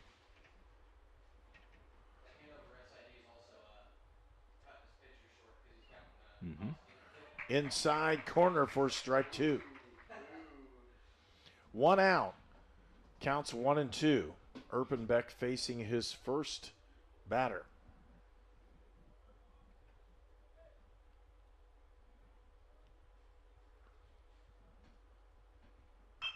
Ground ball. They're going to cut it down.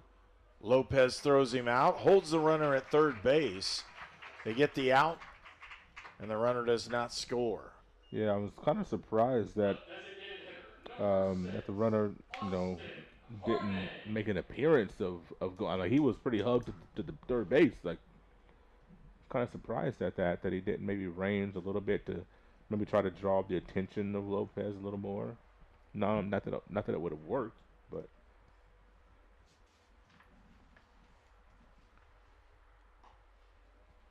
Erpenbeck with that first pitch just missed. So with Tomeyer grounding out to shortstop, Austin Horning comes up to bat. He's the designated hitter in this ball game. He pops one up over towards the right field side.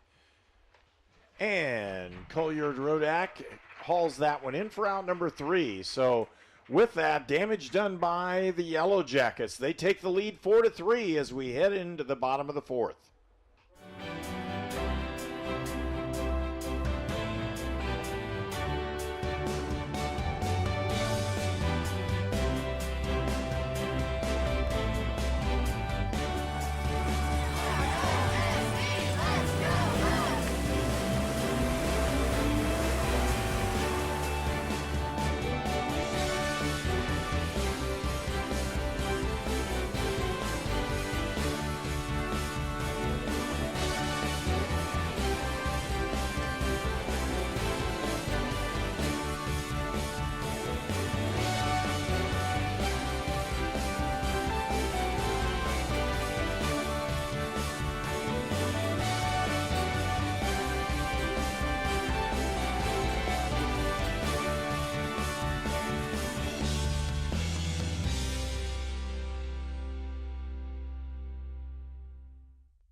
You are watching HCAC Baseball at Rose-Hulman on the Indiana Sports Network. This game is presented by the Indiana Army National Guard.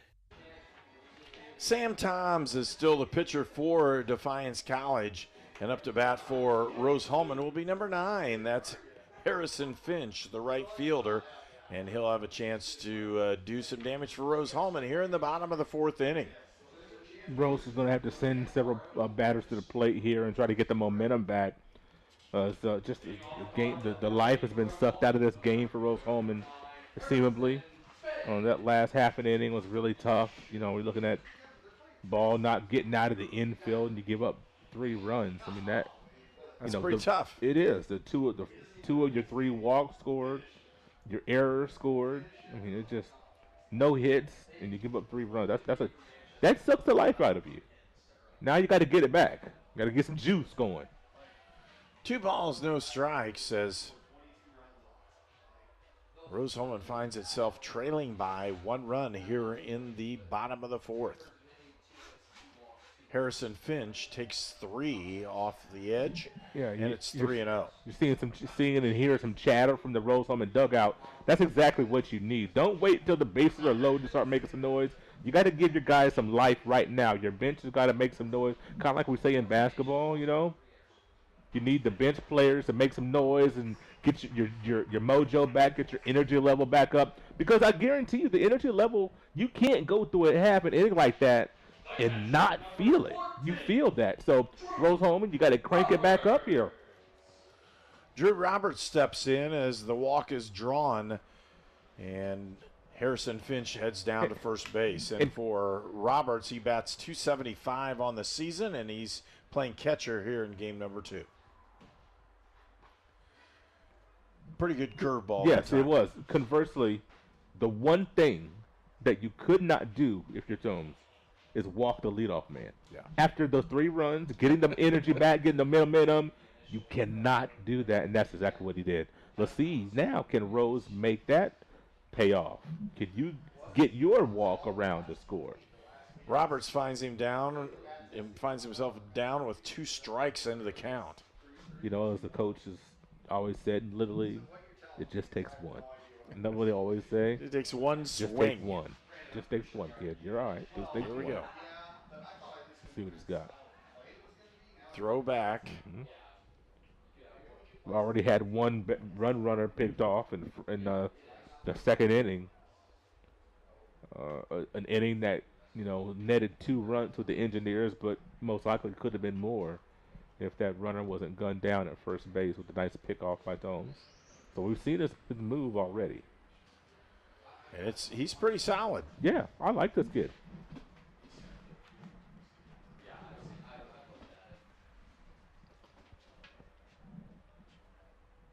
Drew Roberts fouls another one back. Yep. Now it's time to just battle. You're 0-2, just got to battle until you find something you can do something with.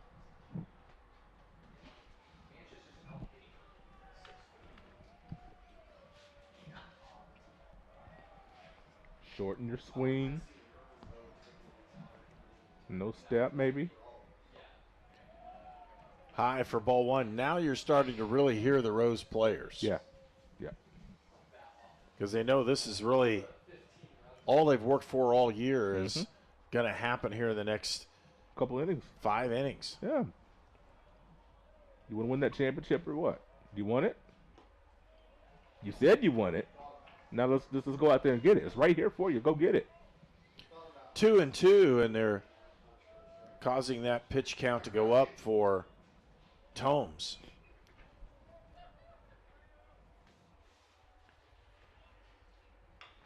Ground ball. It's a tough one to handle. They're only going to go to 1, and they move the runner onto second base. That'll be the first out of the inning. So a solid play that time for Defiance as Josh Vischer handles another good play at second base for the Yellow Jackets. Well, the good thing, Herb, barring some unforeseen base running, you're going to flip the lineup, get back to the top of the order in this inning. So, just 1 out, run on second, and your 9th place hitter right now. Boy, snaps that thing up. Gosh, that looked like a strike. It looked pretty good. Oh, he snapped that thing off, didn't he? Nathan Burke is the batter. He's the 9th in the order for Rose-Hulman. 4-3, Defiance College lead here in game number 2. They picked up 3 runs without a hit in the top of the 4th. And that's a breaking ball that you throw inside to a lefty when it's your 9-spot hitter as opposed to a different spot in your lineup. So it's only 320 down to right field corner. That's a dangerous pitch to some of these guys. Missed away on that one. 2-1 is the count. He tried both corners. Maybe getting pinched a little bit here. Kind of looks like it. Doesn't look like he, especially on the first one. That first one looked pretty solid. Yeah. Not missing by much. 2-1's the count. 1 out. Runner on second base. The tying runner on second. Let's put it that way. Ooh. Fouled it off. 2-2.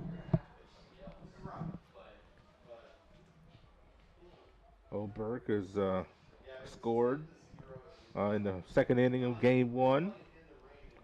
Popped out a couple of times and then was replaced by Garrett Lloyd. 2-2, 1 out.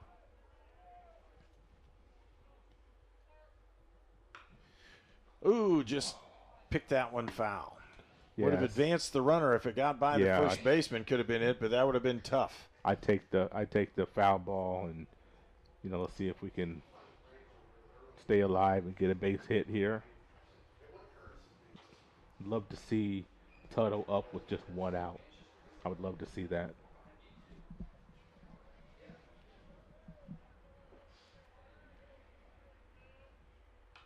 Fouled another one off. It's a great battle here.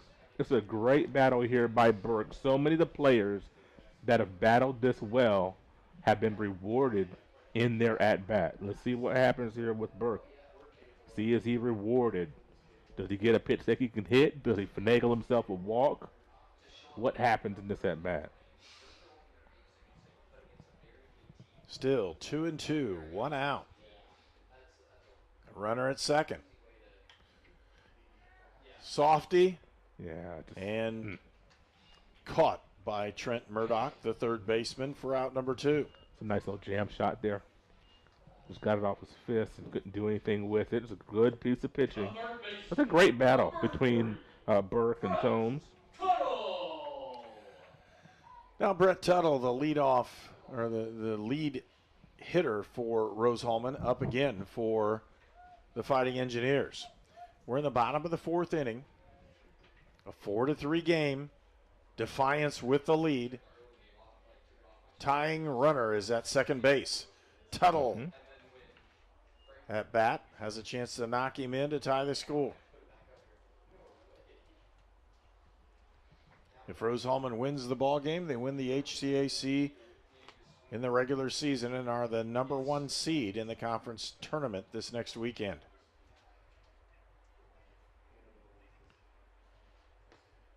Strike. That's what the umpire wanted to see there. That was a really nice pitch on the inside corner. Again, 320 down that line. It's not much breeze. 1 ball, 1 strike.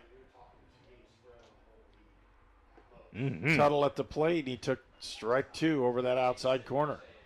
Well, we've seen this sequence. Both of these pitchers have gone inside outside, or both starting pitchers, I should say.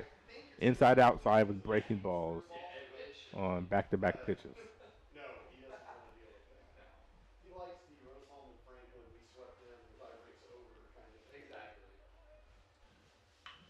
Ground ball to the first baseman. He handles it, toss over, and out number 3. And Defiance stops Rose-Hulman in the 4th inning. We'll go to the top of the 5th inning, where Defiance leads Rose-Hulman 4-3. Gen Z is a stall generation. The news says Gen Z is struggling. I've got news for them. I wait tables, but last week I built a field hospital. I put out a forest fire. I stopped 1,000 attackers. And a natural disaster. I've saved lives. And led a team on patrol. I serve. Well, I go to school full-time. While I work full-time. The greater the challenge, the stronger we become. At H&R Block, tax time is our favorite time of year. It's when our tax pros get to do what they love the most, help people. By getting to know you, they make sure your return gets done right. It's not just numbers, boxes, and forms. It's personal care, so you get every credit and deduction you deserve. With an average of 10 years experience, our tax pros get your taxes done right. Just one of the many ways Block has your back. This is Sue Goshen from your locally owned H&R Block in Brazil. Walk in, make an appointment, or drop off your documents, and we'll tackle your taxes while you're away. I love a good deal. I love finding good deals like this because this Fritos Chili Cheese Junior Wrap is 99 cents. I feel like they just marked it wrong, but I'm not telling. Right. Sonic Fritos Chili Cheese Junior Wrap. This game is presented by the Indiana Army National Guard.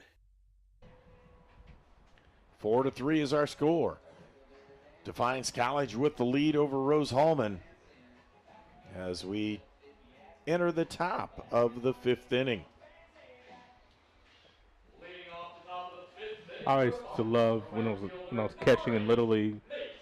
The pitcher gets those warm-up tosses, then gun one down to second base to show off your arm. I used to always enjoy that. A lot of times they end up in center field, but I gave my best, though. Nate Kaffenbarger up. Swing and a miss, and he actually fouled that one off his foot. Yeah. You could just hear it, and you could hear him kind of move around just a little bit as that ball spun in the dirt. 1 strike into the count. Great day at the ballpark, Herb. It is a beautiful sunshine. day. Yes. Oh, we got a hold of that one into left field. The wind back. Wind caught it. He missed. Did he get the catch? No, they're saying he hit the ground. Yeah, I think that's the right call as well. Very demonstrative call by home plate. He saw it the whole way. We're going to get a little conversation here When you look at that, Burke was holding his ball up and saying, "Hey, I caught that." But his route to the baseball, the wind, when it was up in the air, the wind started swirling out of nowhere, and he thought he was going to go back on it. He did, and the wind started swirling. He had to come in, go toward the line. It's tough. We haven't had much wind. No, and all of a sudden, then. Yep. Yes, that's a tough play. Oh, okay. Carrying over his. I didn't know if we're going to have a courtesy runner or something. No, and okay. I think he can run. Yeah, okay. Just wondering where he was going. That's not going to be an error. That's going to be a hit. Okay. I know he's glad about that. Helped that batting average out. Trent Murdoch is the next hitter for Defiance. Knocks that one foul. Wonder when's the last time Kaffenbarger has been below 400 as far as his average. I wonder. I don't know, it's been a while, probably. Because he's what I said. He came in at 4.6. Came in at 4.16. Yeah. I would imagine at the beginning of this game, he was probably down around the 410 maybe. Yeah. So I wonder when's the last time it was below 400. Probably, like I said, probably been a while. Foul ball. Because it's not like he was at 402 or 483. Yeah. 416. That's a haul, man. You're getting it done.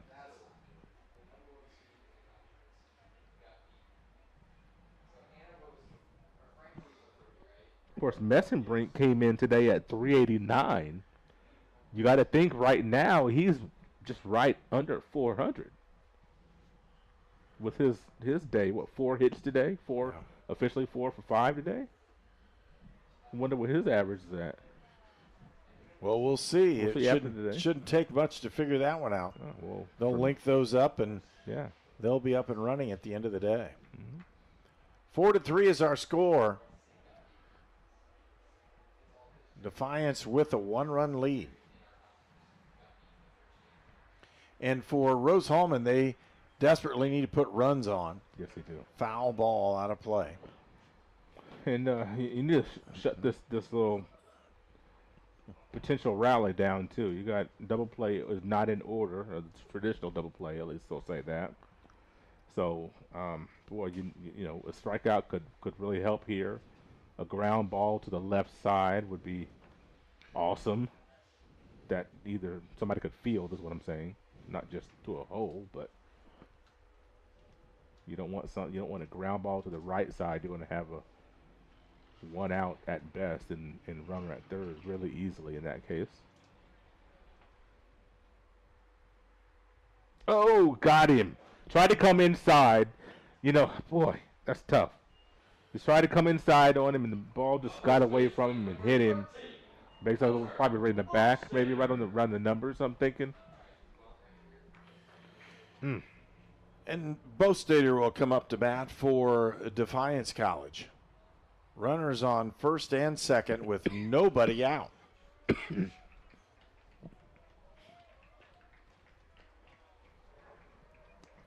4-3 score.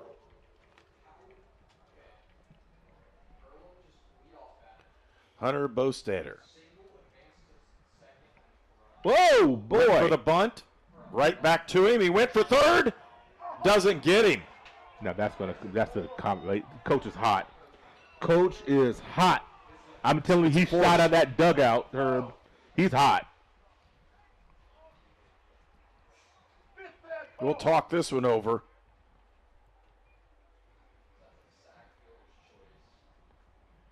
That was a bang play at third base. I thought he had him. I thought the way that the ball came off the bat, he's going to have a chance. I thought it was going to be a pop up and a triple play, is what it looked like. I kind of side with the official here, with the umpire. I'm be honest with you. I thought he might have been in there just by his shape. Bang play. It is so much dirt. It's hard to really see from our vantage point. But I would trust him. He's right there on it. Boy, that's a tough one. Now with bases jacked. Bases loaded, nobody out. And up to bat is Jacob Hild. Come back right to the pitcher. They're not going to get anything there either. They did. Woo! What a play. Got the out. I thought he had no chance. Me too, and he winged that one in there.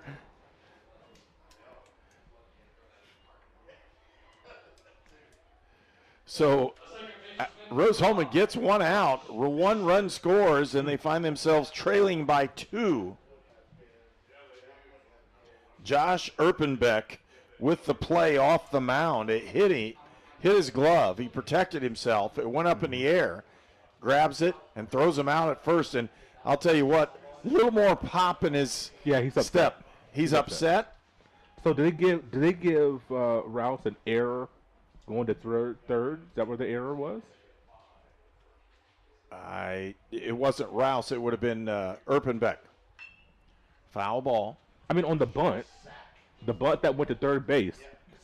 Pitcher picked it up. Fielder's choice sacrifice. Okay, fielder's choice sacrifice. I'll have to get this. Okay, the error that was on the previous play. Oh, average last. Okay, that's right. I forgot about that. So Erpenbeck, and he has some heat coming in there now. Yeah, he is rearing back, and let's go.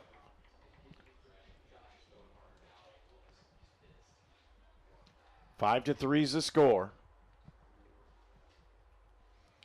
Couple flukes. And when you say that, that's how baseball's played. Every now and then things happen you don't really want. And Rose-Hulman's had a couple of those issues in this inning. Now, okay. Throw it back to him. We don't want Roberts asking any questions.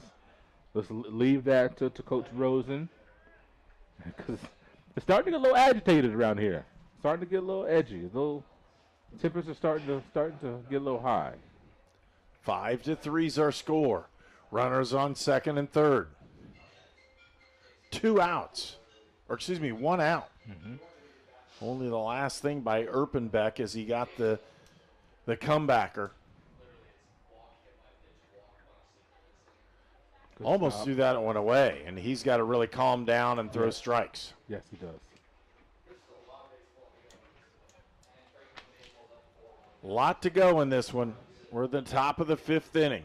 Still a lot of baseball, and I doubt if you will see the end of the game with the same pitcher for Defiance. No. Foul ball. We're going to see several different pitchers for both sides, I would think, in the rest of this game here.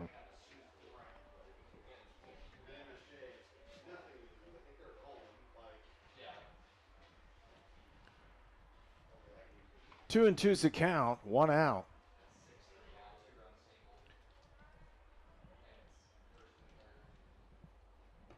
Fires that one low. Full count. Vischer is the batter. Josh Vischer, the second baseman for Defiance. He'll be followed by Large and Rover.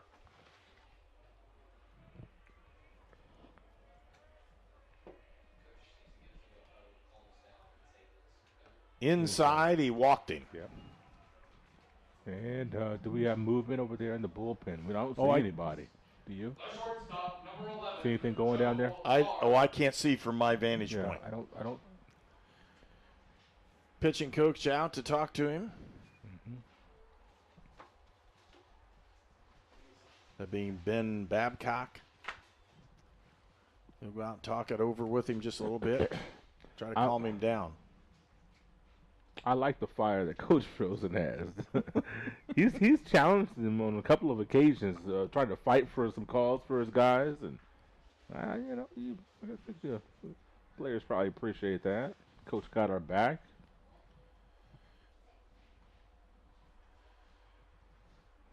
Well, if not before, I guarantee you they're going to have somebody warming up now. Yeah, they should. You don't want this thing to really balloon on you.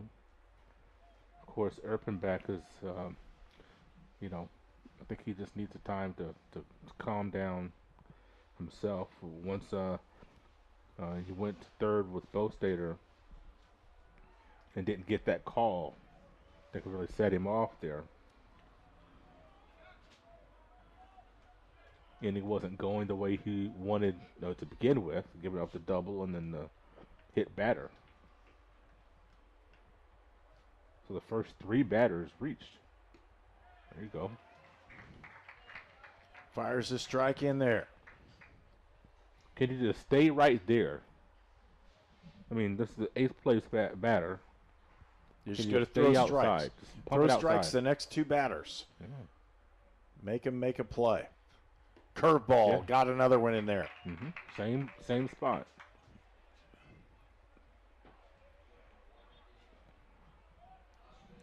Joe Large, the shortstop, is up for Defiance. Erpenbeck, the pitcher for Rose-Hulman. Setting up inside. I don't like it. I don't like it, Herb. Set up inside. Why set up inside? Let's go right back outside. That same corner and maybe extend it a little bit. But he set up inside and he grooved one. And thankfully, Large just missed it. He was right underneath that.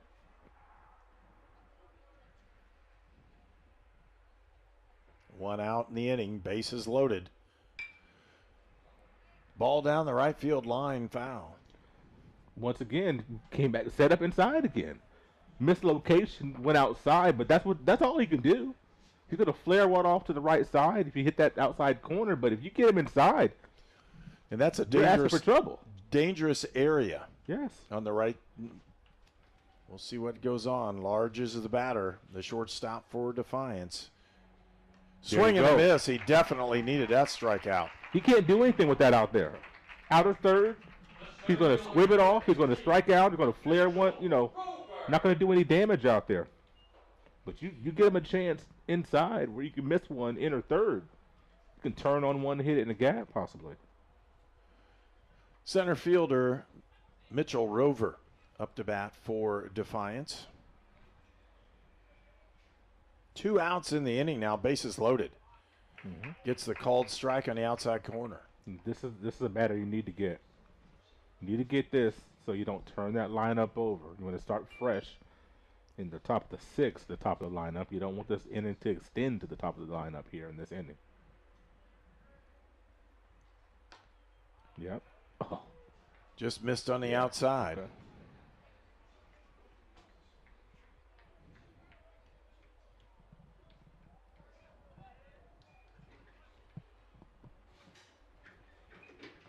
Ooh. Wind starting to gust. Gusting wind. Comebacker right to the pitcher. He's got to throw him out. He does. Out number 3. And Rose-Hulman gets out of the inning only giving up 1 run. And when they ended up with bases loaded, nobody out, that's a pretty good play by Rose-Hulman. Again, we'll go to the bottom of the 5th inning where the score is 5-3 Defiance. I'm All-Pro running back Jonathan Taylor for York Automotive. York is my #1 pick for your next car, truck, or SUV. Shop from over 600 vehicles at YorkAutomotive.com today. You're #1 at York. We're the Browns, and this is our account. Our relationship with Riddell really began when we were kids, so when we started our business, it seemed like a natural fit for us. Riddell's provided all of our financial needs for both personal and business, and we could not be happier with the level of service that we're provided. Riddell National Bank has helped us grow our business so that we can help grow our communities with the core values that we both share. If you're looking to grow your business, Riddell is your best option. If you are an athlete, a farmer, work in the factory, or just work in your own backyard, you need the benefits of chiropractic care. Shaw Chiropractic, located in the Brazil Kroger Strip Mall. Dr. Julie and Dr. Michael Shaw, your friends for chiropractic care. You're watching College Sports on the Indiana Sports Network, presented by the Indiana Army National Guard. Welcome back to Terre Haute. Rose-Hulman trails Defiance 5-3. It's so weird, Herb. Defiance got 3 hits in the 3rd inning, only scored 1 run. No hits in the 4th inning, only scored 3. 1 hit through 7 batters in the 4th in the 5th inning, scored 1 again. Yeah. So it's just weird how that is going. And not a lot of errors in the process. There's really haven't been very many, but a couple walks, a couple misplayed judgment calls on what's going on, and all of a sudden it's a 5-3 Defiance College lead. Now the second time through the lineup here for the third time through the lineup here for Rose-Hulman. And I'm thinking to myself, how many more at-bats does Messenbrink, Lopez, and Klein have? So I know we're going to get 2. Can we squeeze a third if necessary? Can we turn our lineup enough to get them 3 times through the order from here to the end of the game? Because we're down 2 runs. So we're gonna have to turn that thing over a little bit. Collier Rodak up again here. 1-2 is the count. Ooh. Left that one, and that was a pretty good pitch. 2-2. Didn't miss by much. Surprised he took that.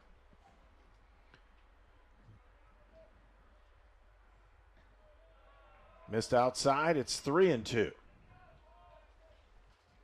Now you're starting to see engineers, at least through this at-bat, working count.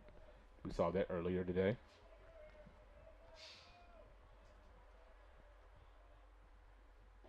Got it. They're going to call a strike 3. Might be a little lower than what we've seen, but that's close enough to where you got to swing at it. Got to swing at that. You'd love to see a batter on base in front of Messenbrink. Knowing that, you got to swing. Messenbrink up. He's been put out 1 time today. And again, it's not one direction. The umpire is not giving it one way and the other. Right.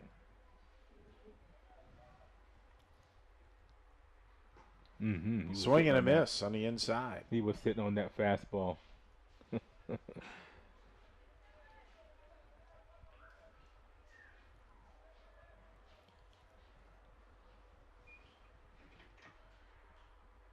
Oh, and it's short enough that center fielder comes in and make the play, and that is a good one. Mitchell Rover with the catch.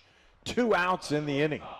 Again, wind swirling, and Rover had a little difficulty with that. So the wind is really starting to befuddle some of these outfielders. Just got to put the ball in play and see what happens this way. Yeah. Manuel Lopez up to bat.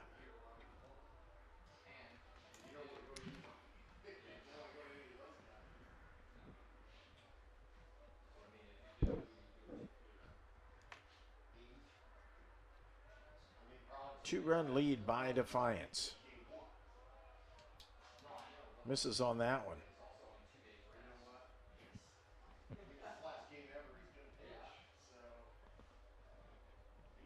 Two balls, no strikes. There you go. Base hit. In the gap, Lopez will make the turn, but you've got one base runner with 2 outs.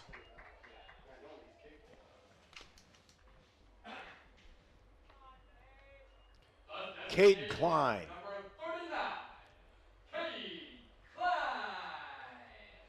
So Klein will come up to bat.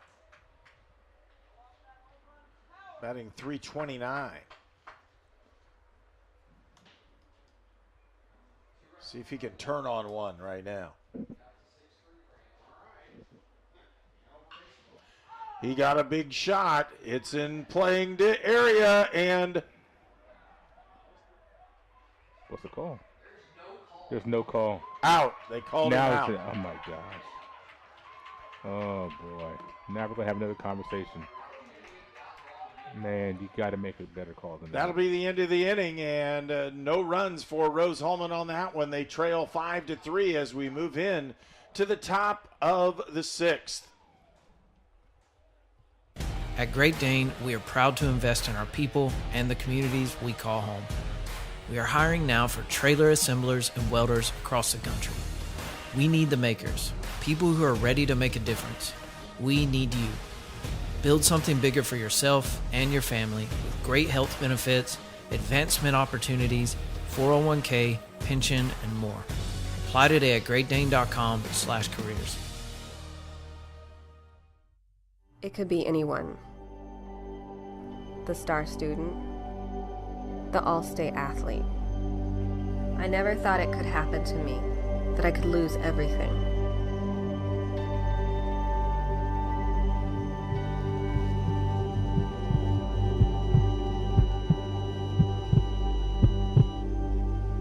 I found help, I found hope, I found recovery. I regained something lost. This game is presented by the Indiana Army National Guard.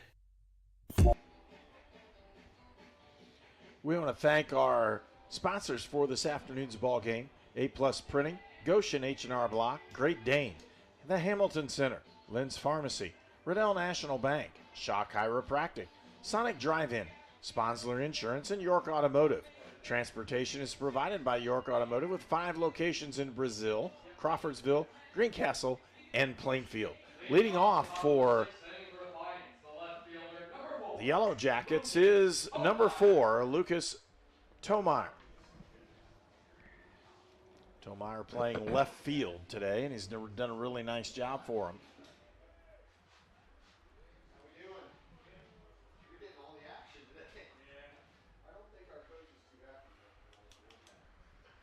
Top of the 6th. Called ball 1.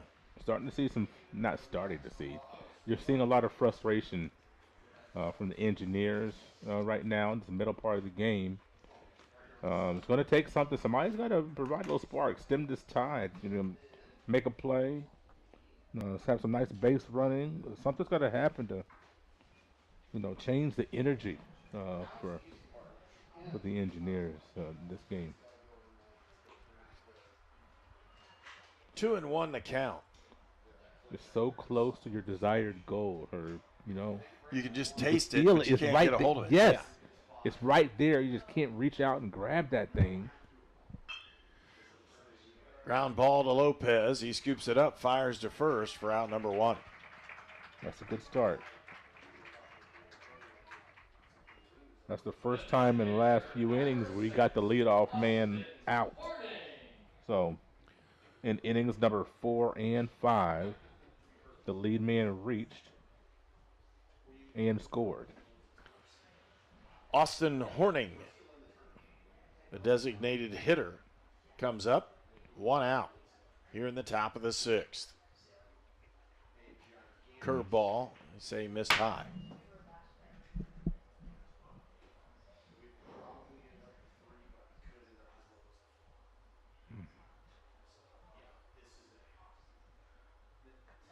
Must-win game for Rose-Hulman to really keep their hopes alive for anything positive going on for this next weekend.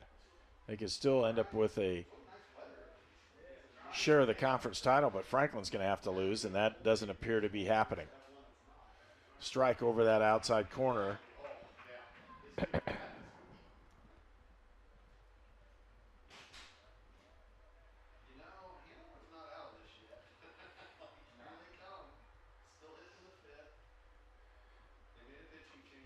Foul ball.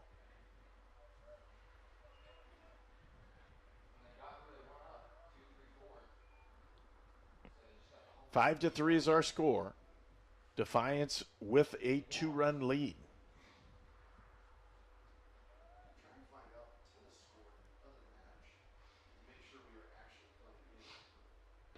Little slide Strike step. 3, he gets that one. I'm telling you what, he had been going with the high leg kick, and then he went with the little slide step, and Horning's the rhythm was thrown all the way off and got him looking. Didn't even get the bat off his shoulders. So now 2 outs, and Nate Kaffenbarger up in the ball game. That was very crafty by the sophomore. Crafty piece of pitching. Ground ball, Lopez beat on it, picks it up, scoops it up, and fires. That'll end the inning. 3 up, 3 down for Rose-Hulman in the top of the 6th, and we'll go to the bottom of the 6th inning where Rose-Hulman trails by 2. You're watching Indiana Sports Network. If somebody's kind of on the fence of going into a recruiting office or just reaching out to a recruiter, I would absolutely encourage it, if anything, just for the information. We have a lot of enlistment bonuses out there right now. upwards to about $20,000. If you're in college or you plan to be to college, this is a great choice for you because our organization, we look for students who want to go to college. We also have educational benefits where we pay up to 100% of tuition. The city of Brazil was founded in 1866. By 1876, there were 2 schools, 7 dry goods stores, 2 hardware stores, 4 churches, and 5 drugstores. One of those drugstores is still there today, Lynn's Pharmacy. Lynn's Pharmacy has grown from a small neighborhood drugstore to a modern pharmacy, offering prescriptions and medical equipment with old-fashioned values and unparalleled service. You can even step back in time and visit Lynn's Soda Parlor Here at Lynn's Pharmacy, downtown Brazil. You are watching HCAC Baseball at Rose-Hulman on the Indiana Sports Network. 5-3 is our score. Defiance with the lead. Rose-Hulman coming to bat on the bottom of the 6th inning. Looking for opportunities to see if they can put runs across the board. They're going to start manufacturing them here pretty soon. Adam Taylor, the center fielder, is up to bat, batting .290 today. Well, you got 12 outs left in your conference season here, conference regular season. You got to manufacture some stuff. Like I said, I'd like to see middle of your lineup get 2 more cracks at it, not just 1.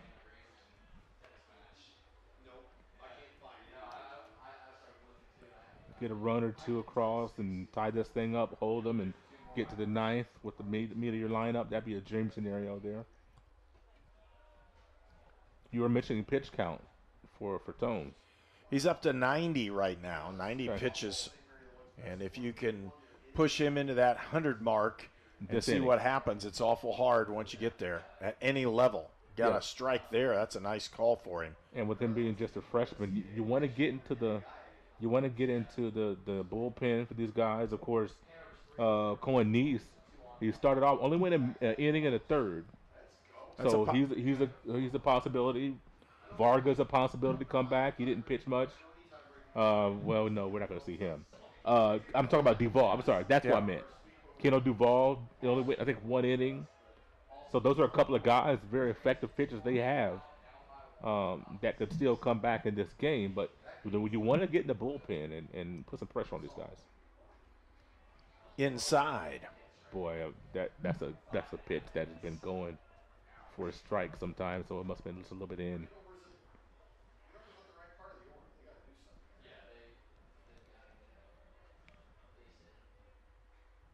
Ground ball up the middle.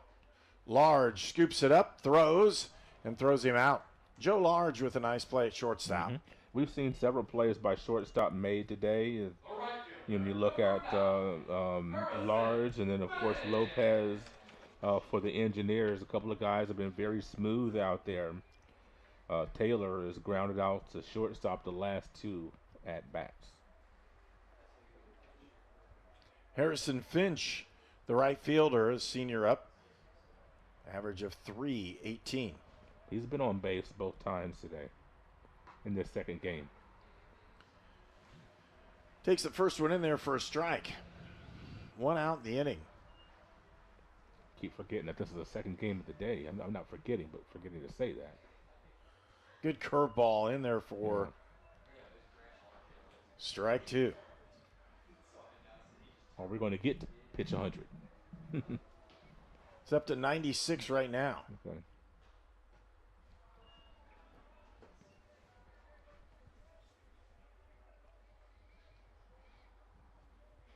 We're in the bottom of the 6th inning. Popped it up, and it's a high one. Come on, Wind. It did. Oh my gosh! The catcher. No, he didn't. He must not have seen that. Hills must not have seen that at all because it was literally less than 10 feet up the line, and I don't think he had a clue where it was. Well, I'm thinking the wind got that thing, but yes. It may not have. There may not be any wind. My gosh. So are we getting a hit out of that? Yeah, because nobody made a play on the ball. Well, you had Mostater came all the way from first to give it his best effort, But I think he might have even had a late break. Shot up the middle. Yeah, it goes down. Oh, no. Runners on first and second. And Rose-Hulman has an opportunity. So back-to-back singles now. And one thing that I was getting ready to mention is that we've gotten production from the bottom third of our lineup. When you look at this game, 7, 8, 9 have all gotten on base here today at least once. So they've all delivered with base knocks. So we've gotten production out of the bottom third of the lineup. Now we'll see what Nathan Burke can do and who will be pitching to him. So it looks like we're going to have just maybe a conversation maybe. 99 pitches for Tomes. That's a lot for a freshman, Herb. It's a bunch for anybody. He's probably thrown that many in a high school game before, too. But sure. This is the end of the season. This is the end of a long season. Long season. You just don't want to hurt him in a certain way and see how he's doing. That's why they're asking. Because you think last two seasons, his junior season, this could be their number one. He could be, potentially. Probably He's got that kind of stuff. He's probably number one, even potentially next year. He's done a really nice job. This kid, he can sling it. So Drew Roberts with a single to put runners on first and second with Nathan Burke, the senior, at the plate, a lefty. First of 3 in a row. Strike with that curveball over the outside corner on pitch 100 of the night for the pitcher Sam Tomes. Burke had a nice swing in the second inning, a double and an RBI.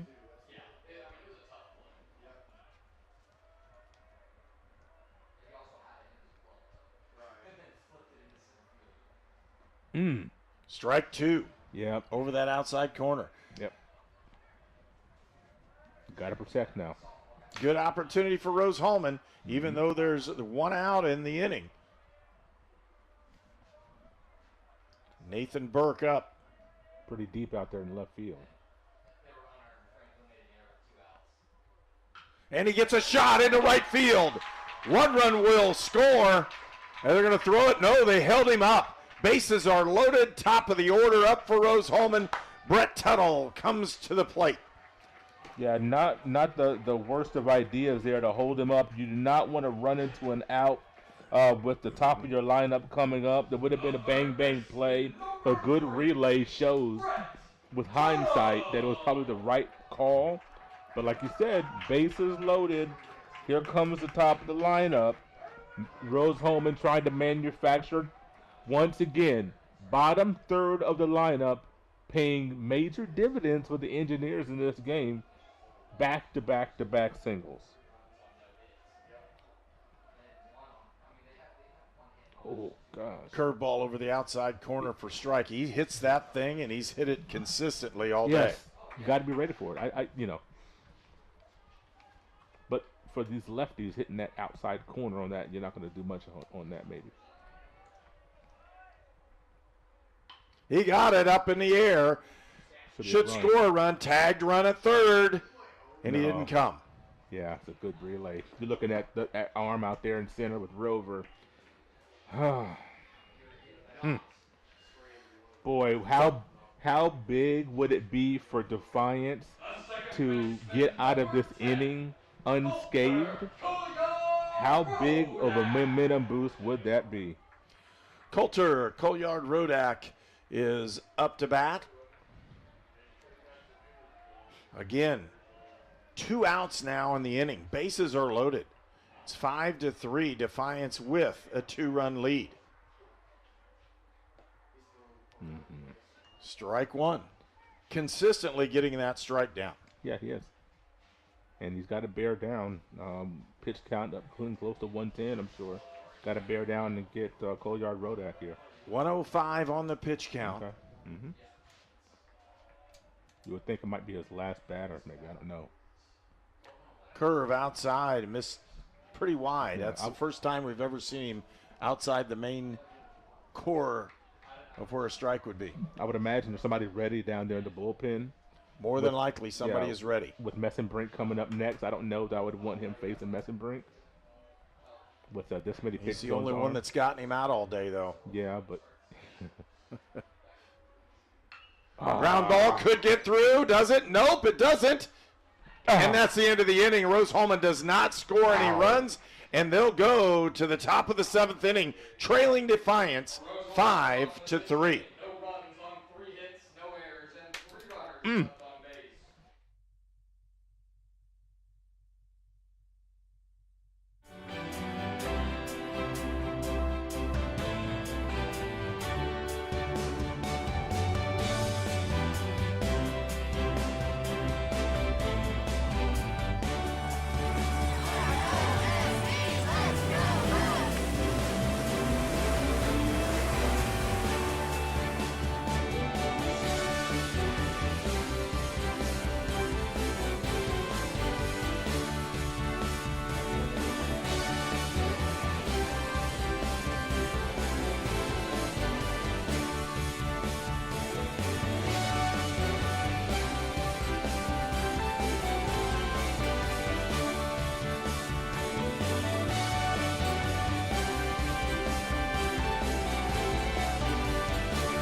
This game is presented by the Indiana Army National Guard. And we want to thank the Indiana Army National Guard for helping to sponsor our broadcast this afternoon. This program is produced and directed by Tony Harper. The camera operators today are Noah Gastineau, Kanan Harper, and Dakota Sponsler. Our digital technician is Keith Lawson. And again, we're very happy you've joined us here, and we want to thank you for watching Indiana Sports Network. And again, our up-and-coming activities, June 17th and 18th, we have the Indiana Class All-Star Basketball Classic, and July 17th, the Indiana Football Coaches Association North-South All-Star Game at Indianapolis North Central. And we're in the top of the 7th. In there for a strike. Also have some high school baseball coming up. Northview at Terrell North on Friday, I think. And the following week, Westfield at Northview. So we'll have a couple of high school baseball games as well. And looking at the color scheme of Rose-Hulman, kind of makes me think of Northview. Just not quite as the exact same color, but still a little close. Trent Murdoch is the batter.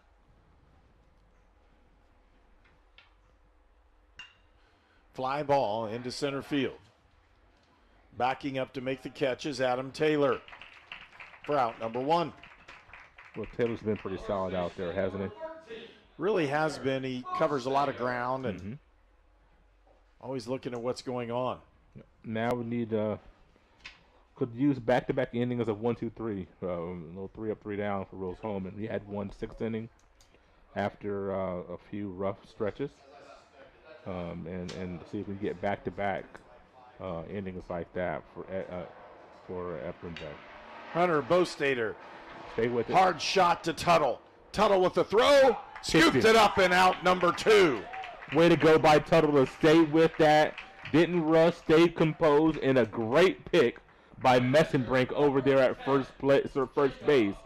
So many times when you make a good play defensively, that gets you ready for your bat. And of course, Messenbrink will lead us off in the bottom of the inning. So maybe that'll be an omen of things to come. And get a rally started.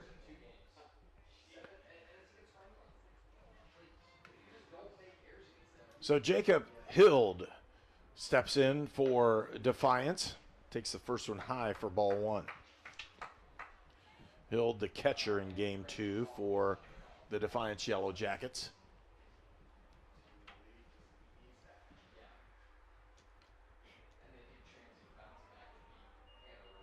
Missed again, it's ball 2.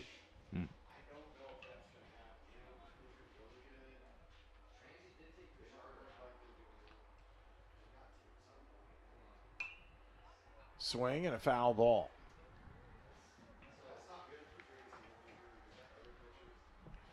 Josh Erpenbeck, the pitcher, sophomore from Clayton, North Carolina. Well, he really looked good today. He's done a nice job. Hild with the ground ball. Sends it over. And out number 3 as Colyard Rodak throws him out. And we'll go to the bottom of the 7th inning. Rose-Hulman trails by 2. You're watching Indiana Sports Network. The news says Gen Z is struggling. I've got news for them. I wait tables, but last week I built a field hospital. I put out a forest fire. I stopped 1,000 attackers. And a natural disaster. I've saved lives. And led a team on patrol. I serve. Well, I go to school full-time. While I work full-time. The greater the challenge, the stronger we become. At H&R Block, tax time is our favorite time of year. It's when our tax pros get to do what they love the most, help people. By getting to know you, they make sure your return gets done right. It's not just numbers, boxes, and forms. It's personal care, so you get every credit and deduction you deserve. With an average of 10 years experience, our tax pros get your taxes done right. Just one of the many ways Block has your back. This is Sue Goshen from your locally owned H&R Block in Brazil. Walk in, make an appointment, or drop off your documents, and we'll tackle your taxes while you're away. I'm All-Pro running back Jonathan Taylor for York Automotive. York is my #1 pick for your next car, truck, or SUV. Shop from over 600 vehicles at yorkautomotive.com today. You're #1 at York. This game is presented by the Indiana Army National Guard. And we want to thank the Indiana Army National Guard for helping sponsor today's broadcast. For Rose-Hulman, they have the meat of the order. And Brett Tuttle couldn't quite get things done at the start of the order, but we'll see what's going to go on here. Again, new pitcher in for Defiance. It's Tyler Hines. He's a senior from Cincinnati, Ohio, went to Northwest High School. And for Rose-Hulman, they weren't able to do very much damage at all. They got 10 hits, but they could not score the runs when they had Sam Tomes into the ball game. And Hines, 7.81 ERA. This is his 19th appearance. Has thrown 27 and 2/3 innings. And I mentioned off air, I don't like the matchup for him. You're looking at a lefty sidearm that's coming straight into a right-handed power hitter. That's a tough ask. Messenbrink takes the first one outside. I don't think you're going to see a strike here for a little while. I don't know that you should. I mean, I'll take it, but I mean, every swing is not a home run. So, but I'm just saying, this is a tough ask. He folded on that. Outside strike, and it's 1-1. Of course, Messenbrink from Troy, Illinois. I mean, I wonder how many times he's been to Fire and Smoke over there in Troy. I love that restaurant, man. Coming back from St. Louis, stop at Fire and Smoke. Give me some barbecue. Foul that one off. It's 1-2. Bet he's been there a time or two.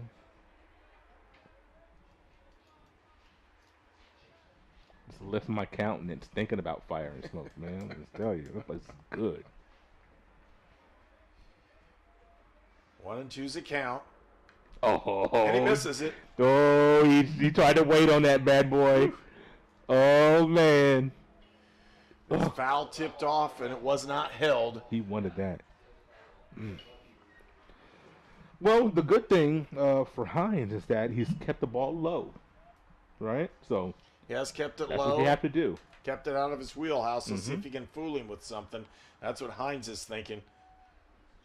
Messenbrink's thinking, see if he can get it into play. He got it into play. That's a tough play. You're going to leg that out. They're not going to make that one happen. There's a base hit. Yeah, he's going to get on base, start it off. And, you know. Messenbrink can fly down the line. He can run. He can motor. Manuel Lopez is up. Lopez has been hitting for a very high average as well. So we'll see what Lopez does with this sidearm lefty. Well, you got a left-handed pitcher. You got to remember, make sure you don't get picked off. Ooh. Fouled it off. It was down the right field line, and that would have been dangerous had that gone inside. Yeah.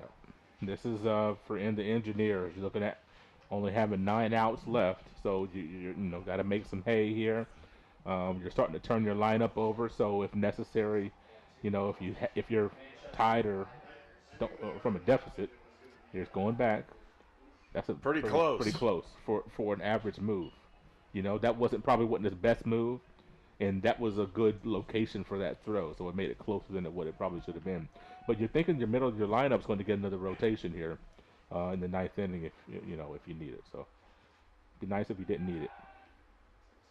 Now Messenbrink's seeing the move a little bit, so that time a little safer getting back, but gotta be careful because you don't want to run into an out, but you want to leg it out at second if there's a double play ball also. So it's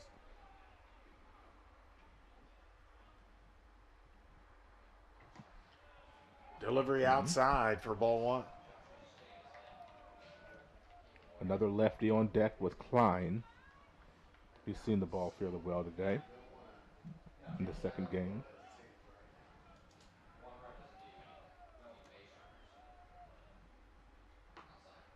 Again outside. 2-1 is the count. Nobody out. Runner on first base. Everything's outside for Hines.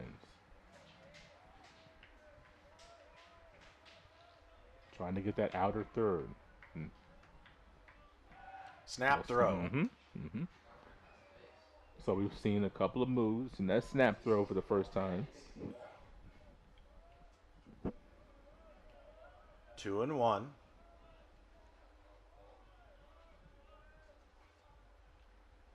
Oh. Fouled it off again. Evens the count at 2-2. Well, if you had a pitch they can do something with right there, kind of weren't able to square it up. Messenbrink, has got good speed, but has only attempted 2 steals. You wouldn't think to see one with 2 strikes anyway. Outside pitch, full count. It would be big if you can end up with 2 runners on base. Double could tie the ball game if you can get 2 on. Fouled off again. Came inside on him that time. Once again, Lopez not able to square that one up.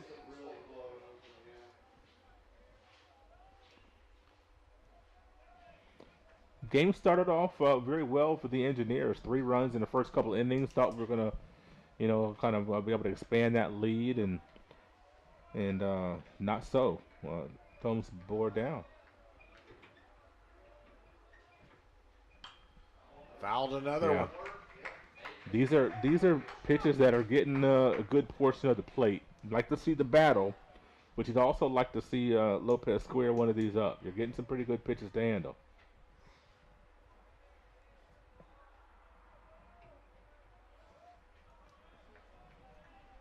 Short swing. Got that one into right field. It's tough to handle. Yeah, you got to tag. Yeah. Makes that play. Yeah. Out number 1. Nice play over there that time by Nate Kaffenbarger. That's a big out for Defiance right there for Tyler Hines. A big out to get out number 1. You don't want to have those rallies started with no outs. Have multiple guys on with and a pinch hitter now. So pinch hitter is number 11, Peter Rogers.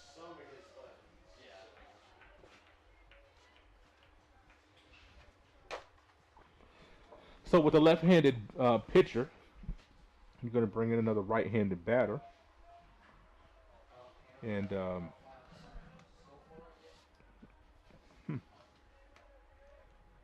play the averages that way. Rogers just misses that one. Well, the way I thought Klein saw the ball pretty well this game. I would have liked to see him get another at bat, just to get that lefty-lefty matchup. It's kind of tough, but I wouldn't mind to see. I wouldn't mind him to see that. Try to see if he can square one up. Rogers is a freshman from Merritt, New York. Throw back to first. I know Messenbrink is ready to fly over there at first base. He wants to get those wheels moving. Doesn't want to be stranded over there at the first base the rest of the half inning. Strike right down the middle. So 2 strikes onto the count. 1 out in the inning. Runner at first base. And Rose-Hulman definitely needs to see if they can plate a couple runs here and tie this thing up. Bottom of the 7th. Fouled it off and just barely got that one. Yeah, just underneath that bad boy. We've seen the last couple of batters, probably 3-4 pitches that were very hittable, just not able to square them up. Hines ready to work. Fouled another one off.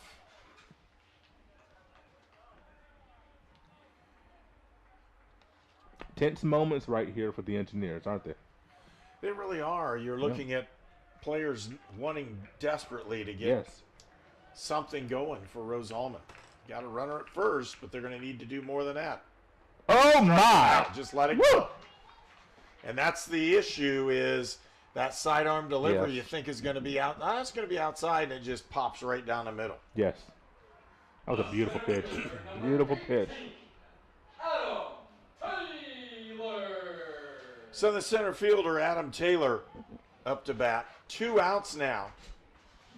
As we had a leadoff runner get on base, but we haven't been able to advance him. No. Taylor's gone up the middle twice, hit the shortstop. We'll see what he can do here. Inside on that one for a strike 1.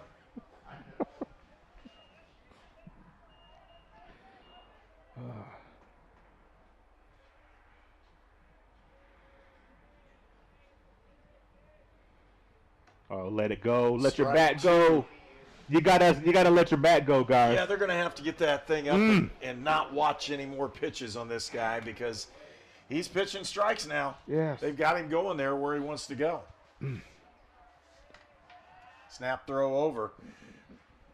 They're making sure Mossenbrink gets his uniform quite dirty. Yes. Yeah. Couple snap throws, couple good moves. And he has to go diving back in. Hines with that delivery, again fouled out of play.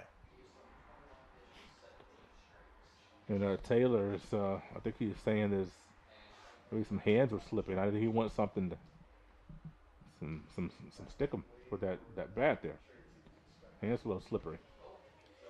Well, the other thing it does is it breaks the rhythm, as you so aptly put it. Hey, let's break this guy's rhythm a little bit and see if we can get something done. Yep. No balls, man. 2 strikes. He's been pitching strikes. 17 out of the 21 pitches that he's thrown have been strikes. Got another one, fouled it up. Is it out of play? It is. Boy, he just takes something off that, and you have to wait back for so long before you fire those hips. And it's tough. It makes it really tough.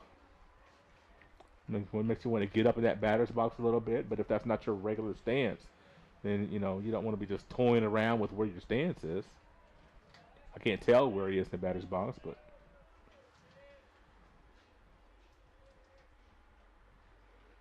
got a hold of that one down the left field line, and it's foul. That's the one they needed. Couldn't get it done. Right down the left field line. That would have been a big run right there. So Taylor turned on it. Couldn't get it to go in between the lines. And after all this, we're still at an 0-2 count. I wouldn't be surprised if we see that slow breaking ball in the outer third to see if we can. I wouldn't be surprised to see that again. Yeah, he doesn't have to pitch a strike here. He's been throwing strikes the entire time. Yeah, he's going outside. There it is outside. He gets shot right to the shortstop, handles it easily, flips it over for the out, and they end the inning. And with that, no runs on 1 hit and 1 runner left on base. We'll go to the top of the 8th inning where it's 5-3 Defiance. We're the Browns, and this is our account. Our relationship with Riddell really began when we were kids, so when we started our business, it seemed like a natural fit for us. Riddell's provided all of our financial needs for both personal and business, and we could not be happier with the level of service that we're provided. Riddell National Bank has helped us grow our business so that we can help grow our communities with the core values that we both share. If you're looking to grow your business, Riddell is your best option. At Great Dane, we are proud to invest in our people and the communities we call home. We are hiring now for trailer assemblers and welders across the country. We need the makers, people who are ready to make a difference. We need you. Build something bigger for yourself and your family with great health benefits, advancement opportunities, 401k, pension, and more. Apply today at greatdane.com/careers. You're watching College Sports on the Indiana Sports Network, presented by the Indiana Army National Guard. And we will go to the top of the 8th inning, where again Defiance finds themselves leading 5-3. And heading up to bat for the Defiance Yellow Jackets, number 5, that'll be Josh Vischer. So Vischer up to bat. Bottom of the order, you got Vischer, Large, and Rover. That's 7, 8, and 9 hitters in the order. Yeah, both teams are exactly the same spot here going into the 8th inning. Both of them have the bottom of the lineup. Ground ball. I like that. Picked up, and nice stretch in and out. Nice play that time for Rose-Hulman's Manuel Lopez with another out. 1 pitch, 1 out. You like that? 2 innings in a row have been 3 up, 3 down for the Engineers defensively. So get the defense off the field, get the offense back out there, put a little more pressure on Defiance, and try to score those couple of runs. Got to keep the lead at 2 for Defiance. You don't want them getting any more insurance runs. There's a nice pitch. Erpenbeck has kind of settled down here in the last 2 innings as well. Yeah, and he's looking good. Let's see if he can have a short outing here. Curveball misses inside. Came close to the batter on that one as well. Yeah, he did. I see some scurrying movement down there at the bullpen for Rose-Hulman, so you would think try to get somebody ready for the 9th inning. Yeah. Swing and a miss on the outside pitch. Top of the lineup will be 1, 2, 3 for Defiance in the 9th. You would think Erpenbeck, that would be his, I think, 3rd time through the whole lineup, so I don't think he would pitch in the 9th if we get to that. So 2-2 in the count now, 1 out. Again, we're in the top of the 8th inning.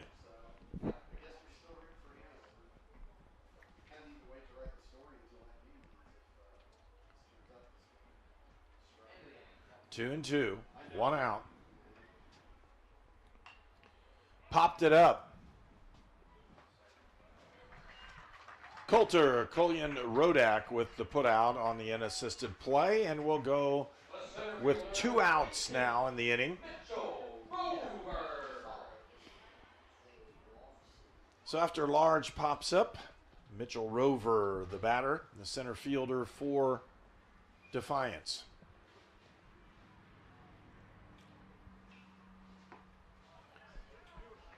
And Erpenbeck seems to have found his groove as he's throwing strikes and has made it a lot more difficult for anybody to get a hit off of him. You would think that Large leg kick is always going to be a fastball, but that's not the case, as you see right there. I wouldn't be surprised to see maybe the slide step here in the Osprey's shown that as well a time or two. So this is a young man, a sophomore here for Rose-Hulman, Josh Erpenbeck. The future is bright for this young man if he keeps developing. The present's not too bad either. Fouled that one back. He wanted to get out of the inning right there. You could tell by his after the pitch there, he wanted to get out of the inning. 2 strikes into the count, 2 outs in the inning. Can we make it 3 efficient innings in a row here? Ground ball. Tuttle scoops it up. Uh-oh. Fires. Got him. Wow, what a snag. What a snag by our big man at first base, Messenbrink. So Messenbrink pulls that one out of the dirt. Tuttle threw it. And we'll go to the bottom of the 8th inning. Rose-Hulman trails by 2. We're watching more on Indiana Sports Network. If somebody's kind of on the fence of going into a recruiting office or just reaching out to a recruiter, I would absolutely encourage it, if anything, just for the information. We have a lot of enlistment bonuses out there right now, upwards to about $20,000. If you're in college or you plan to be to college, this is a great choice for you because our organization, we look for students who want to go to college. We also have educational benefits where we pay up to 100% of tuition. It could be anyone. The star student, the all-state athlete. I never thought it could happen to me, that I could lose everything.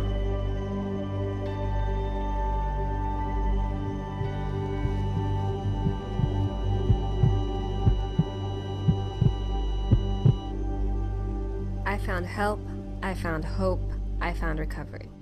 I regained something lost.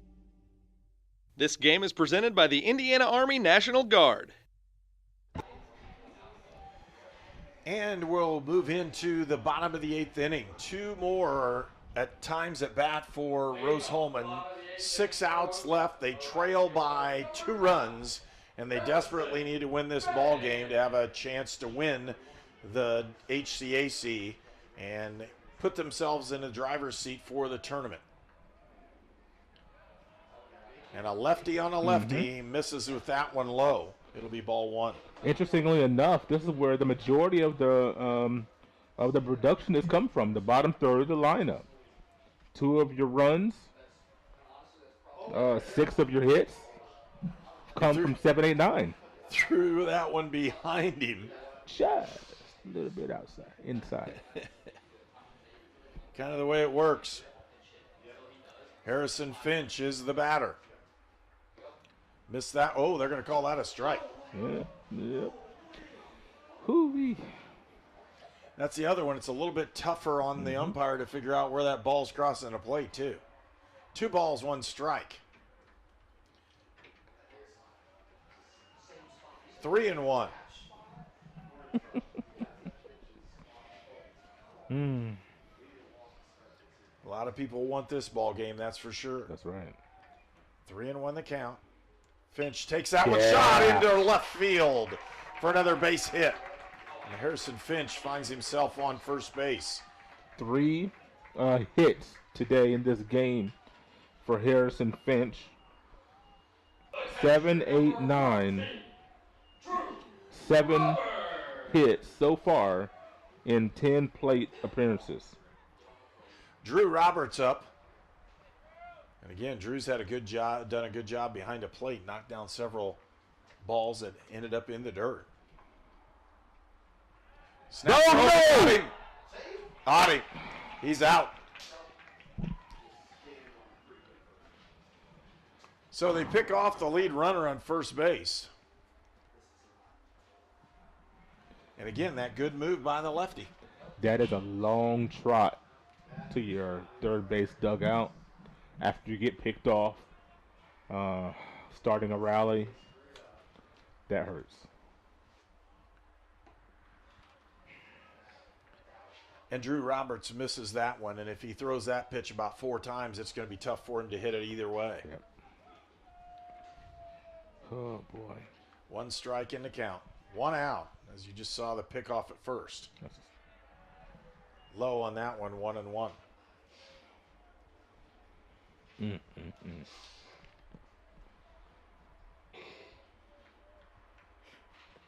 Two times this game, Herb picked off at first base.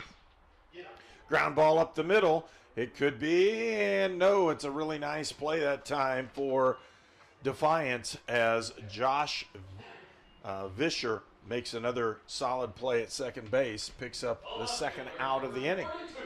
Not only 2 times picked off at first base, but 2 times where the leadoff man reached and got picked off at first base. Those are just rally killers, and this is in the second inning where you scored 2 runs, but could have been more, who knows? 32 is Nathan Burke. He's up to bat right here. You don't give him the strike call off that corner. He, again, 2 outs in the inning. Burke playing left field today for Rose. Miss high for ball 2.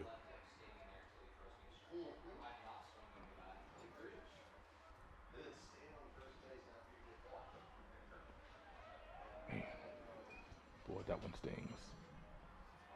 2 outs in the inning. Burke takes that one outside for strike 1.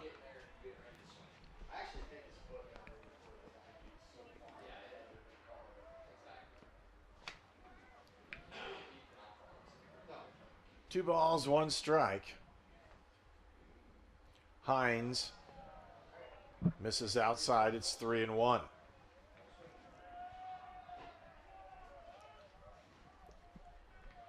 Tyler Hines is a senior from Cincinnati.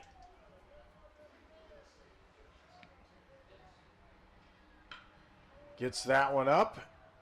Deep fly ball, but it's hauled in on the left field side by Lucas Tomeyer, and that ends the inning. So Rose-Hulman does not get any runs in the bottom of the 8th, and we'll move to the top of the 9th inning. Rose-Hulman trails Defiance 5-3. The city of Brazil was founded in 1866. By 1876, there were 2 schools, 7 dry goods stores, 2 hardware stores, 4 churches, and 5 drugstores. One of those drugstores is still there today, Lynn's Pharmacy. Lynn's Pharmacy has grown from a small neighborhood drugstore to a modern pharmacy, offering prescriptions and medical equipment with old-fashioned values and unparalleled service. You can even step back in time and visit Lynn's Soda Parlor Here at Lynn's Pharmacy, downtown Brazil. You are watching HCAC Baseball at Rose-Hulman on the Indiana Sports Network.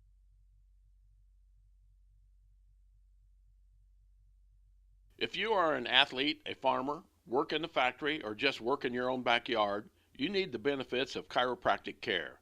Shaw Chiropractic, located in the Brazil Kroger Strip Mall. Dr. Julie and Dr. Michael Shaw, your friends for chiropractic care. This game is presented by the Indiana Army National Guard.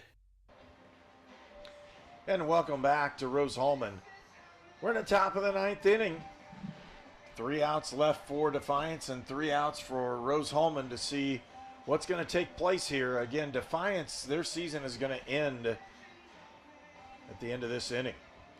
And for Rose-Hulman, their season is going to go on. It's just where are they going to play, and are they going to get any hardware out of this deal at all? They've got to come up with at least 2 runs. I think they have some games with Wabash coming up as well this midweek, and then the conference championships next weekend, I believe it is. And those games are to keep you pretty active, but we'll see what's going on. Tomeyer, the leadoff hitter for Defiance. Deficit is at 2. At the end of this half inning, it must also still be at 2. You cannot give up any more runs. Can't really give up much more than what they've done. Yeah. Strike over that outside corner and a nice pitch. Erpenbeck had thrown 58 pitches prior to this inning, so he's still well within the range.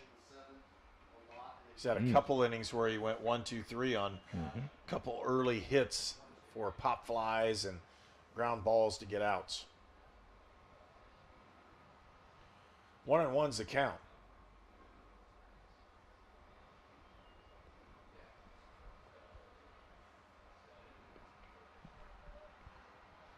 Top of the order for both of these teams, swing and a miss.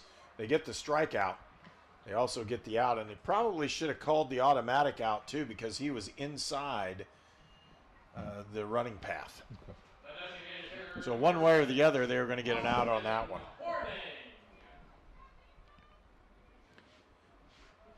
And with that, Austin Horning, the second batter in the order for Defiance, is up to bat.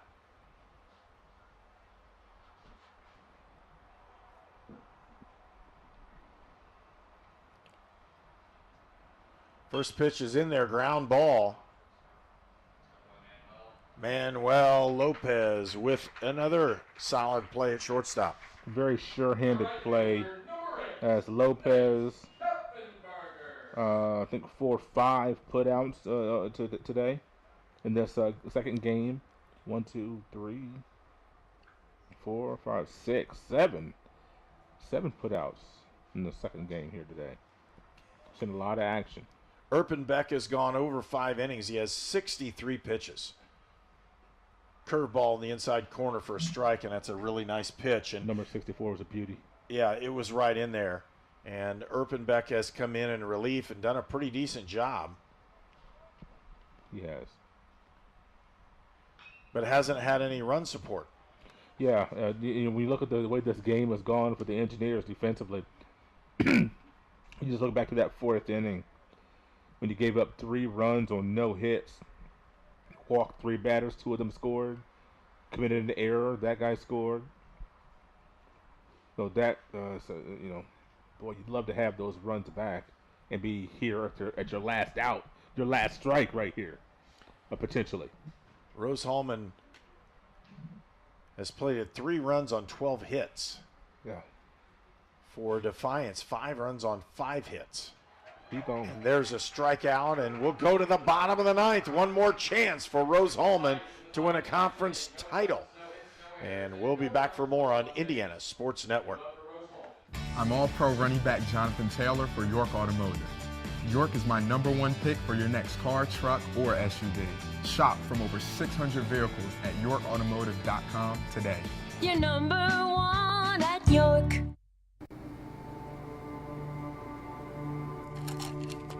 I ran out of my pain meds too quickly. I took more and more to get through my day. I did anything to get them. I needed help. I needed hope. I found them both. Professional, safe, no wait times, quality treatment. Regain something lost. Call or go to winrecovery.org. At A+ Printing, we do it all. Screen printing, business printing and documents, printing for weddings and senior announcements, screen printing of hats, shirts, sports teams, and uniforms, promotional items of all kinds, including koozies and coffee mugs. You name it, A+ can print it. A+ Printing in Brazil. This game is presented by the Indiana Army National Guard. Welcome back. Bottom of the 9th. Rose-Hulman needs to score 2 runs to keep it going, 3 to take the win. And here it comes. Top of the order. You can't ask for more than that. Brett Tuttle will have the opportunity to start this one off. Brett comes in averaging 326, and again, just an opportunity for Rose-Hulman. This is what it all comes down to. You want that championship, go out and get it. You're down 2 runs. If you've kept the game in striking distance, now let's go out and get this game. Gotta let the fire them bats. You gotta let it go, man.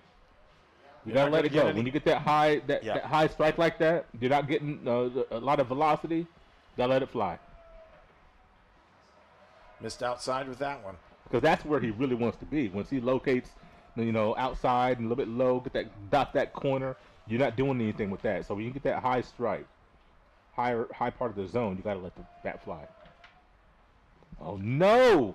I don't know why you're squaring around the bunt. Let the bat fly.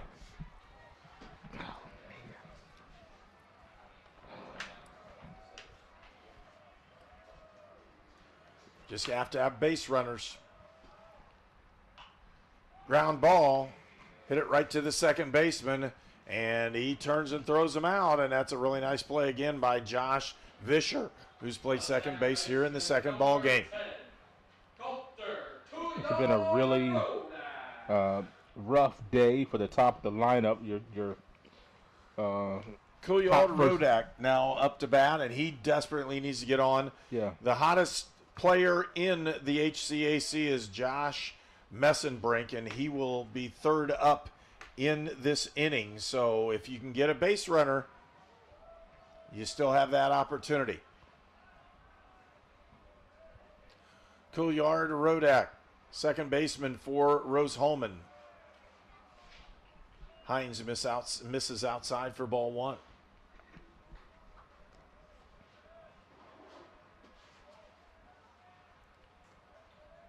Ninth inning, bottom of 9. There's a strike on the inside.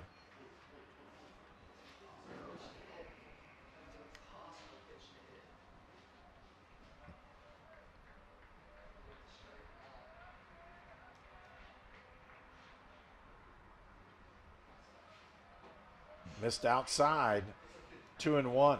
Fortunate not for him to get that call. I thought he might get it. He's got it a couple times. Yep. He's just dotting corners, man. Well, he got a deep fly ball, but it's right in center field.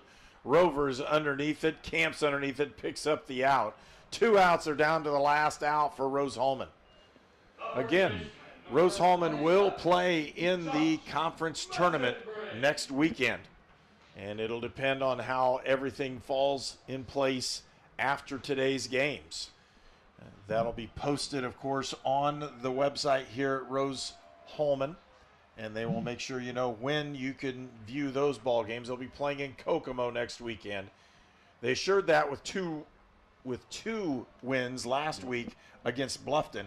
And then, of course, today's ball game, they won one more. So hopefully they can stay out of that 4-5. Everything is jam-packed in the HCAC at the top of the order. Shot again, and it's going to drop down in one more time. Messenbrink with another single. Yeah, just unfortunately nobody on in front of him, and that's been the case all day long. When you look at the top two in the batting order, unofficially, Herb, I have him for 2 for 19 today. Between these two games today, 1 for 10. So the first game you score 15 runs, it's okay. Second game, you're 1 for 10 in front of the hottest hitter in the league. That's a problem when you only have 3 runs on the board. So guys not able to get on base. Now you got to try to manufacture something here with 2 outs. Just got to find a way to get it done. Manuel Lopez is up to bat. We And talked again, about this, that right? snap throw back to first base has caused all kinds of problems. Yeah, he won't get picked off. Hug that bag. Ball down in the dirt. Good play there by Hill to block it, keep it out to the left side of you, and pounce on the ball. No way that Messenbrink was going to scamper down there to second on that one.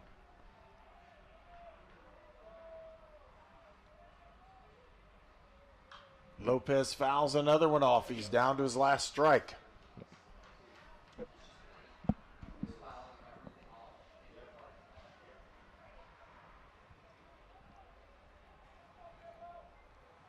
Manuel Lopez.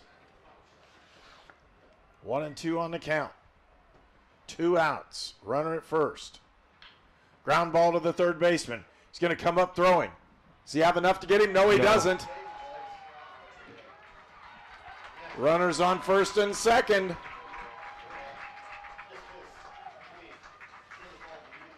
So they're alive. The tying run is on first base. The winning run is the batter at the plate.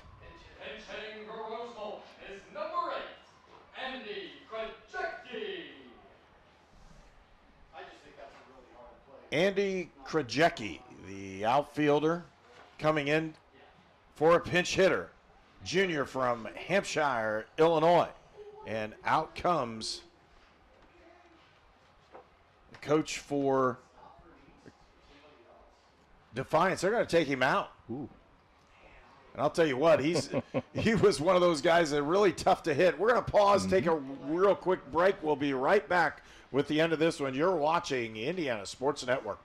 Treatment for those with mental illnesses and addiction issues has evolved over the years. In the late 1960s, Indiana's mental health system began to take shape. From 1971 to 2021, Hamilton Center has touched the lives of thousands of people in Central and West Central Indiana. We are committed to the latest therapies to improve the quality of life for those with mental illnesses. Treatment works. Recovery is possible. And thank you, Indiana.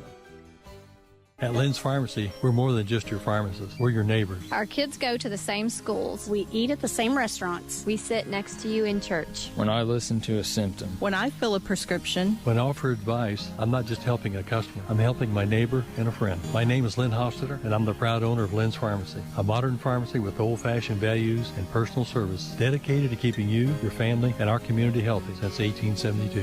Here at Lynn's Pharmacy, downtown Brazil. You are watching HCAC baseball at Rose-Hulman on the Indiana Sports Network. This game is presented by the Indiana Army National Guard. Christensen. Ben Christensen is going to be a pinch hitter as they bring the lefty in for the righty. And Christensen hit the ball very well. He came off the bench in game number 1, went 2 for 2, I do believe, from that DH spot. Hit the ball well. Got a walk and, we got a double and reached on an error, but the young man squared the ball up okay. And so he's in a tough spot right here down with 2 outs. You know, regular season, conference supremacy on the line right here. So it's a pressure situation for the junior, but you like the swings that we saw from him earlier, and here he is in a big spot. So it's down to Ben Christensen. Runners on first and second. Ben Christensen at the plate.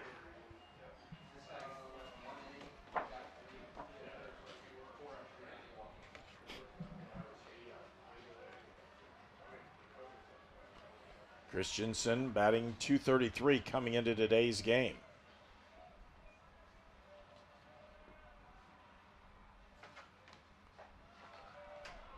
And this is high with that one. The pitcher, Kendall Duvall, who we saw in game 1 for, I believe, about an inning, looked really good. And here he is in a spot here trying to close this thing out for Defiance.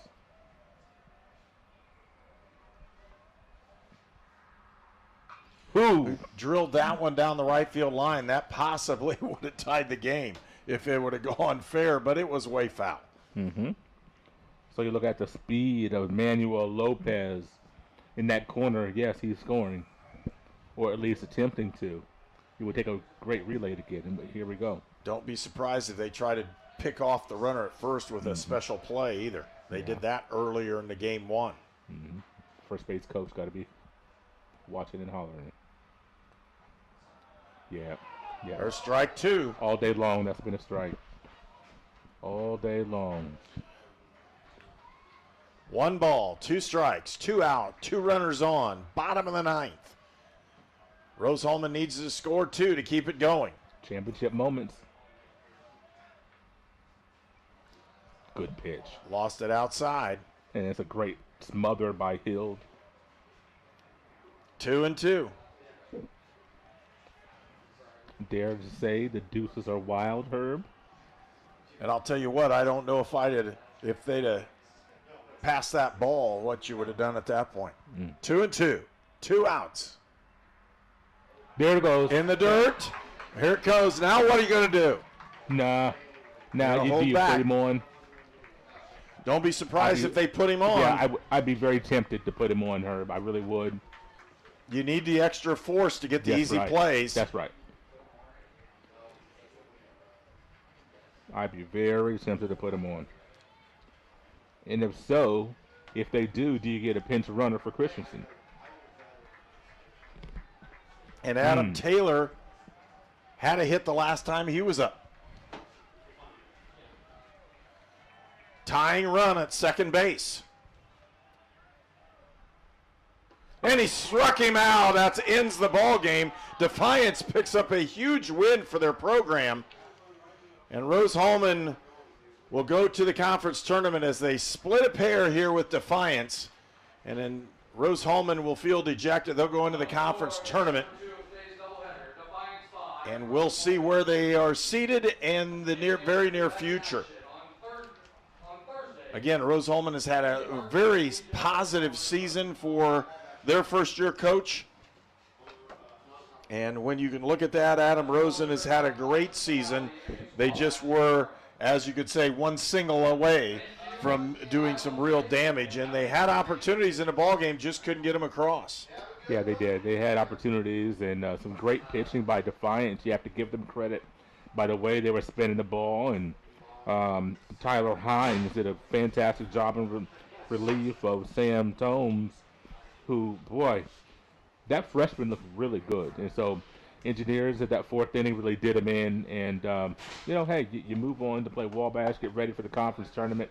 But just would love to see a sweep here and get Get that first that conference. And championship. get the conference championship. That's the one thing that they really would have wanted. Yes. This time they kind of have to wait and see where everything else shakes out to see where they're actually going to be, and that's pretty tough. Probably it's either going to be second, or when I say second in the conference, it doesn't mean seeding, but they're either going to be tied for second in the conference, or they're going to end up in a tie for first with two other teams. So we'll kind of see how all that works out, and you can check back here on the online at Rose-Hulman and see what's going on. Again, Rose-Hulman loses this ball game 5-3 to a Defiance team that really needed the win emotionally for them, and for Rose-Hulman just couldn't get that key base hit at certain points to get things done.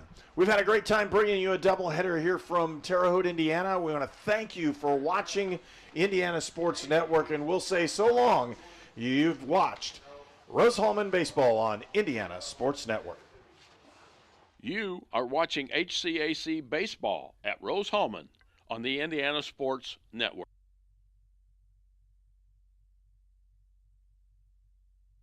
This program is a copyrighted production of Indiana Sports Network and cannot be shown, reproduced, or redistributed in any way or in any form without prior written permission from Indiana Sports Network.